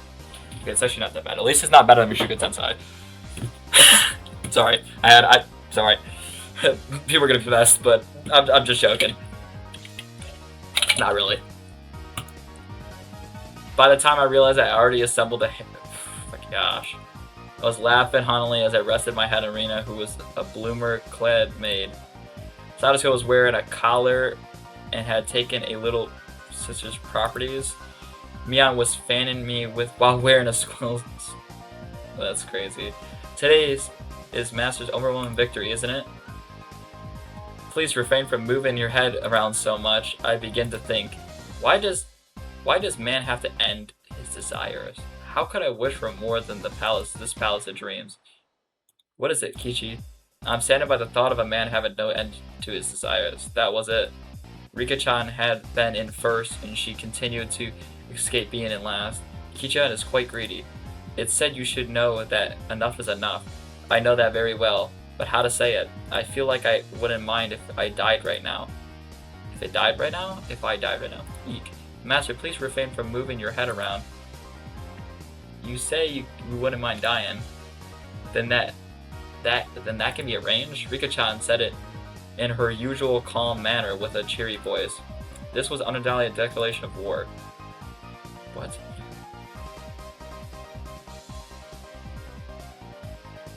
Rika-chan, go take him out. When did she fucking put a collar on her neck? I'm sorry if you guys want to do this. I'm skipping through this. I didn't think it's that bad, but it's still like it's fucking pissing me off. Plowing cards, Serena's static expression, her head bobbing around. Okay. Shall we, Kichi-kan, hurry, hurry. My whole body knew it already. I was going to lose. Okay, what's happening now? I won't skip anymore. No play, nothing to play, Kichi-kan. Then, with this, I'm out. Everyone cheered. I was spent. Phew, I got no regrets. God, thank you for letting me dream a little. Now that not taking me one, I'm out. Play penalty, this is it. Everyone peeked at unison, gazed and flickered between the next text in my face. All day today, I did as I please. I'll do whatever it is on what's on here. What? All. Huh? Every penalty up until now? What the heck? Kida-san should not be speaking like a little brother. Yes. Oh my fuck. This is quite addicting. Next I'll have to rub my shoulders. Another one, okay. Yes, master. Ah, Kiji-kan, that's says again. Say it again. Please spare me, master. I passed out and squealed, blood spewing from her nose like a fountain. My dignity was being trampled more than a communal doormat. Next is from this old man. I'm going to have fan me over Lunin while you know foolish. Does he has to wear a swimsuit? I have to wear a swimsuit too. Oh my gosh, I forgot. You need to wear this, don't you? The school swimsuit. This is for girls. Can I wear this one for boys? It was clearly written here, wear a girl's swimsuit, as you can see. Actually, me trying to escape reality as fast as humanly possible is pretty adorable if I'd say so myself, but whose school swim am I going to wear? If I was wearing one of yours, you wouldn't let me like it, right? This old man doesn't care about what kind of stuff at all. Think of it as a little benefit. I'm not that in shape, so I think even Ki-chan could fit into it. This is exaggerators surrounded me, wagging their fingers. No. My first thought is tight around the waist. Second thought, the chest area was pretty loose. Third thought, the crotch was pretty... Oh gosh. She's kind of bending forward. Cute. You'll be ready after you wear this cat ears with bell and tail.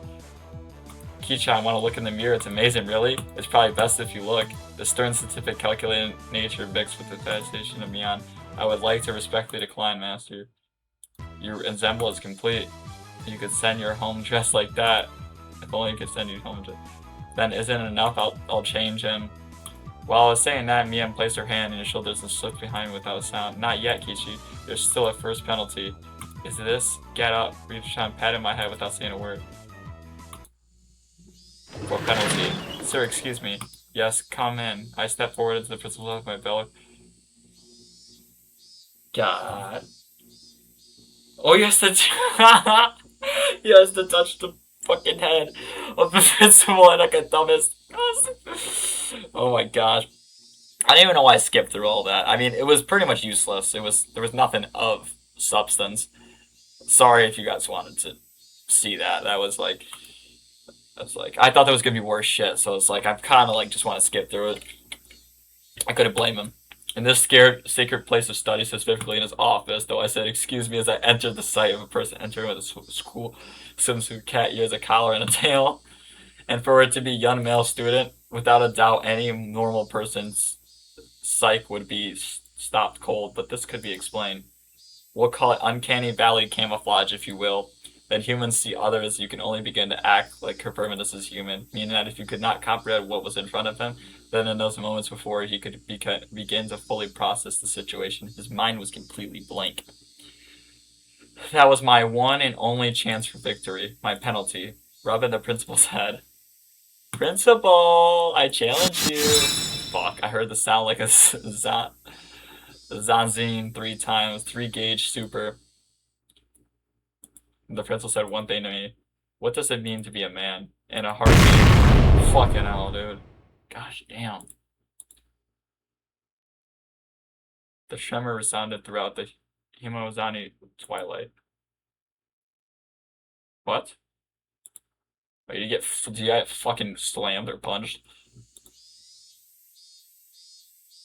Okay, they just ended on that. It's just some goofball shit so far.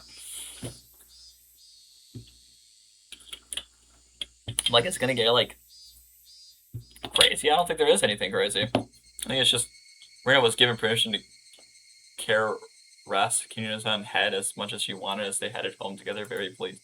Once again, today was Mion, and I was just going home. Man, that was intense, and I knew Kichan was good as president. No, I was surprised then anymore. If I was playing with guys, I wouldn't have been that strong. But still, it was pretty bad. Being carried off in a stretcher in that outfit would probably haunt me until the day I die. That's funny. But that's fine, isn't it? You were able to do something to boast about for the ages, too. How, well, when she says it like that, we both smiled at each other. Oh, we meet again, Kichikan. It was Tonemaki-san. Tamataki. It felt like we had been running into him quite often. Take any good pictures? Well, a few. So, Tamataki-san suddenly leaned over and whispered in my ear, "You sure get around today. You really have a different girl." It's not like that. No need to hide it. It's important to get lots of experience when you're young. Because Tamataki-san let out a crude laugh, and Mion knew what you were talking about without even hearing his whisper. I've heard through the grapevine that Mr. Tamanaki is the catch himself, Huh? No, that wasn't my intention. Sure. Keep it up the good work and taking plenty of pictures. See ya. Mion seemed to really want to get rid of this loud quickly. From the way she spoke, it seemed like Mion knew Tamataki-san well. How's the year treating you, mister? Staying until the Higurashi? Yep, I plan to. After photographing the festival, I plan on heading back to Tokyo. Being a photographer sure is easy. Be sure to win some big reward and become famous. You spent all your best years on photography, after all. I don't think I'm that far gone. Don't say men start to develop their own unique flavor in their 30s. What does it matter what you taste like? That's so gross. I'll look at the time. I need to get back to the inn before it gets dark. Todaki-san began to leave with a dry laugh. It did look like he was outmatched by Mion. Now then, I'll see you both at the festival. After waving a hand cheerfully, Tamataki-san disappeared amidst the cries of Higurashi, which is the cicadas, right? The way he's going is probably won't ever get famous. I had promised he'd display a picture of me if he ever opened up the gallery, but I don't think that will ever happen. So you know Tamataki-san. Yeah, he's an acquaintance of sorts, but you know how easy it is to tell who's an outsider. It's not like you meet him all the time. Tamataki-san comes around Himazawa regularly, maybe 2 to 3 times a year. He says he's taken pictures of seasonal scenery and wild birds, but well, those photos really are nothing to phone home about. The image Mion painted on Tamataki-san was fairly unique. Tamataki-san knew was more mysterious. The words flowed naturally from my mouth. I wonder if he's really here to take pictures of birds. Mion stared blankly at me as if to ask, "Why'd you say that?" It just seems he's here for something other than taking pictures, I think. Don't you get that feeling? Like about the incident, the dismemberment? Oh, you too. If so, you got good instincts, Kichan. She agreed with me. I thought I was quite chipper in how she said it. You knew about it then, Mion? Of course. He might be able to pull one over on everyone else, and you can't fool this old man. Mion was posturing pretentiously, but I easily came to a very different conclusion from what she was imagining. Wait, what the fuck is everyone's problem? I feel like the apprehensions I had about Tamataki-san disappeared lifted a burden off my shoulders. I was finally able to appreciate how clear the evening sky over Himazawa was. I exhaled everything on my lungs and inhaled just as much. It smelled like dusk. What was it, Kichan? It's just that I never thought the cries of Higurashi would feel this good. What's gotten in you all of a sudden, Kichan? They both continued to giggle, knowing why. I wonder what Rina's doing. I bet she's getting a fill of Rika-chan by now. She's probably in the middle of asking her so she can treat her to dinner. I'd be great if she's able to take her home. I wonder. Rika-chan is pretty good at this stuff. Yeah, I feel the same. That head petting penalty was probably for Rika-chan. I thought so. The only one who could get away from patting his head is Rika-chan, after all. Just pointless chit-chat. The hot day felt like it was getting cooled down by the cries of Higurashi. Oh yeah, another transition. Okay. We're getting through this. We're getting through it. That one part was a little iffy. You know what I'm saying? A little iffy. But we got past it, so we got past it. We're gonna continue. Had your luck run out? Oh, okay. I don't know why that like kind of scared me. But yeah, that was fine. A few days had passed since the incident. During that time, either Mion was busy or Rika-chan had help with the festival pressure, so we couldn't get everybody together for club activities. Even though I thought I would never want to participate again after years, it shaved off my lifetime each time. Not having it only made my heart grew fonder. I really am not honest with myself. Today we finally had our club activities again. These weren't the same old club activities. It was called the Watanagashi 5 Demon Firefight. It was one of the biggest events of the club. Kichi, does the yukata still fit? Can you try it on for a second? Mom pulled out the old dusty yukata. Nah, I don't need a yukata. Those things are embarrassing, so I just go in my normal clothes. But this is for festival wear, okay? Rina and the others said regular clothes are just fine. It was the only one, if I was the only one wearing a yukata, it'd be even more embarrassing. I put on the same old vest as usual. I'd be going with Rina and the others, so you don't need to worry about me, is that so? I'd be going with Dad when he makes up. Dad let out a loud snore from the sofa. From the looks of it, it must have pulled an all-nighter last night. He just finished sending in a manuscript, so he might not wake up for a while. It seems my dad writes for art magazines sometimes, too. I've never read it, though. I wonder if my dad is a really famous artist, since his own son is saying something like, I can't imagine he's selling all that well. But he's able to feed a family of 3, and my life isn't actually full of hardships. It could be that some master painter and I didn't know about. He's a mess. Ding dong. Kichi-kan, are you home? Oh, is it already time? I didn't know they were coming here, so I was planning on waiting outside. Oh my, it's Rina-chan. Thank you for always looking after Kichi. Ma'am, he's also been looking out for. Why are you blushing just from meeting my mom? Don't get all flustered. It really doesn't feel right. Let's go, Rina. Since Rina would have continued to space out after I left her, I grabbed her hand and dragged her out. He does have a pretty fucking big house. Rina-chan, look after Kichi for me. Oh, yes, ma'am. Even if it means I must sacrifice myself, then why don't do it right now? Huh. She waved back as if dragging her away.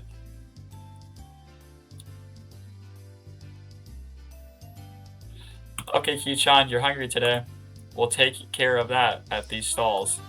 You thought I'd let myself get full of knowing the club activities we get involved the stalls with will involve the stalls?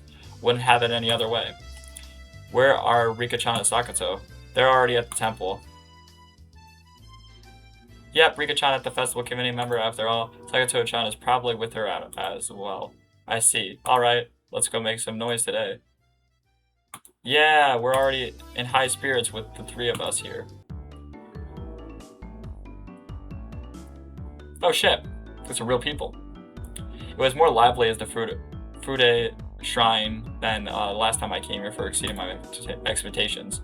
Throngs of people were crammed between rows of markets still lined with paper lanterns, despite that it was actually quite enjoyable. There sure were a lot of people here. I believe that they were all live in Hinamazawa. Everybody attends the Watanagashi. I think about half the villages here. It's not just that. Municipal and youth councils from neighboring towns and villages advertise this event as well. That's right. There aren't that many students at our school, but there's a lot of kids here today. It just doesn't feel like a festival unless there are kids running around after all. That's true, I agree. Hello and good evening. These 2 knew everybody we came across. Of course, I greeted them as well, but I still wasn't familiar with everybody yet. Oh, Renishin, thanks for the food you brought me a while back. My son loved it. He said it was delicious. Ah, it was nothing at all. I'm glad you liked it. Hello to Yamasu-kan. For me, please. Hey, if it isn't Sonozaki Ochi-chan, and I'm in charge of a stand again this year, so make sure you come visit. Pops, I haven't gotten... Have you gotten fatter? You'll end up having a heart attack with a gut like that. Oh, this kid here is new.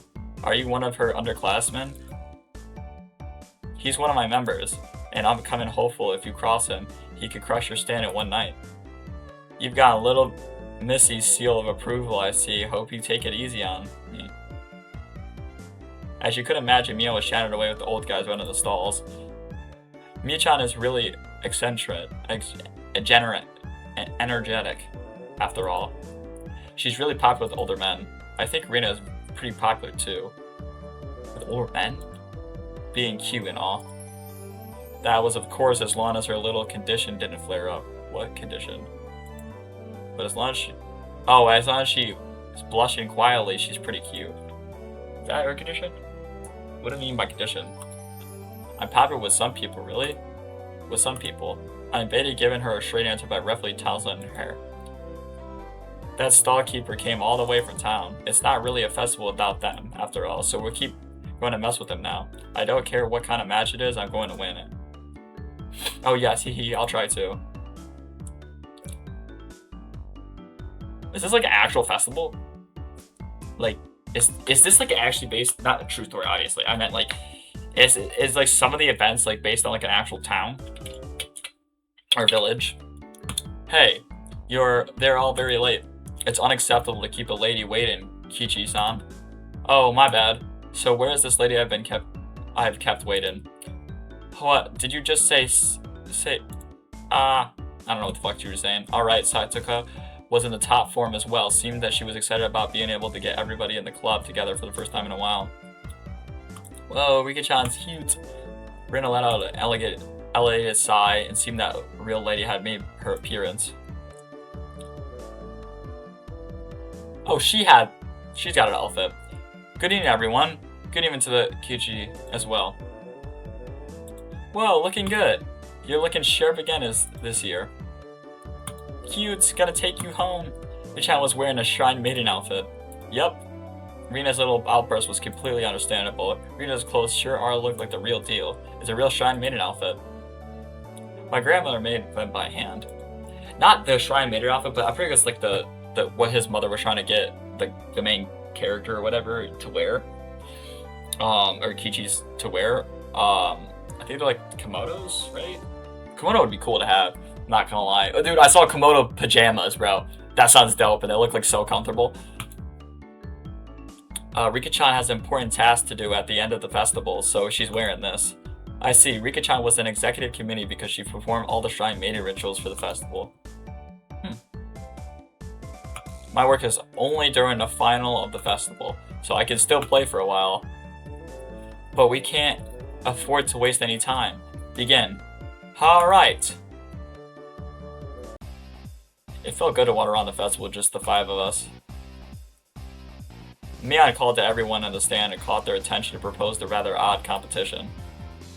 Taiyaki eating rice. Everyone has to buy their own. Ready? Go.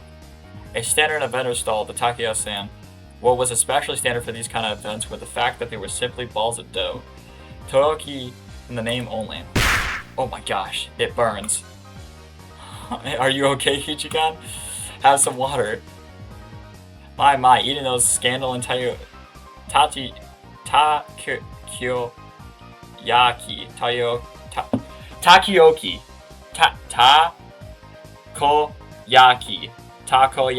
Takoyaki, while his whole is suicide. Takoyaki. I guess the trick is to buy ready-made ones and have them been left there for a while. They really don't taste good. The stall next to it was a shaved ice stand. Oh, that sounds so good. It was still a bit too early in the season for that, but right then it didn't matter. Let's do shaved ice this time. Is shaved ice eating ice? Eating rice. What the fuck am I talking about? Ready, go. Shaved ice eating rice? I can't. Also, as long as you melt it a bit with your body heat, then it's so cold. Not smart. This old man ordered it with plenty of syrup. It'll melt quickly when it's mixed up. The Stooges were too late. The moment they chose to tackle it head on was their downfall. Finished. Kyuchan is done. That was too fast. It couldn't be. Kyuchan, you didn't add water from the goldfish tank behind you, did you?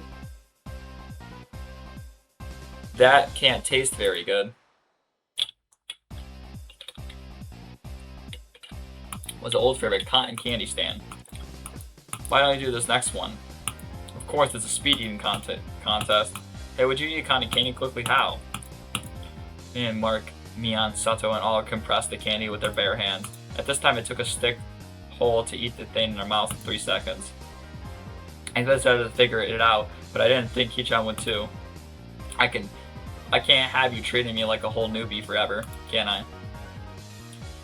It won't taste very good. Richan also crushed it between her hands and stuck it in her mouth.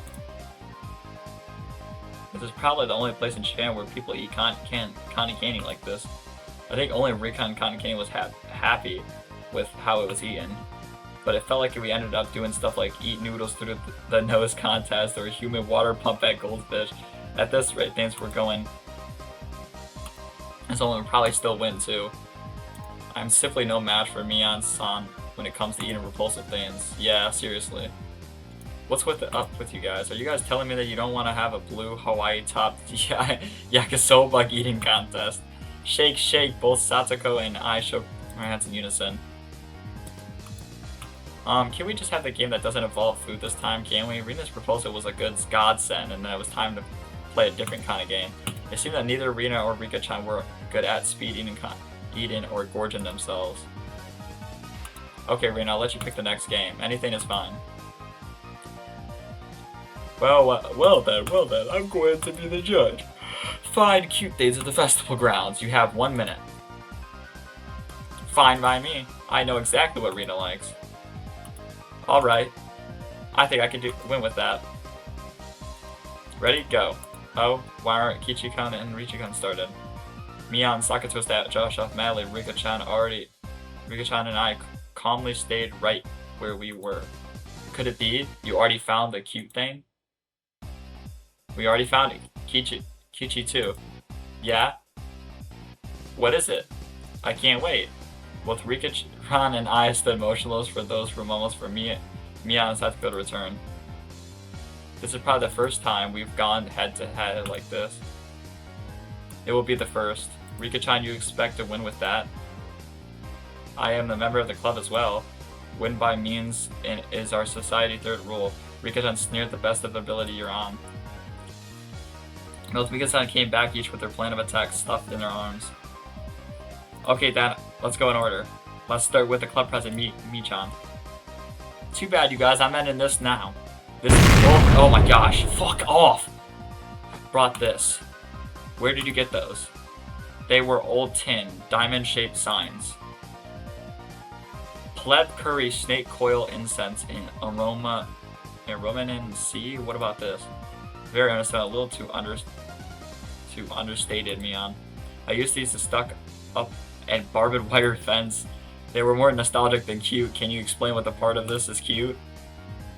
But there were puffs and smokes noisily shooting out of Reina's ears and nose, almost like a steam train. I didn't get it. Oh, yeah. I should next. It is this. A hand-drawn poster of the Ladies Society roasted corn stall. That was a really bad sketch done by a housewife. An anthropomorphic roasted corn draw with any sort of real plan. It was very Existence invited a sense of sorrow to the viewer. Oh, she actually thought it was cute. That was the sound of blood shooting up. Okay, bro. It seemed to have been higher rated than Mian's. I really didn't get it. It feels like an artistic sense that evaded guarded by 5 eons. Those were nothing when mass-produced signs after all. They had no chance against something hand-drawn. I couldn't even begin to follow the way those guys were thinking. Then I will be next. Rika-chan, is it? What can you even do without anything? Do you have Do you and Sakato both forget? If Rika-chan felt like it, she could simply, after moving backward 10 yards and begin wowing up to Rina, seeing that both me and Sakato gasped. Oh, no. Too late. Rika-chan tripped over nothing and stayed motionless after falling. Rina hurried over to her. Rika-chan, are you alright? Rika-chan had lumped over her forehead and tears welled up in her eyes. Only her fingers peeked out from her sleeves. This was a vital part. The palms of her hands were covered in her sleeves. She made a single sound. Mew. Meh. Or whatever. So cute. Going to take you home. I completely forgotten that to play the personality I had to use. Rina's face was completely red and had her head bopping back and forth, excitement, embraced, again rubbing her cheeks against her. Golly. This is just brain dead. Brainless, dude. I accept no less from her. Not a single element was overlooked.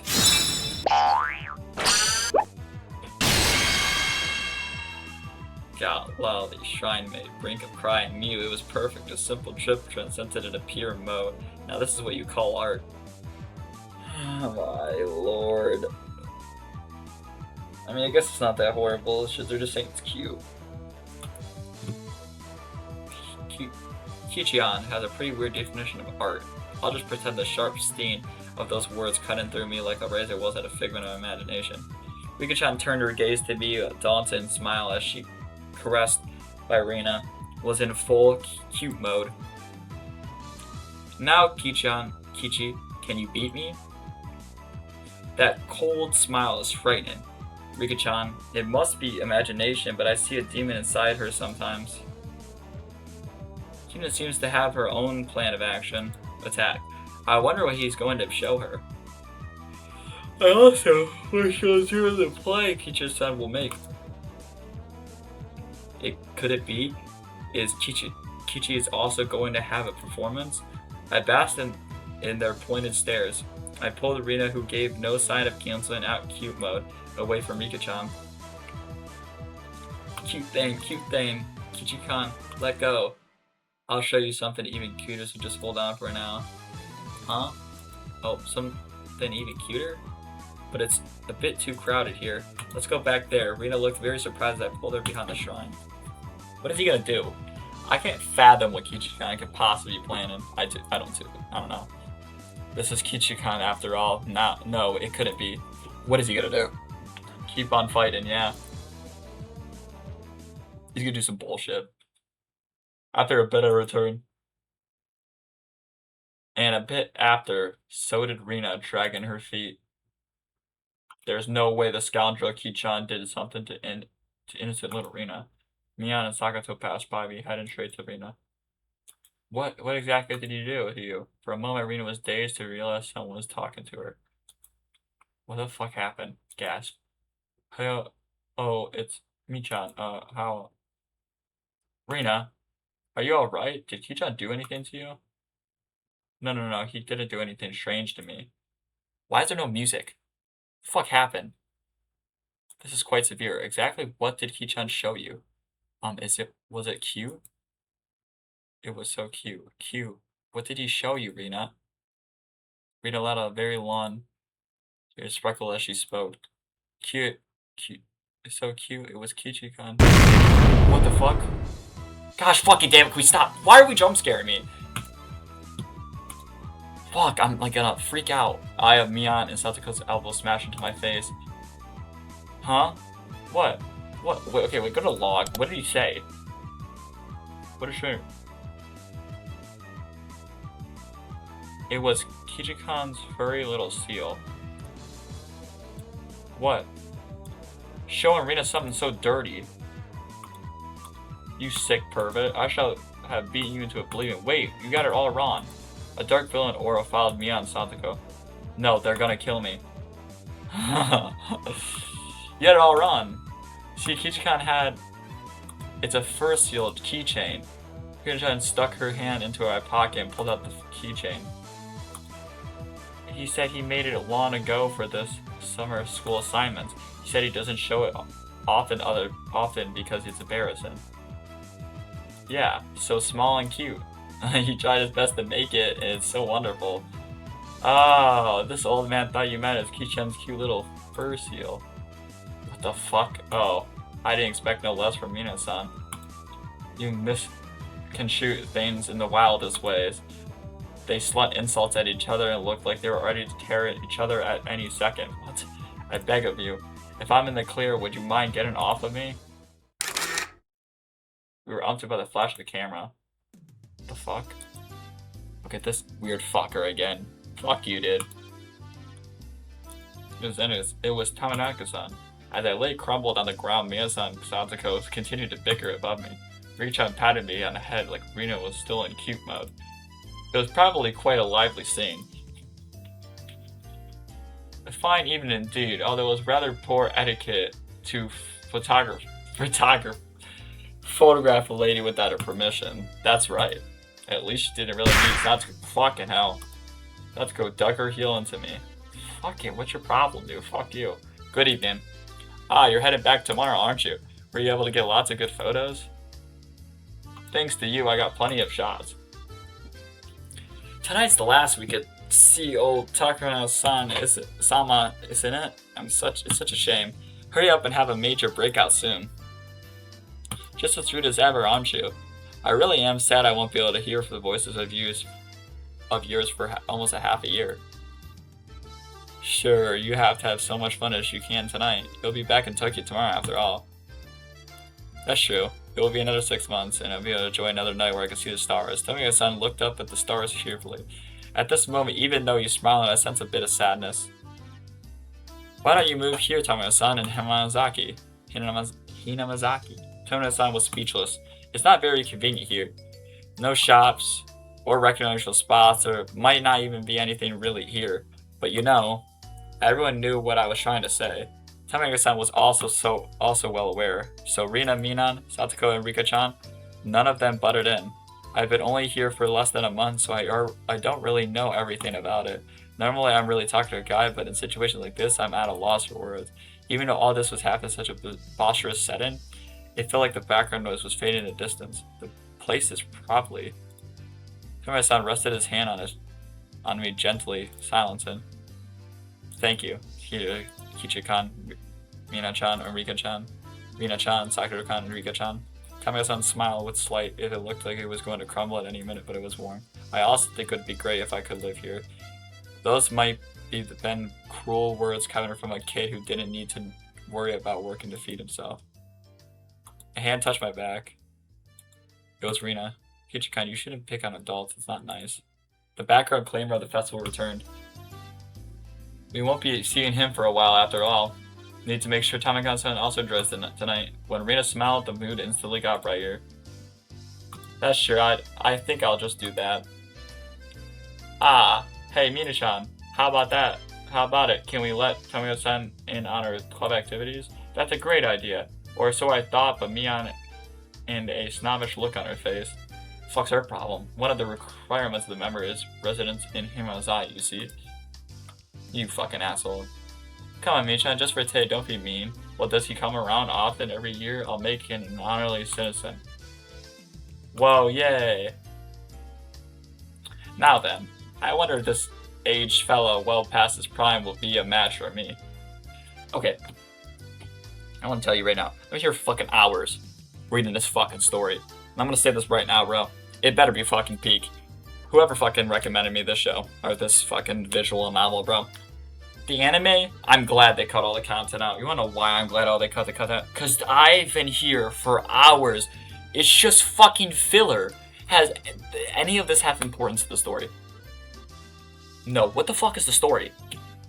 We get like little bits of story that potentially is there, but like, it's so hard to keep engaged when it's literally just fucking, and what is this? This is not even entertaining to you guys. Like, literally at all. Like, we've literally sat here for fucking hours doing what? I mean, it's funny at times, but it's like, what the fuck am I even here for? Where's the intenseness? Like, sometimes it gets intense, I'm like, fuck. It reels me in, and then it just drags out. And it's just a bunch of weird shit, too. Let's have him show us the wisdom of a mature adult. Can you keep us with us, Yan-Yans? Tomoya-san stepped back slightly at her audience and grins. Oh, I mean, as on club president, do hereby honor a citizen Tamiga entry into the club. Her words were quickly joined by our cheers. What do you mean by club? What do you mean by... What are clubs you see in order to cope with our complicated society? We perform various activities and various rules. Sometimes they are in your favor. Sometimes they work against you. You're pretty weak, so I'd prefer you not to single me out. Let's try to get along. If you wish to mock our childish game, then will be perfect opportunity. We'll leave you with nothing. We won't even leave you with hair on your butts. What?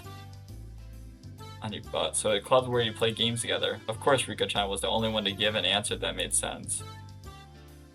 Alright, just what I wanted. I'll take you up on that challenge. Don't be rough on me, my mentors. Tomiya-san got riled up and did a victory pose like he was 10 years younger. That's perfect. That's perfect. We continued walking to the festival with Mian in the front. Now we looked like a family of 6. It had some intensity to it.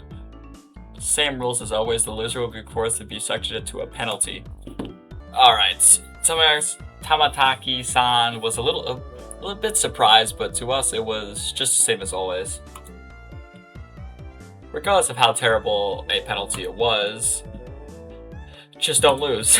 Rena was also brimming with determination. She didn't have any intention of losing. That's true. I tousled Rena's hair to lighten the mood. She giggled to hide her embarrassment. I see, this is what it means to feel like a kid again. Tamanaki-san whispered that nobody in particular at that moment. We heard an old man call out in a strong voice. Looking over, I realized it was the man Mayan greeted right before the festival. You're here. Little Miss Sanazaki, seems you brought quite the crowd. We came to extradicate your entire stall. Okay.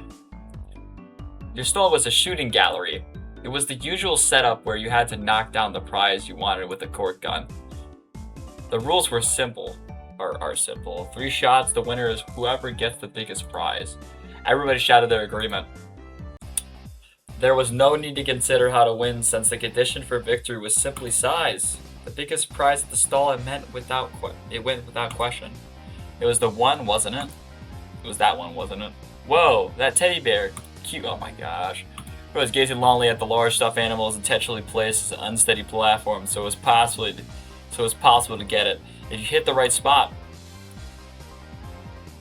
It's magnificently set up to make someone think that. Not bad, Kishi-san.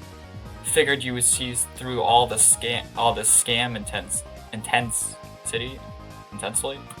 I don't know how I can't say words. The most logical course of action would be to aim for some candy or doll. The intent analysis had already begun. In this club, you get eaten alive if you don't come prepared. Everything hinges on what you plan to come up with before the main event. At some point, a large crowd had gathered around us making a big fuss. There was so much of a following for our club's infamous event. Knocking that bear down ensures a win. Only 3 shots. To use them all trying for that'd be rough. Hey, I have other customers waiting, you know. Who's up first? The first one was the advantage of being to aim for the easiest prizes, but it's dangerous to compete without knowing the gun's quirks. Tamanaki-san take on the situation was pretty good. He gets what our club is about. Well then, to be fair, how about using rock, paper, scissors as a side? How about it? That's really the only way, rock, paper, scissors.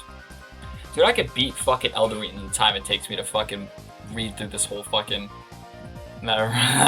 After a couple of matches, it ended up with me on being first. I didn't want it to end up first. Well, I just don't think of the handicap as if it is a handicap Graham's gun. Here you go. Well, the shooting range guy handed her a rifle.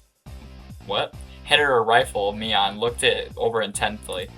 She didn't forget to check the cork bullet either. Okay, this gun is brand new, isn't it? No faults, not bad. Mian raised the gun in one swift motion. It was completely different from her careful inspection. She was shooting from the hip. What the fuck? Fire, reload. I don't like that noise. Fire, reload. God. It's like a fucking cork. Flop. one after another. A big haul. The crowd paused in a moment of awe and then erupted in cheers. Whoa, awesome! That was quite good. Tomoyaka-san was a loss of words after seeing such shooting prowess. Amazing, Michan. 3-3. Her accuracy was incredible. Her choice of targets wasn't bad either. The 3 Mion had gone after were fairly large and pretty easy to knock over. They were all targets with very high return on investment. Who's up next? Satoko? Careful, the bullets are light. Next was Satoko. The rifle looked a bit big for her lithe body, but it didn't seem like she had any problem with that. Of course, I shall aim for the grand prize. She proclaimed that she was going after the teddy bear. Damn, Satoko, such a bold move. The moment she knocks it over, she guaranteed to be in first. Good luck, Satoko-chan. Satoko was opposite of Mion. She aimed at the target quite carefully and squeezed the trigger. Bah, these bullets are too light. The first two will struck the bear in the torso. It only shifted a bit. You need to aim higher for the head or it won't work. Satoko's third bullet was aimed at the bear, but at the candy below its arm. I hate to say it, but it appears the bear is just too much for me. Just went bully after a big catch, but then she switched over to a less impressive prey at the last second. The crowd only gave a straight laugh. Were they laughing because she lacked the courage? These fools were nothing. A fine attempt, Satoko. You've gotten better. The palm of Mion's outstretched hand went poof in it, so it tapped down lightly on Satoko. She appeared to just be talking hot air, but this was all actually completely calculated. Damn, Satoko. Damn that Satoko. Just to avoid being in last place, just dared to switch over to the easy target. Without shame or honor. Magnificent. I'll allow you to take the bear, Rina-san. I pray for your victory. Okay. Thanks so much, Satoko-chan. How, bear? Rina was up next. She couldn't hit the broadside of the barn as regular Rina, but she said the bear was cute. Of course, is that how she's gonna win? I wonder how Rina-chan will do. I hope she's able to hit at least one. You're underestimating Rina's Tomoyaka-san. Hey, it's Rina, you know? Rina Rigui, you know? If it was to get that teddy bear. Whoa. Tomoyaka-san wheeled around to see what all the commotion the spectators were making was about. If it was to get that bear, she'd be able to shoot through a pinhole. Also, I just want to let you know. Is there like a...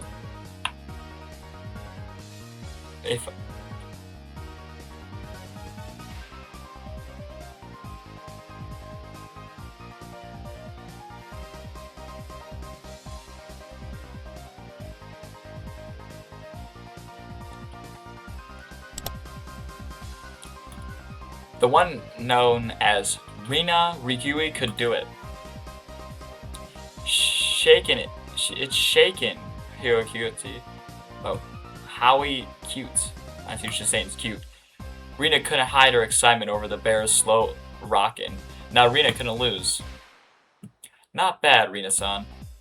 The less collected you become, the stronger you get. What the fuck? Whoa! Another big cheer. Rina's bullet hit the bear in the forehead again, enough the bear seemed to wobble more than before. But it might not be possible. You never know. With Rina-san's skill, it might be. While Tomoyaka-san was just excited as the crowd, Rina-chan's balance was swayed by emotion. Rina had 10 more shots, then she could surely knock it over. But with just one more, no matter how you looked at it, no go. Well. Ow! The crowd left a dejected groan. She had shot it right in the forehead 3 times. It was a bit late, but they gave her a round of applause for the attempt. How Bear-san, take him home. She should be praised for her valor, but she had no trophies to show for it. Then at the moment, the old man flicked one of the candy boxes with his finger and handed it to Rina. This fair for you, little lady. Huh? You're giving this to me?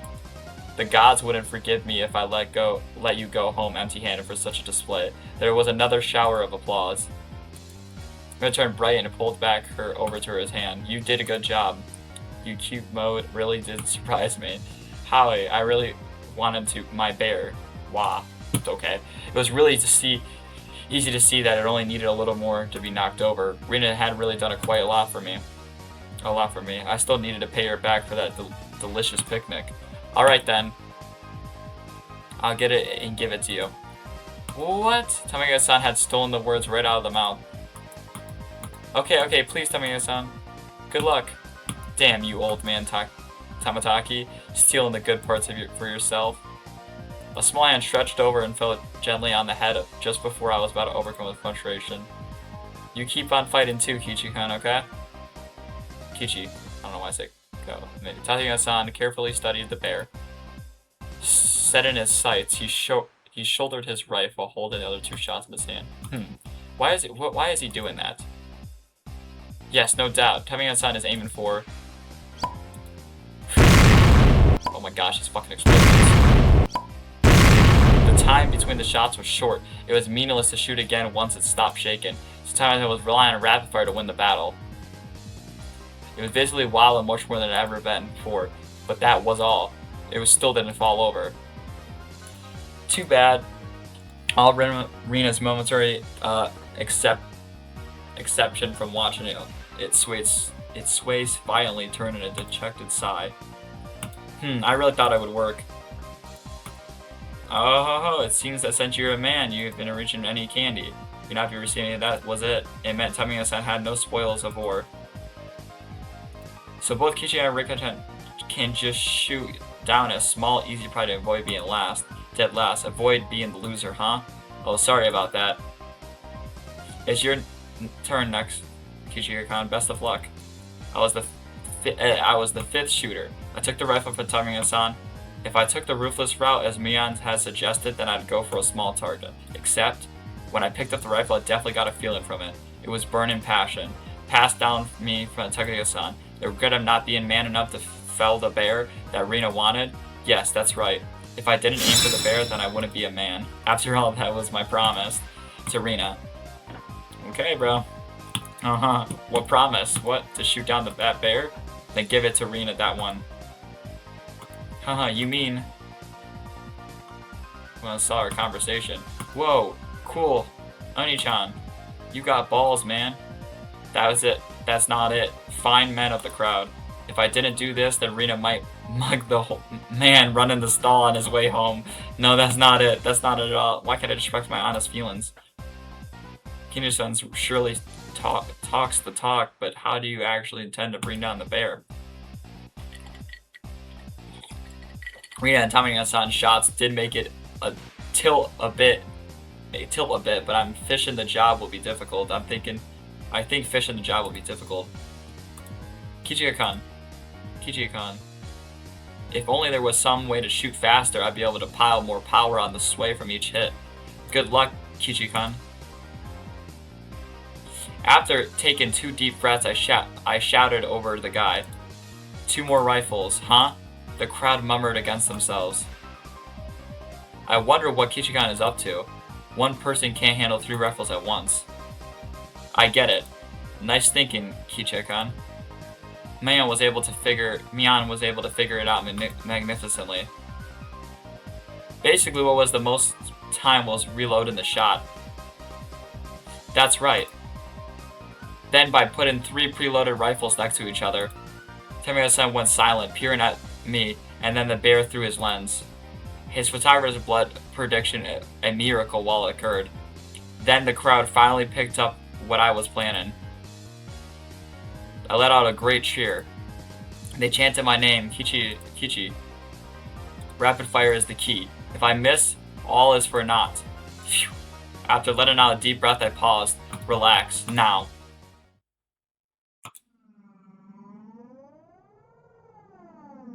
That moment, I felt like time had stopped. I felt like I could see a trajectory of the bullets. Hit it, and knocked it down. The first shot hit the bear on its head. The second, third, the bear swayed hard, and then... Come on, please. Okay, I know the flashbang me, buddy. Whoa, yeah! The cheers began to stifle. The animal even finished falling off the shell. The guy caught it before it hit the ground and tossed it over to me. You actually knocked it over. You got me. Amazing. Congratulations, Kichi-kan. Kichikan has finally learned how to use his head. I see you in slightly better light now. I didn't do it all by myself. Everyone hit it, and all those small hits together brought it down. This trophy belongs to all of us. Right, this is all of us working hard. Whatever. Me didn't hit it a single time. After holding up the teddy bear like it was a championship trophy, I handed it to Rina. Here, this is from me, no, from everyone. For always making your delicious lunches. Rina, thinking she was never actually going to get it, was momentarily speechless. I can't, Kichikan. This is for everyone after all. In that case, I was the only one who knocked it down. And it's mine. It's mine, so I'm giving it to Rina. I pushed the stuffed animal towards her again. This time she embraced it and accepted it. You're watched out for me ever since I moved here, after all. I'm really grateful, you see. Thanks a lot. Hi, Kichikan. Thanks so much. Rina dove at me. Mian told me a few days later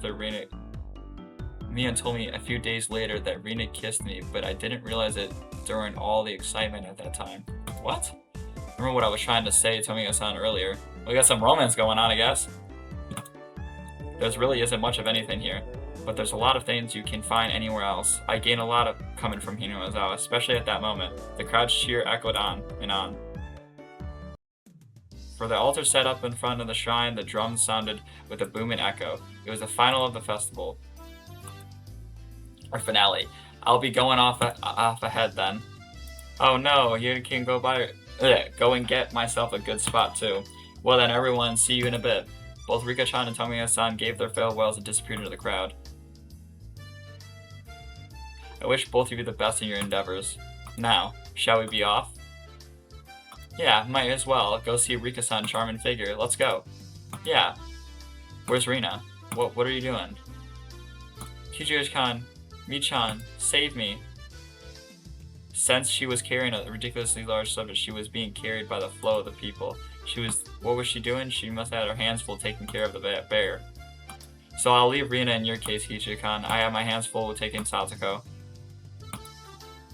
Who would you want to be looked after by you, Mina-san? Mina-san. Ouch, please don't pull on my arm. Oh, she's trying. She's passing the ball. More loose inside of me, and I grabbed the back of Rina's collar. Kichiyo-chan, not there. Don't grab me there. Always so bossy. Where can I grab then? I didn't feel ashamed at all. Rina was ashamed enough for the both of us. I grabbed onto Rina's hand and dashed after me and the others. We're gonna be late. Let's hurry. Yeah. I hadn't realized Rina's hand had been so delicate. Maybe she needed a bit more exercise and nutrition. That wasn't what I meant, not at all. My ears burned. I tried to keep calm and repeated the phrase, keep it together, Kichiyo Mabara. In my mind, it didn't look like I was able to anytime soon. I really didn't want Rina to see my face right then, so I pushed onward, dragging her along without looking back even once. That looks ridiculously eerie. Look at that shit. Don't tell me it doesn't look... okay, whatever.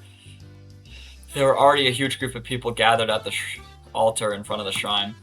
The fire at the altar made it as bright as the midway, just as hot.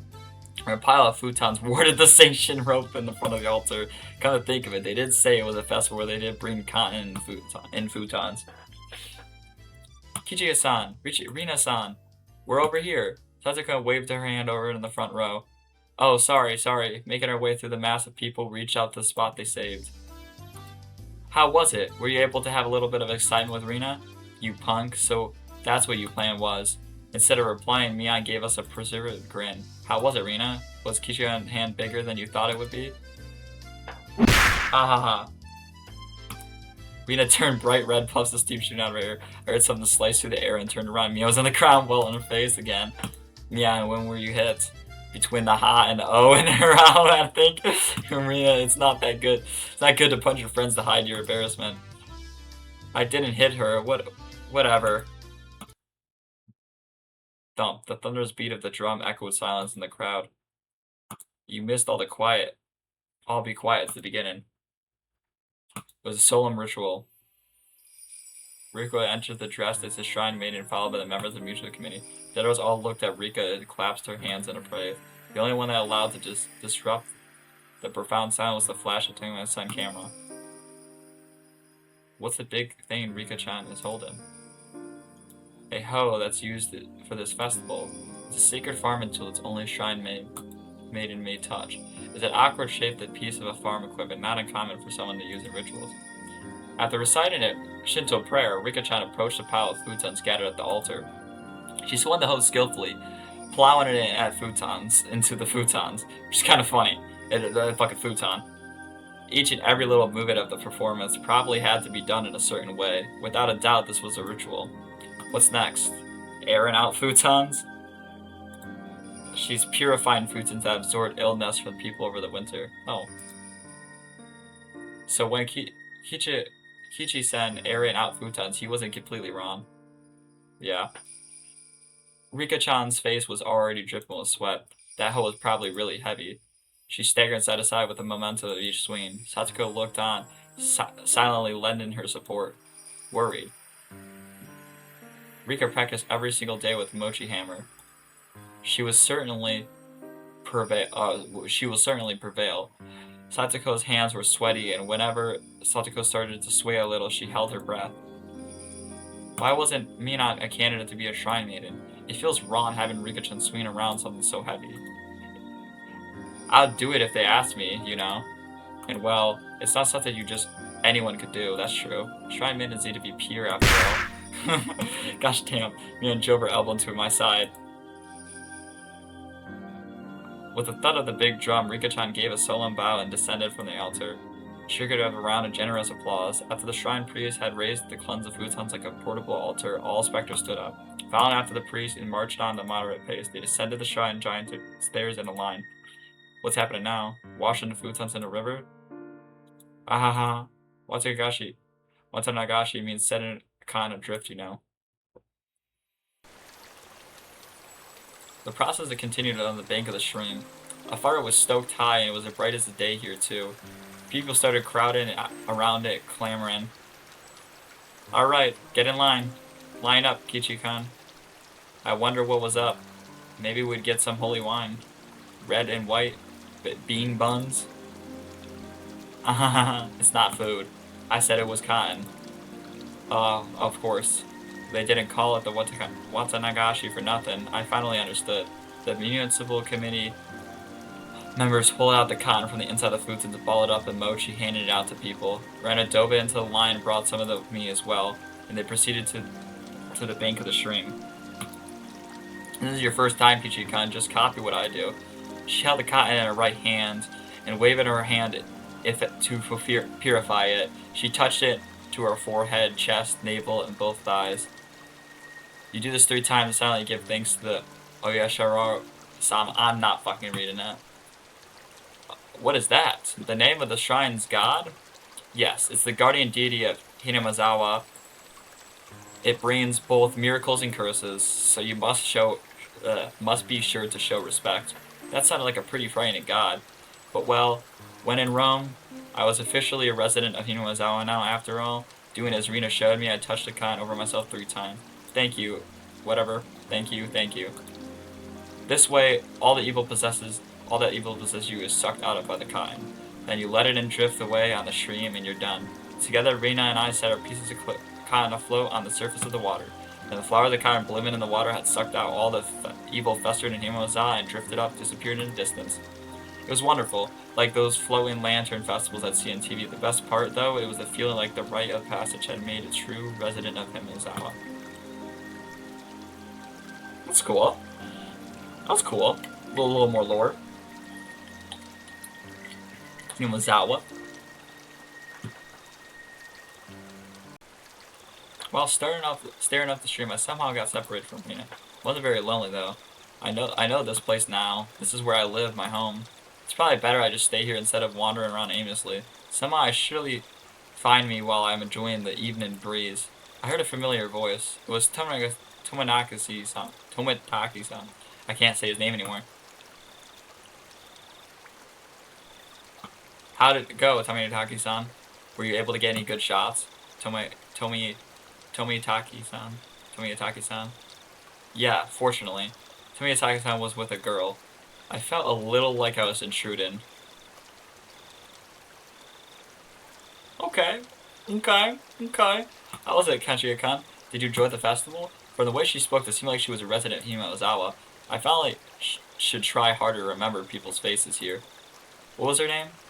Well, it was fun. My face must have given away how desperately I was trying to remember her name, because she gave a light-hearted chuckle.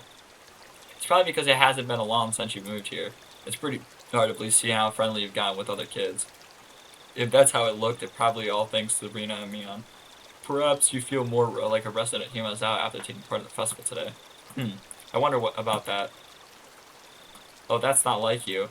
I've tried to get used to Himazawa, but there was still plenty of things I didn't know. The faces of people I hadn't met, for example, that I had happened in the past as well. Oh, you're feeling left out because of something like that? It's not as much as feeling left out. It's just I'm not sure how to say it. The incident at the damn construction site, the fighting over it and the conflicts and other conflicts, that terrible incident that they pretended they didn't even know about whether I brought it up.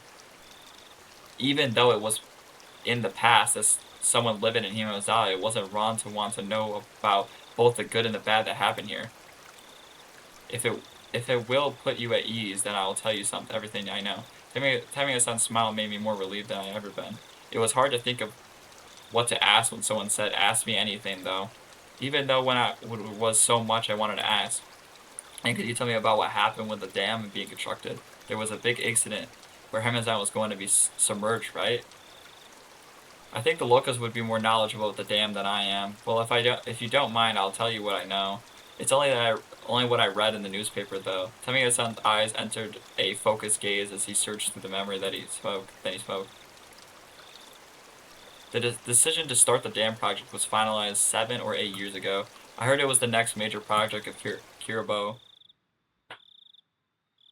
There were 3 major issues in Japan at that time: improving the inter-island transmission infrastructure, meeting the higher demand for electricity, and the flood control. There were a boom of dams built in due to the mass economic stimulus that provided on the top, generating electricity and flood control. Himazawa had the right conditions to support dam construction, so it was singled out. The dam reservoir would have been covered quite a lot of the ground when it was completed. Then an entire area right up to Yagauchi way upstream would be underwater, but they did have to pick a populated area like Himazawa. Couldn't they have instead picked a place where nobody lived? I'm not really sure why, but I heard that it was just the right terrain for building a dam. Of course, there were protests here in Himazawa. Rika-chan had said that there was a battle for the choice of words. I had guessed things and turned violent. There was a trial, and it was even brought up before national diet. It was covered in the Tokyo newspapers too. My aunt had told me all about that as well. I'm sure every resident of Himazawa had united and fight together. The feeling of solitary found here, which could not be expressed properly with words, was merely brought about that battle. As a result, bribery and scandals were brought to the light. As things got more complicated, they eventually halted construction. If I wanted to know now, was only chance to ask. It was certainly a bizarre incident that boys my age would be curious about. I feel a little shame from the fact that I was petty enough to have my curiosity piqued by Rina and Mion's refusal to talk about the event, but I figured I might as well ask. I had the chance. So I would stop thinking about it so much. So there was a dismemberment, right? There was. I happened to be here in Himazawa at the time, so I remember it well. Temiraku-san's answer was nonchalant in contrast to the hesitancy forced out the question. It was about this time 4 years ago. It was the day of that Watakashi, if I recall correctly. 1 second. I can hear the music again. Turn that off. The debate on whether to continue construction on the dam was in disarray. Scandal after scandal rocked the project near the end. The incident that was the final nail in the coffin for the dam project. A fight at the dam construction site ended in a victim being murdered. Fear and prosecution, the 6 assailants divided the remains into 6 pieces and each hid one. 5 of the 6 criminals turned themselves in out of guilt, but one was still on the run. The right arm he had hid had yet to be found. The major details lined up from what was in the tabloid I read earlier. It certainly was a tragic incident, but it wasn't so terrible that Rena and Mia needed to hide it from me. I guess they didn't want someone who just moved here to have a negative impression of Hino Ozawa. I felt grateful for having friends who worried so much about me, as well as shame for still being so interested in it. It was near the end of the trouble with the dam, you see, so everyone was saying that it was Ursula's curse. Oh Yashiro, Oyashiro curse, Oyashiro-sama's curse. Oyashiro-sama was the name of the god at the shrine that held the festival today, the fire called. I see. Their guardian deity rained divine punishment down on the evil dam construction of trying to flood Hinozawa. Apparently the younger ones didn't think so, but it seems the elderly in the village have never doubted that it was Oyashiri-sama's curse. The woman with Tomiya-san said with a mischievous chuckle. Tomiya-san began laughing at her. It was infectious. I ended up laughing as well. But I wonder about it now. There are quite a few, I think, amongst the youth, too. A few what? Perhaps who believe in Oyashiro-sama's curse? I can't say that. The woman's lips were still curled in a smile, but the expression turned stern. Then after, it continued every year. Always around this time. Continued what continued? Tomiya-san paused for a second as if built up some suspense. Then he whispered to me as if someone might have been listening. Every year on the day of Watanagashi, somebody dies. Oh no. Oh, my heart just like... Oh, I'm scared, bro. Something's gonna fucking happen, bro. I can feel it. Oh my gosh. Dude, this music's getting me. A man from Hinozawa who had supported the dam fell off the cliff overlooking some rapids and died when he was on vacation. Unfortunately for his wife, the body was never recovered. He supported the dam construction even though he lived in Hinozawa. At the time, there were whispers among the elderly saying it was Oyashiro-sama's curse. The woman chuckled maturely again. Then the next year, the night of the Watanagashi, the shrine's Shinto priest died suddenly from an unknown illness. His wife drowned herself in a bog that night. The shrine's Shinto priest, you mean he was from the shrine here? The woman nodded. There was a rumor amongst the villagers that they weren't able to quell Shino-sama's anger. Then the year after that, on the night of the Watanagashi, they discovered the battered body of a local housewife. Up until now, all these mysterious deaths were people involved with the dam or who had connections with Oyashiro-sama. Within that mind, could a housewife have been involved in that some way, too? Exactly. The woman stated silently. No, it was more mechanically. One of the victim's relatives, you see, was connected to the younger brother of the dam, supporter who fell to his death 2 years before. The younger brother is still alive, it seems. Did bother him quite a bit, so he moved to a neighborhood town. For a while, I stood there with my mouth agape. The battle over the dam construction with Hinozawa's future at stake, and the murder at the center of all of it. This was all I knew. This is all I wanted to ask about. But this wasn't all there was to the story. Homicide, body disposal, accidental deaths, terminal illness, suicide, fatal beatings. I'm a pretty level-headed person. I don't really want to believe in curses, but this freakish deaths happen every year on the same day of the Higurashi. All of them were related to the dam construction. It was easy to dismiss each of them as coincidences by themselves, but when they put them all together, dismissing all of them as a coincidence would defy logic. I don't believe in curses, but every single year on that same day with a Higurashi, somebody or something makes it happen without fail. The woman chuckled again as she picked up what I was thinking. I felt like she was saying maybe we frightened him, stuff like that. I felt embarrassed at being read so easily. I pressed Tomiya-san to continue, a bit impatient and irritation in my tone. Then, someone died the next year, right? Who was it that time?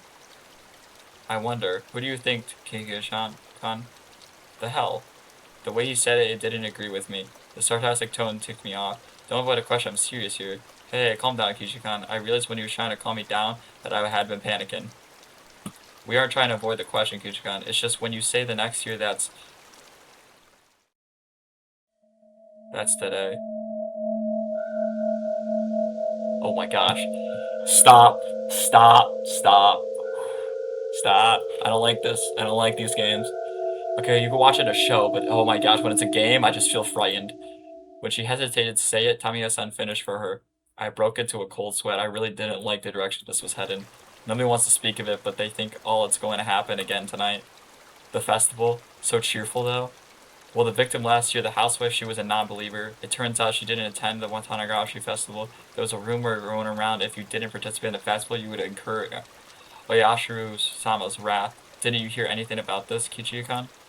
I've never heard a whisper of that rumor. Then the reason everyone was at the festival was they were afraid of the curse? I figured that must have been the reason. There were a lot of people at the Higurashi than usual. I guess everyone was just afraid after all of Oyashiro-sama's curse. I couldn't hear a single word. In this modern age, where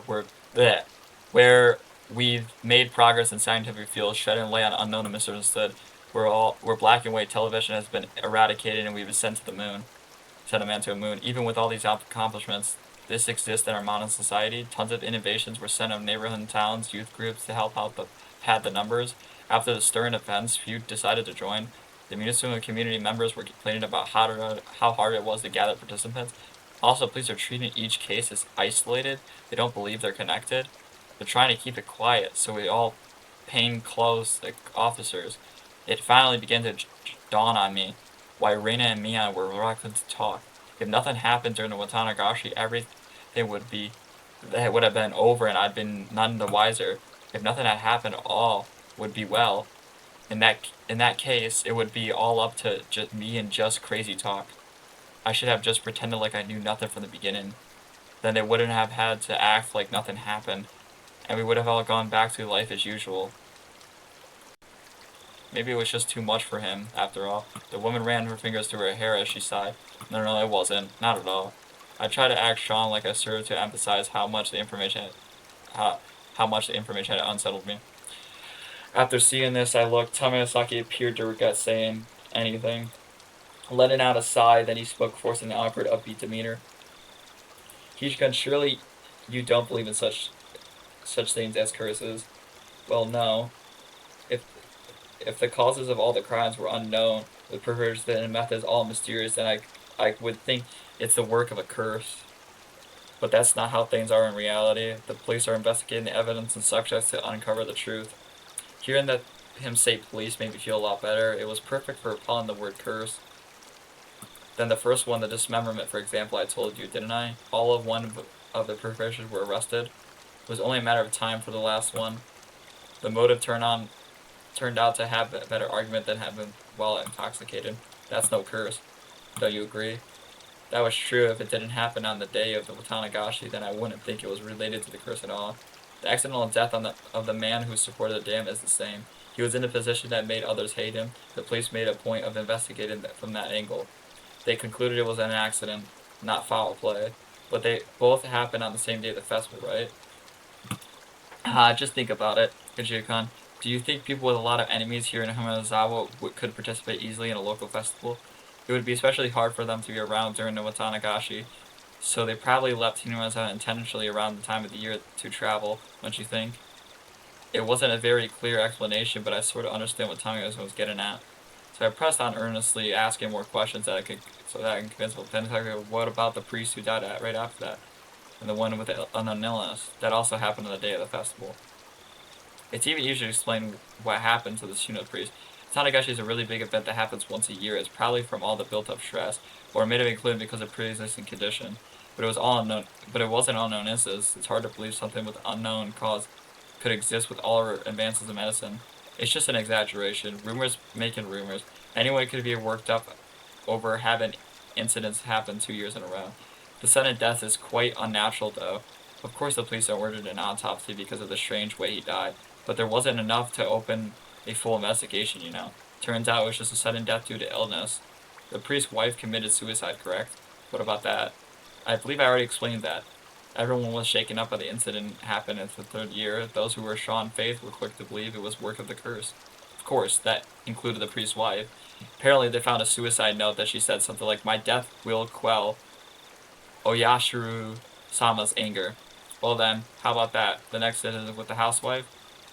What happened on the day of the Watagashi 2? The perjurer was already been caught, and the case has been closed.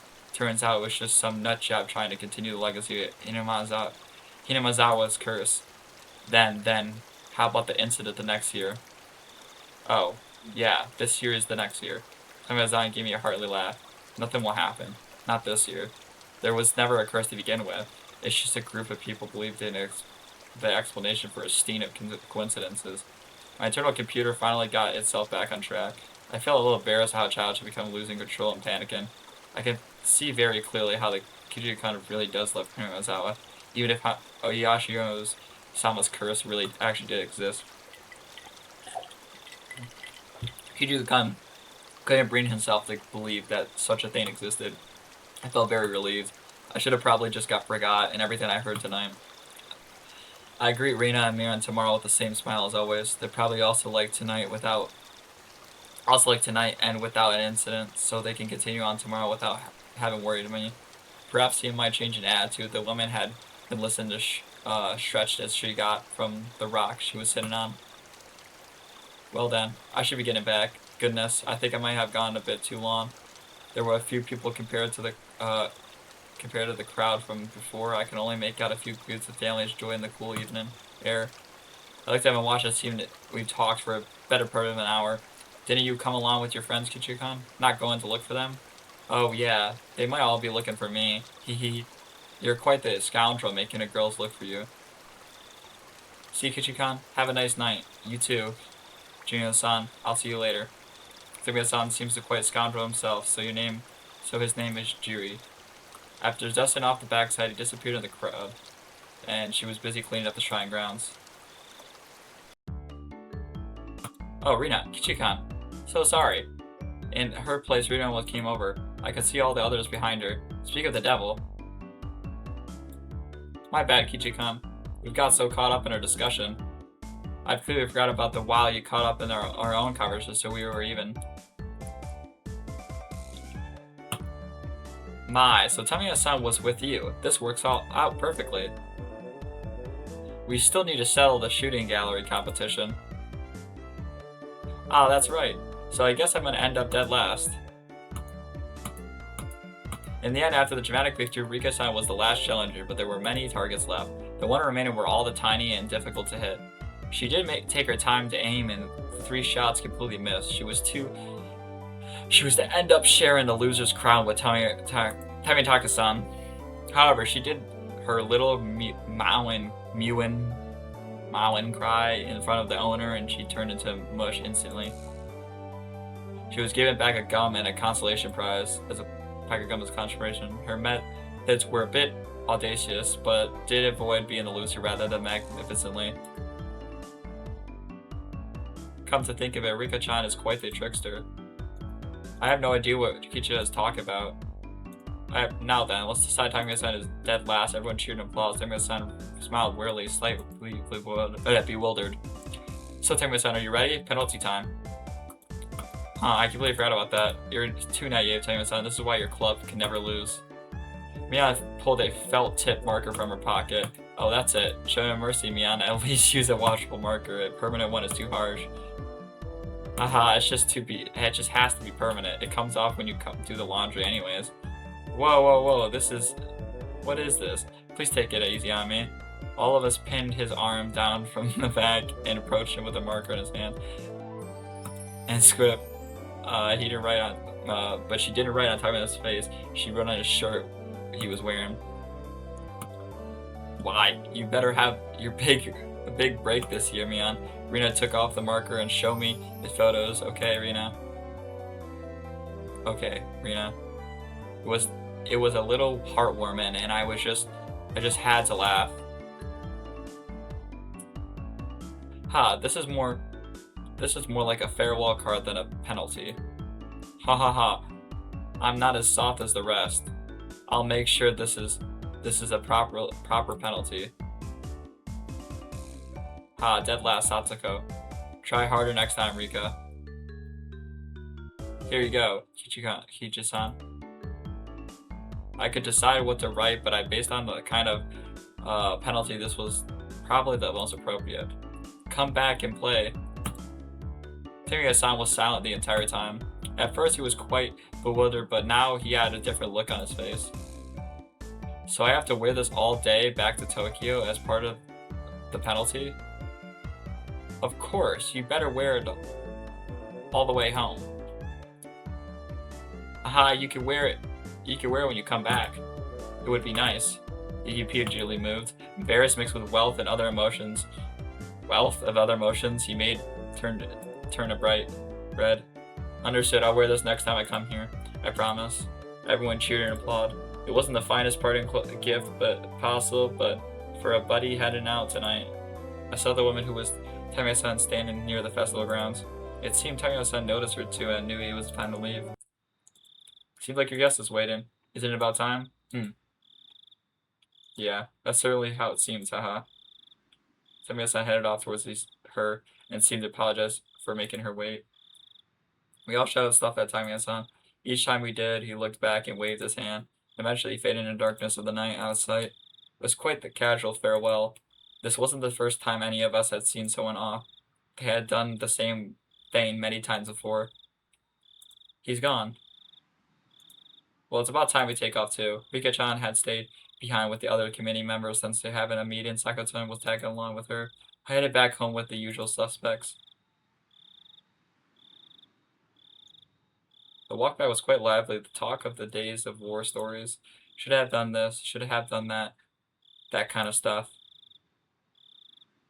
Rita and I parted ways with Mion, and then it was just the two of us. Then we got to her house and parted ways with Rena as well. It was just pretty late. Are you all right by yourself? Yeah, I'm perfectly fine. It's close. I'm going to run too. If you run into some weirdo, just yell.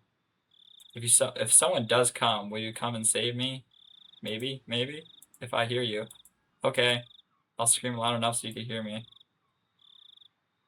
Merely spinning her hands around at high speed, Rena dashed off. She was fine in a mode that not even an adult could stand against her.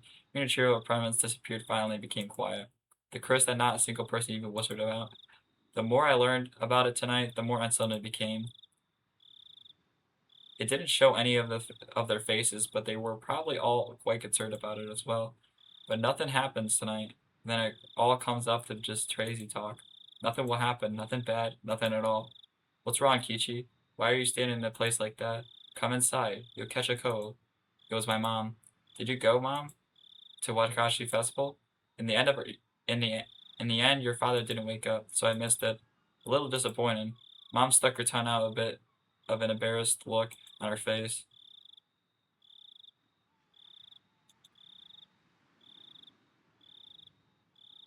God, that's, oh gosh, we got some fucking big fucking shit.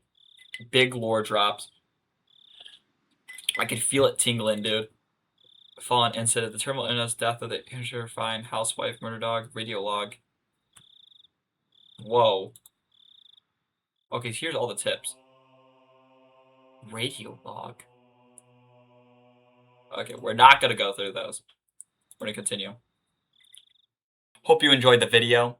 I had to end it here because it was already like 4 hours long. I can't do a 10-hour long video, but I will release the next part very soon, as fast as I can get it out, and make sure to subscribe. See ya!